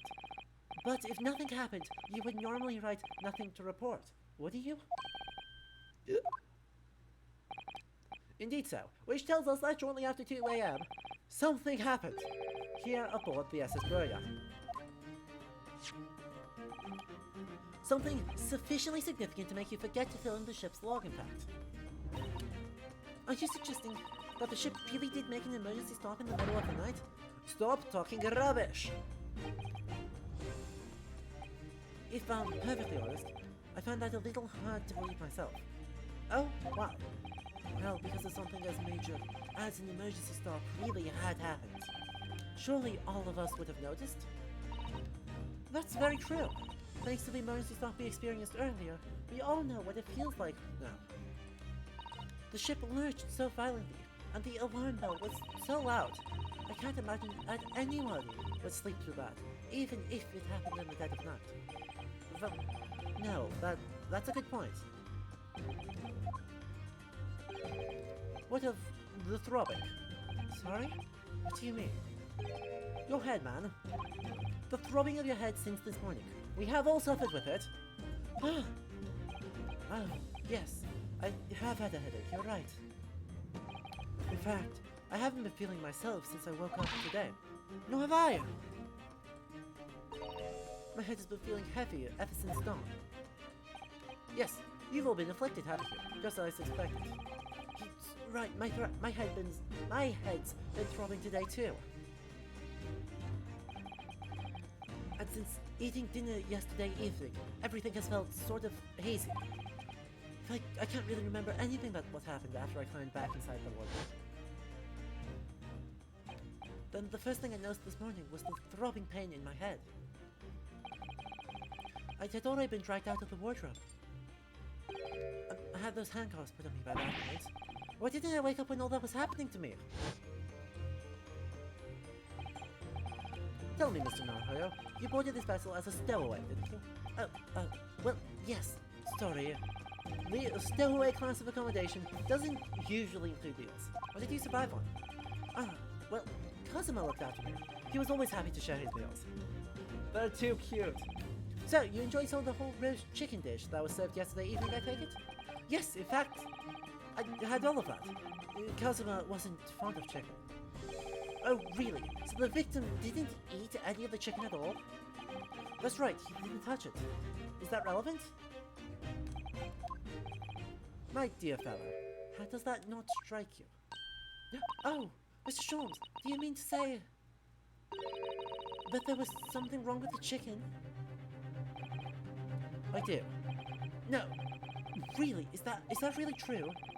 The meal prep for the passengers last night had been tampered with. Tampered with by the addition of a soporific, designed to induce a very deep slumber in those who consumed it. A sleeping drug? Do you mean whoever did this laced every meal with a sleeping drug so no one would notice the ship's emergency stop? Mr. Naruto, of course that's not what Sholmes means. What a far-fetched idea. Precisely. Lacing every meal of every passenger on board with a soporific drug would certainly be impossible. Unless, that is, every single member of the crew was a conspirator. What? Mr. Sholmes? Well, Seaman? Yeah. I'm sorry to say that any more deception in this matter will get you nowhere. If you refuse to talk, there would have to be an inquiry made through the shipping company, of course. And were that to happen, every member of this crew and the captain himself would be hauled over the coals. For aiding and abetting a renegade.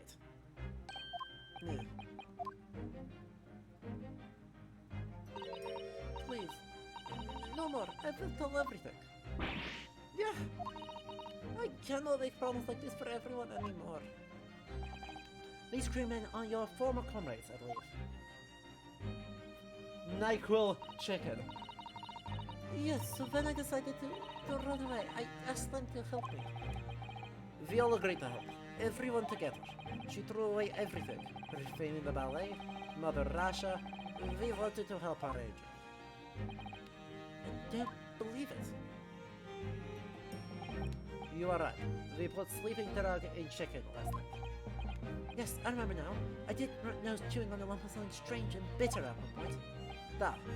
We could not make all drug. How you say? Dissolve? Yeah. Talk about heavy seasoning. At midnight, in waters near Shanghai, we brought our angel on board. She was held by a comrade on shore with a small fishing boat. Well, all the passengers of the SS Beria slept soundly. Thanks to the almost magical effects of the slumber-inducing potion their evening meal had contained. So, if that's what happened, the only people awake on the ship last night were the crew, people who dislike chicken, and the newly boarded passenger, Miss Pavlova. And that means it would have been possible for you. You could have used the emergency stop trick to lock Cosmo's cabin door. But how does that make sense? Surely every cabin door would have been locked in that case, and there would have been complete chaos. Oh, I wouldn't say so. What? Oh, of course. Just like us, all the other passengers would have eaten their evening meal of chicken in their cabins. After which, they would have been overwhelmed by tiredness because of the sleeping drug. No, Barry Mike. Pavlova comes on board at midnight. Asogi dies at around 1:30, and the emergency stop is around 2 o'clock. After which, they would have been overwhelmed by tiredness because of the sleeping drug. Quite, and accordingly, all passengers were already in bed, already in their cabins for the night. Yes! The overwhelming majority of cabins would habitually sleep with their cabin doors bolted anyway, and so not one of them would have found it remarkable to find the cabin door locked in the morning.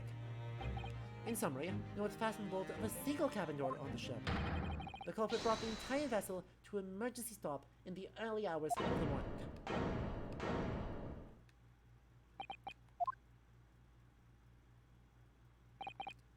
You have talked a long time and said many things. What is point? The point is what I said earlier. There was somebody else present on the scene when the victim lost his life last night. Somebody who left a message in Russian on the floor in an attempt to incriminate another. Somebody who tried desperately to hide the broken fragments of glass that would reveal the culprit's identity. And someone who abused the ship's emergency stop procedure in order to lock a door. All told, a busy night. But... I don't know anything about this. I am just a little girl. You like to speak with your long English words and explain your clever ideas. But I am sailor, and sailors don't listen to long, boring stories. We don't believe. Sailors like me, we trust only what we see with our eyes. Mr. Roganov, is this true?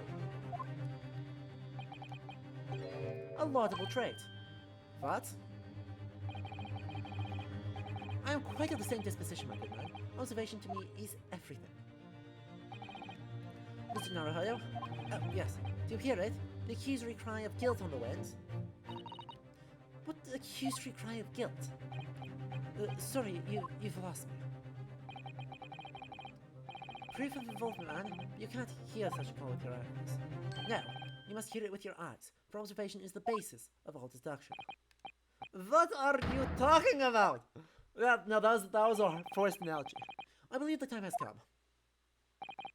For one final, logic and reasoning spectacular to expose the truth.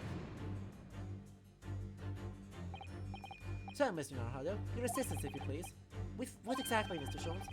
With observation, my dear fellow, just as I said, of these two prevaricators. Observation? Remember, Mr. Naruhodo, we know that somebody tried to fabricate evidence, don't we? By tampering with the scene of Mr. Asogi's death. We're looking for some trace of evidence that one of these two was there when it happened. Precisely! You are delightfully quick to grasp my meaning. Alright, I'll see what I can see. So looking for a trace of evidence that shows someone else was there last night when Kazuma died.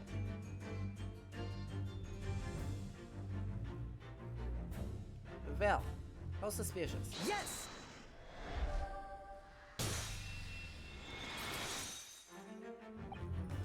Seaman Stroganoff, you seem to have quite a large purple stain on the back of your white uniform there. Yeah?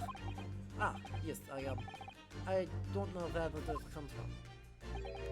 So, nothing in particular comes to mind about the stain? What are you trying to say?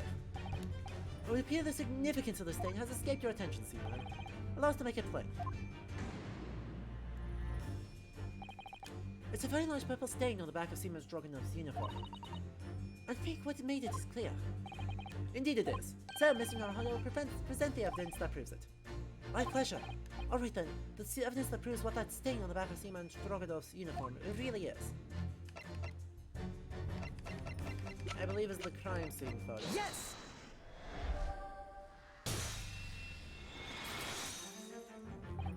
Yes, it's this photograph, and the ink it shows. That's what caused the stain on your uniform. Ink? A rather unusual color of ink, purple. Ah! Ah, the penny drops, at last. Now you see the significance. The Russian word on the floor next to the victim's body was written in purple ink. On the stain on the back of your uniform is ink of exactly the same color. If the ink had been dry, could it possibly have stained your uniform in that way? Which means you must have been present in the cabin in the moments immediately after the ink was spilled.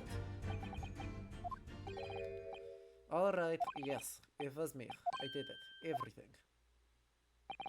I arranged everything in that student's cabin to make it look like wardrobe and did it. Then I pressed button to make Burya do emergency stop and bolt cabin door shut. I did everything so no one would suspect our angel. Beef, please. Don't worry, Angel. Let me do talking. It was after 1 in the morning. I was on duty patrolling passageway. Then our angel came to me. She was white, like sheep. Beef, please, you must help me. I went with her. The door to cabin number 1 was open. When I looked inside, I saw a student boy on floor. Oh, what happened here? Please, don't tell anyone. My little furry friend. Everything that happened in cabin is like Angel told. The kid escaped through the ventilator into Mr. Asogi's cabin, then he tripped over it and broke his neck when he fell to the floor. Yes, that is right. So after the incident when the cabin ran away, Miss Pavlova then visited the cabin next to us. Yes, his name is Beef Stroganoff. Only to find his occupant lying lifeless on the floor. She said she was worried when she heard the sound of something falling on the floor. That's when she went to look. No, Angel? The door was not locked, so she opened to look, and you already know what happened after. There's just one thing, if you wouldn't mind. That. When you went to Mr. Asogi's cabin, Miss Pavlova, was he already dead? Why? I already told you. When Nina opened doors to the cabin, I was asking Miss Pavlova. Well, Miss Pavlova?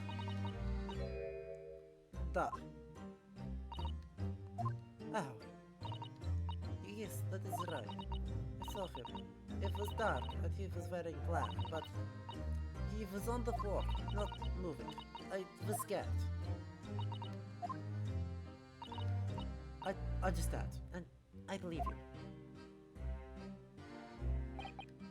So, is that finally it now? Have we discovered the real truth about Cosmo's death at last? Ah, something very nearly slipped my mind. Oh, Mr. Sholmes?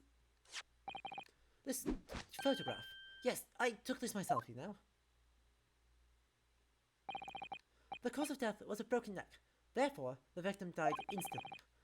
And the unfortunate incident that precipitated these events, a kitten on which the victim stumbled. However, if there's all this, the facts, there is one particular area in this photograph that seems to me somewhat unnatural. What do you mean unnatural? What are your thoughts on the matter, Mr. Naruhodo? Well... If Cosmo tripped and fell, and by some terrible stroke of bad luck broke his neck, which part of this photographic print seems unnatural? The bell belongs to Pavlova's kitten, yes. Which part of this seems unnatural? Cosmo wasn't dead when he got the chicken. The chicken was the night before. The chicken is at 7 p.m. Pavlova arrives at midnight. Cosmo finishes writing his diary about 1:30. Dies. The ship stops at 2. Guys, your timeline. Keep it straight.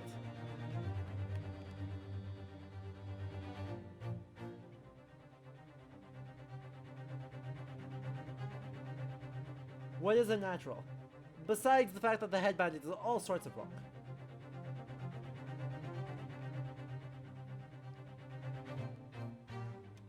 Yes!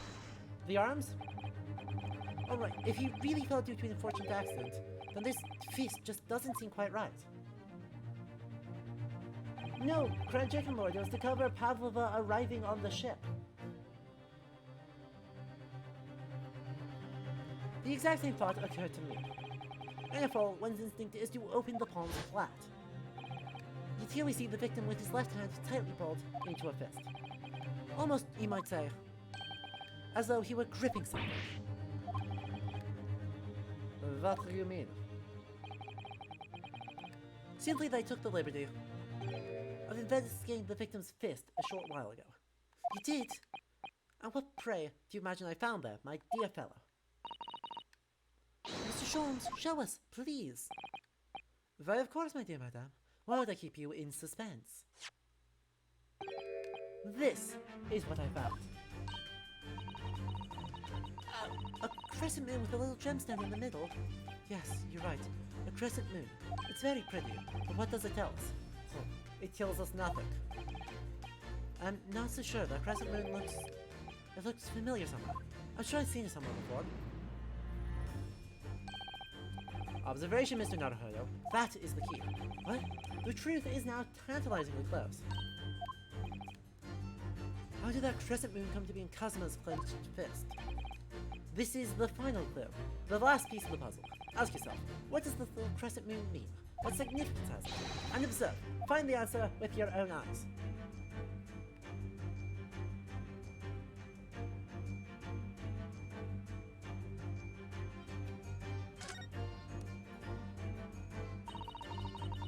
She has such petite ears among that beautiful hair, like little pink shells. Oh, what's that? There's something attached to here.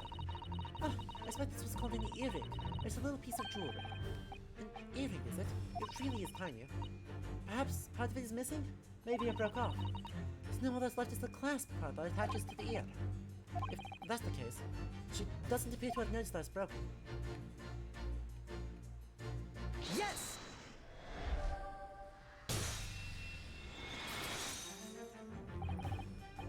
Miss Pavlova, I noticed that on your ear. Even though you have a metal earring, the decorative part of it seems to be missing.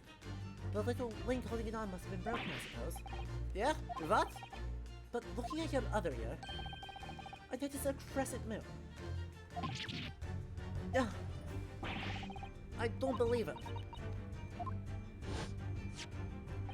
Now, the missing crescent moon was found in the victim's clenched fist. Clearly, there's only one logical conclusion. Wouldn't you agree, Mr. Naruto? Yes. Miss Pavlova, Mr. Osogi must have grasped the crescent moon and pulled it from your ear. Perhaps just moments before he fell to the floor. In other words, last night in Mr. Osogi's cabin, you witnessed the moment when the victim fell with your own eyes. In fact, you were quite literally at arm's length from him.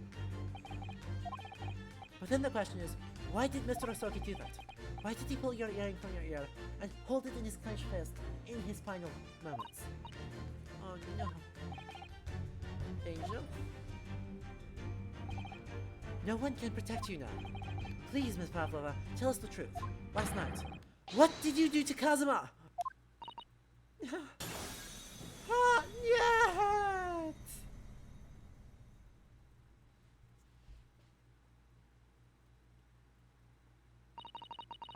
When I think about everything that happened yesterday, it was too much. Running away, the fishing boat in the middle of the night, trying to climb into this huge ship. And then, when I was at last in this cabin, I could relax after this horrible, long day.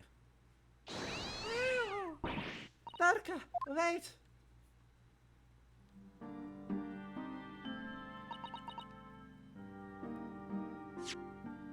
Oh. I couldn't believe it. When she disappeared through the ventilator, I tried to call her with a little whistle. I tried to wave her favorite toy. But nothing worked. Darko would not come back.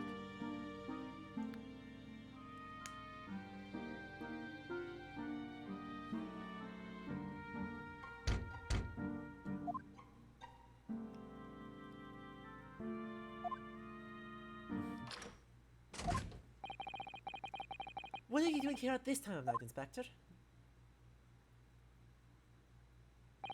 Oh. I'm sorry.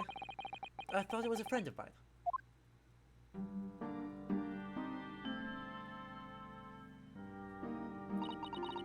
The young man from your country. He was very polite and kind. He helped me to find Darka, and he promised not to tell anyone. But then I had my friend in my arms again, and I was going to leave the man's cabin. Just a moment. Sorry, what? No, yes? I'm sure I know your face. I've seen you somewhere before. Of course. You're Nikolina Pavlova, aren't you? The Russian ballerina. No, I don't know that name. I nearly stopped when he said it. He knew who I was. How could this man from a land far away east know a Russian ballerina? Yes, I saw your performance in Japan. The beauty of the ballet made a deep impression on me. But what are you doing on this ship? I'm sure I read your ballet company was performing in Shanghai at the moment. I can't fool him. I have to tell him the truth. I hope he doesn't tell anyone. I have no other choice. I see. So you've run away. Please keep my secret. Don't tell anyone. Give me a moment. I could use another opinion here.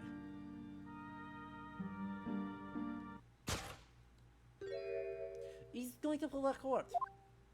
Why did I think I could trust him?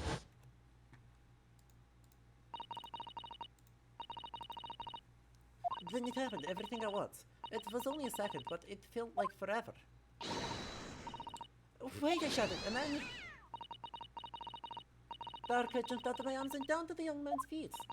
And... as he turned around to look at me...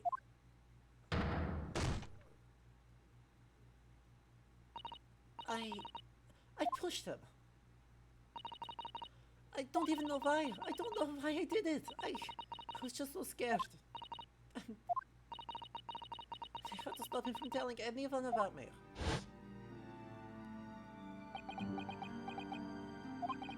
And that's when you went to fetch help? from Seaman Stroganoff, who was on duty out in the passageway. I heard Nida cry out and blood on floor, so I ran to her. She was standing at cabin door, shaking like this. She looked at me and said, "Help me, Viv. If they find out, I will leave. Please, I have nowhere to go." So you decided to help. And that's when you arranged things in Cosmo's cabin to make it look like I did it. So no one will suspect the passenger in the cabin next door. Yes. I went to the cabin and I looked around to make sure there was nothing to show Nina was there. And then I found Stowaway, in wardrobe, still sleeping. Right. That's when you found me. So you worked out a plan to lay the blame on the Stowaway. I closed the wardrobe and put back strange paper stuff. Luckily for me, that's the only reason Suzato-san started to believe me when I said I was innocent. I dragged the young man's body to the place and used ink that was spilling to write on floor. I wrote garderobe, so the person you found him will look inside wardrobe and find Stowaway. And tell me, what did the glass spell? It was by a seat, so I picked it up. I see. But it was dark in the cabin. I didn't notice the other half. Then Angel went back to our cabin and I finished job. By pressing the emergency alarm button in the passageway.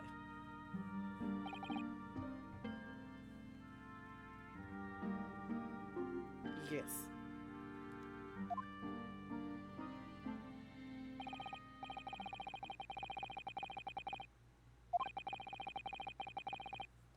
Thus enticing the bolt on the cabin door to slide shut, creating the locked room mystery.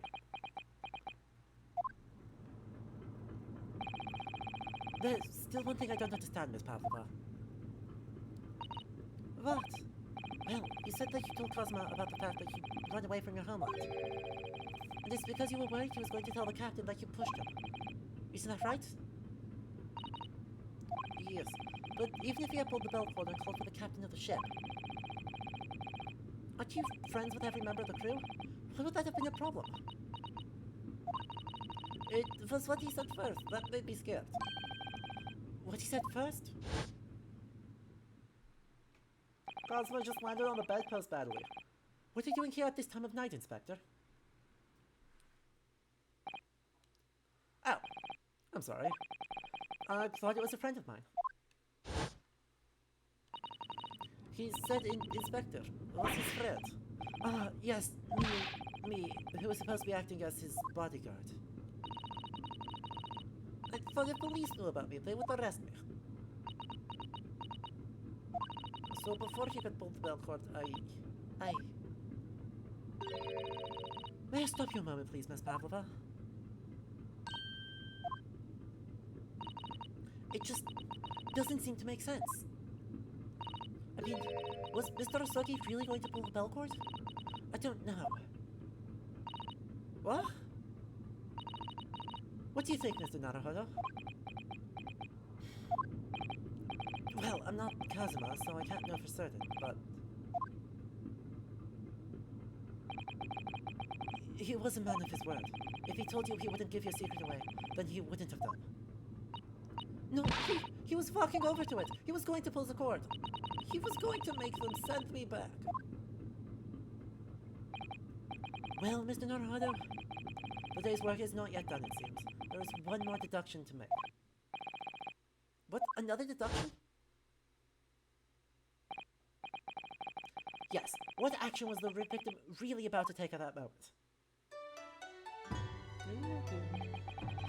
Can we determine whether the young man's gaze was directed?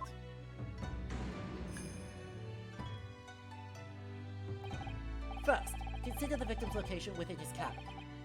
That's easy. I remember every detail of that room.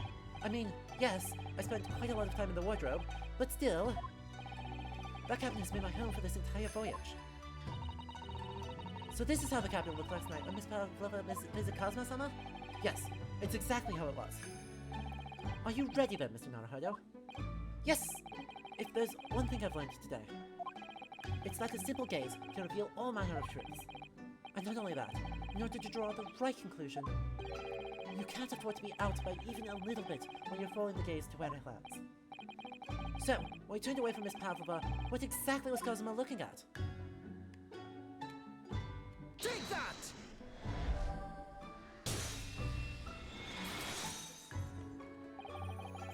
Considering everything that had happened last night, suddenly it may have looked as though Cosima was going to ring.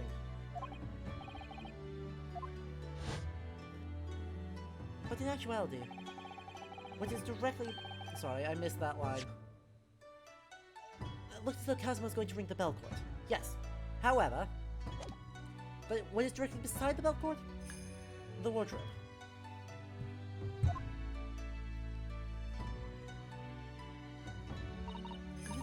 The wardrobe? And, more importantly, what was inside the wardrobe? The man's great friend, sleeping soundly. Ah. Miss Pavlova, think back. Please, think back very carefully. What were Mr. Asogi's last words last night? Give me a moment. I could use another opinion here. Another opinion? Yes, but not from a member of the crew. No, Mr. Asogi intended to consult his close friend on the matter. To see if between them, they might be able to help in some way, no doubt. Oh no! Sadly, we can't know the truth for certain now. It's too late for that. And I wish you had made sure of what Mr. Asogi was looking at. Things may have ended very differently if you had.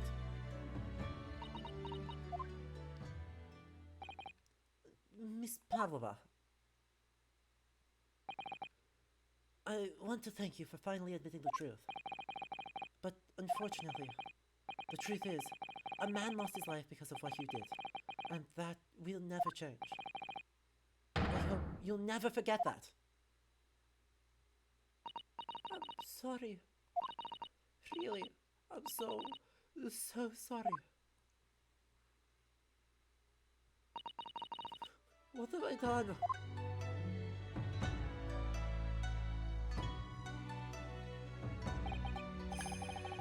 So, at long last, the mystery surrounding the tragic accident on the SS Buria was finally laid to rest.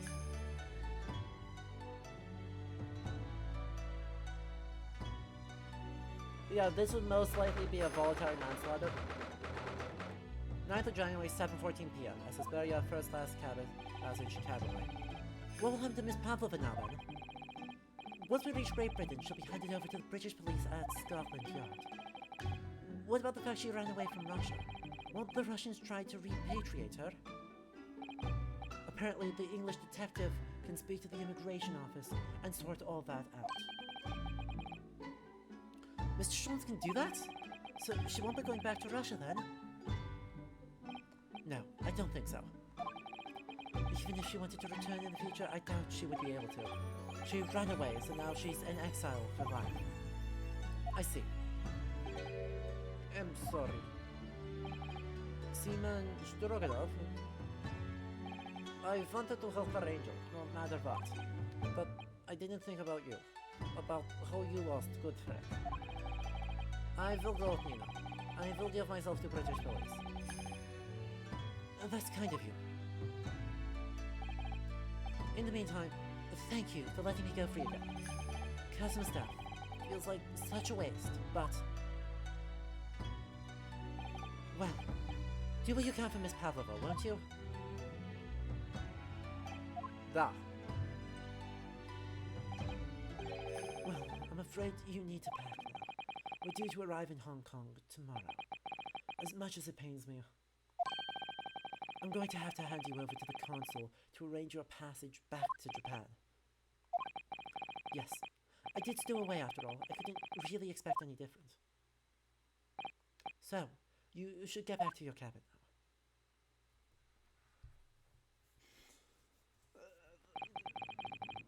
It looks like my study towards Great Britain is over before it's even begun then. To think that only days ago, Cosima and I were laughing together about how we tear up the streets of London. That seems like a distant memory now. Oh, what's that? Is it someone weeping? Susato-san? Naruto-san, I didn't know you had returned. Well, I haven't been back. Inspector Hosonaga just told me I should pack. You know, ready to leave the ship tomorrow, and all that.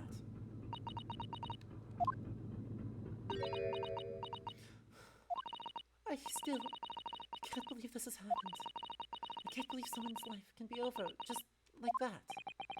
Susato-san.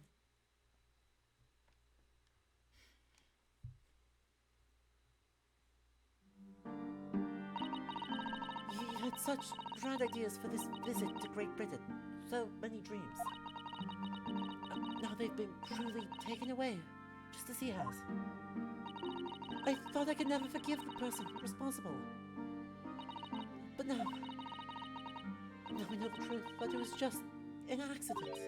Just a silly series of mishaps. It's too much, Naruto-san, it's just too much. Yes, I know. I wish there was something I could say. Inspector, my duty was to see Asogi-san safely to Great Britain, but I failed, and caused his two closest friends great pain and suffering as a result. I've let everyone down, and I would do anything to make up for my terrible blunder. Nobody blames you, Inspector. And I'm free again now. Wait, huh?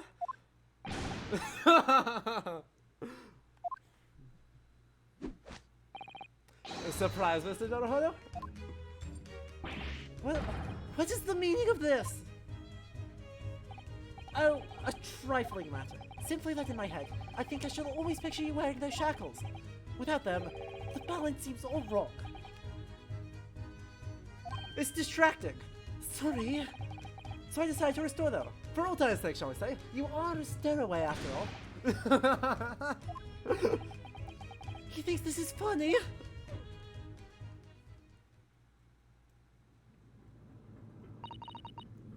Mr. Sholmes. We do appreciate all your assistance. I'd like to thank you from the bottom of my heart. Not at all, not at all. Though it's a little late. May I offer my sincere condolences? The loss of your companion is truly heartrending. I hope that you will be able to fulfill some of his aspirations in his honor. I'm afraid that won't be possible. We shall be disembarking at the next port, in Hong Kong. We have to return to Japan and make a full report about everything that's happened. Well, wait a minute. It's just me that has to go back, isn't it? I mean, I was still away.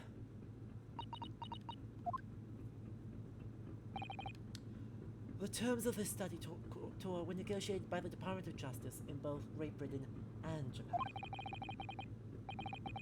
It was to be one lawyer and one assistant. Was to be. In the light of Mr. Asogi's unfortunate death, I'm afraid the study tour can no longer go ahead. No, I don't care for me, but... Poor Susato-san. My dear fellas, the majority of problems have an extremely simple solution, you know.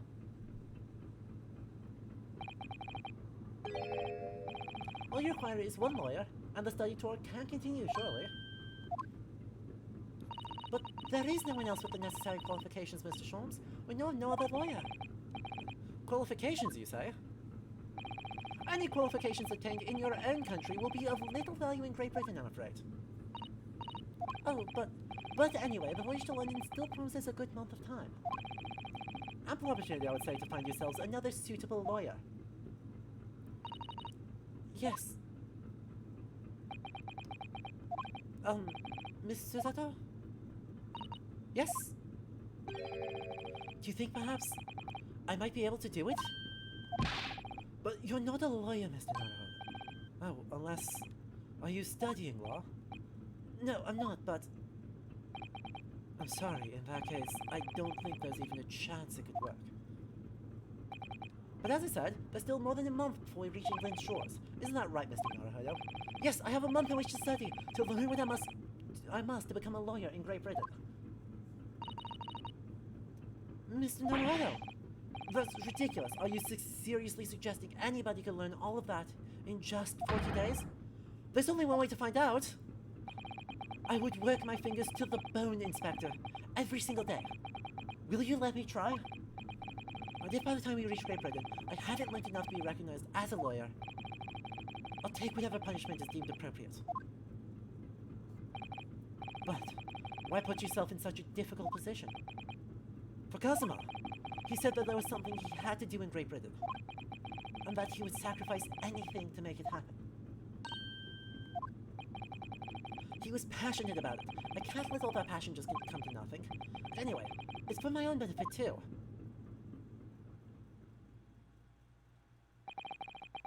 I will become a lawyer. I have to. What do you say, Miss Susato?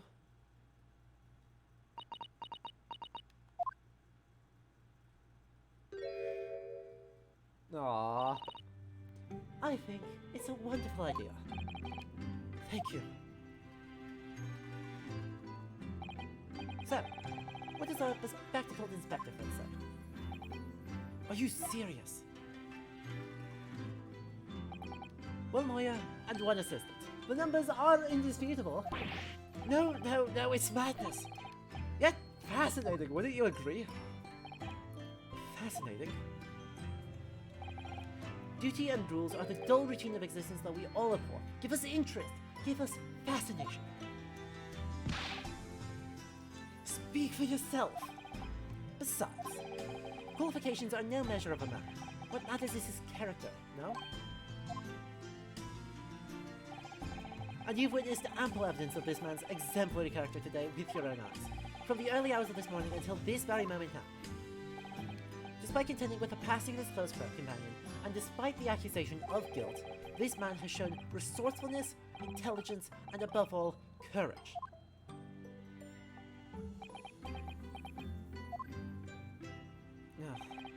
Very well. I'll think of a clever way to word my report to the Department of Justice. Inspector! After all, I did just make a promise, didn't I? I said that I'd do anything at all to make up for my shortcomings here. Oh, thank you, Inspector. If you'll excuse me, I must pay a visit to the captain's quarters, I think. I need to discuss what to do next, and how best to make my report.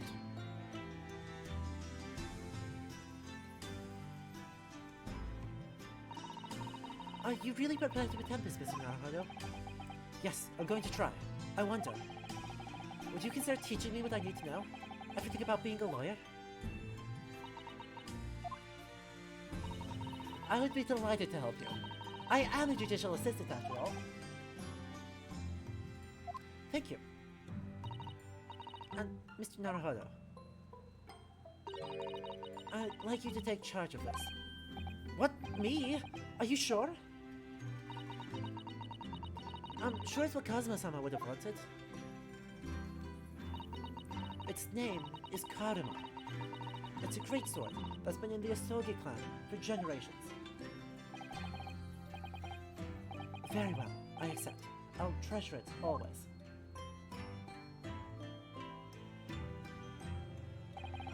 So then, Mr. Zato, it seems we'll be working together for some time to come yet.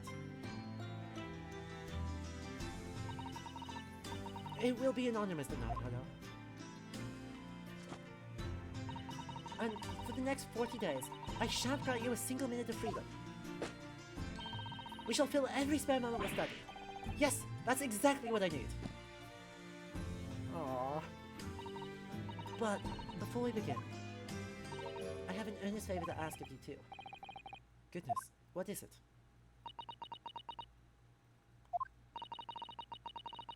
Please, throw me to the ground. 3 times. What? I should never have doubted you. You were Kazuma-sama's closest friend. Of course you would never have done anything to hurt him. That should have been obvious to me from the start. But I allowed suspicion to get the better of me. And no matter how upset I was feeling, it was completely unforgivable behavior. No, you weren't shocked. You just found out about me stowing away. No, I won't let you make excuses for me. Whatever the circumstances, I should never have thrown you. And not just once, but 5 times.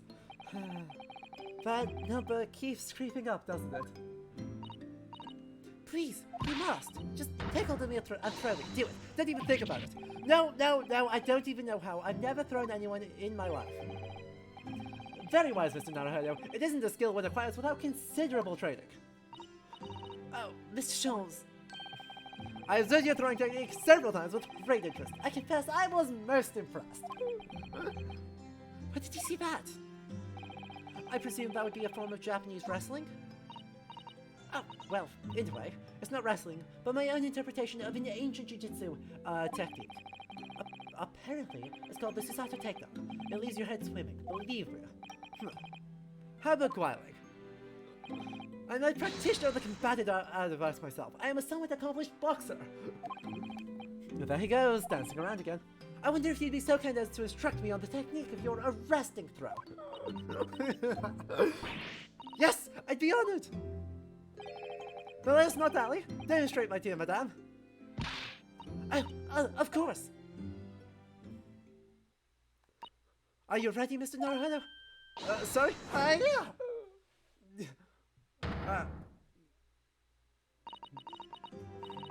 As you can see, you throw from the abdomen. Yes, arresting indeed, and that is what you term the Susato takedown, is it? Actually, no. That was a Susato squash. Ow. In my groggy state of consciousness, a scene from an evening recently spent with Kazuma flickered into my mind.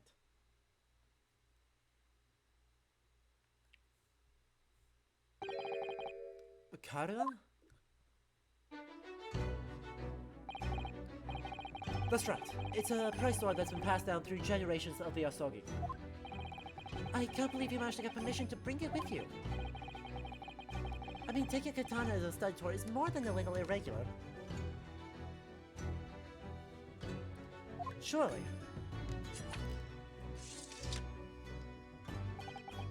A Japanese man's sword is his sole Ryunosuke. I can't be part of my katana. Karuma guides me. I truly believe that. So, its name compels its wielder to slice evil in two. Not that you would need much compelling. On that subject, there's something very important that I have to do in Great Britain, and I'll sacrifice anything to make it happen. I'd appreciate you seeing it through with me. Of course I will. Whatever it is, I'll see it through to the end with you. I knew you wouldn't let me down. That important thing he had to do. I still don't know what that was. But I'm going to see the place for myself and work it out. In Great Britain's capital, London.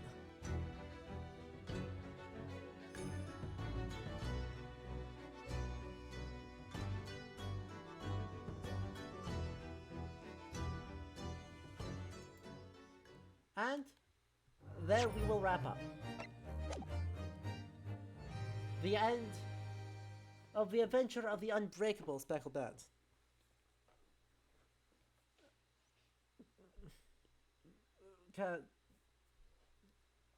Rest in peace, Kazuma Asogi. He was a good sword boyfriend. They were the cutest couple. But honestly, that is a heart-wrenching case. Like, 2 cases in, and that one just mauls your heartstrings. So, mad props to Shutakumi for absolutely ruining my soul. But that means next time, we're going to go to London, and we're going to see the other unique feature of this game. Because if you know Ace Attorney, you know that the judge is the worst. But what if there was a jury, and the jury and the judge competed to be the worst? Also, we're going to meet the prosecutor for the rest of the game. We're going to meet our prosecutor. Yo, I am hyped for the prosecutor.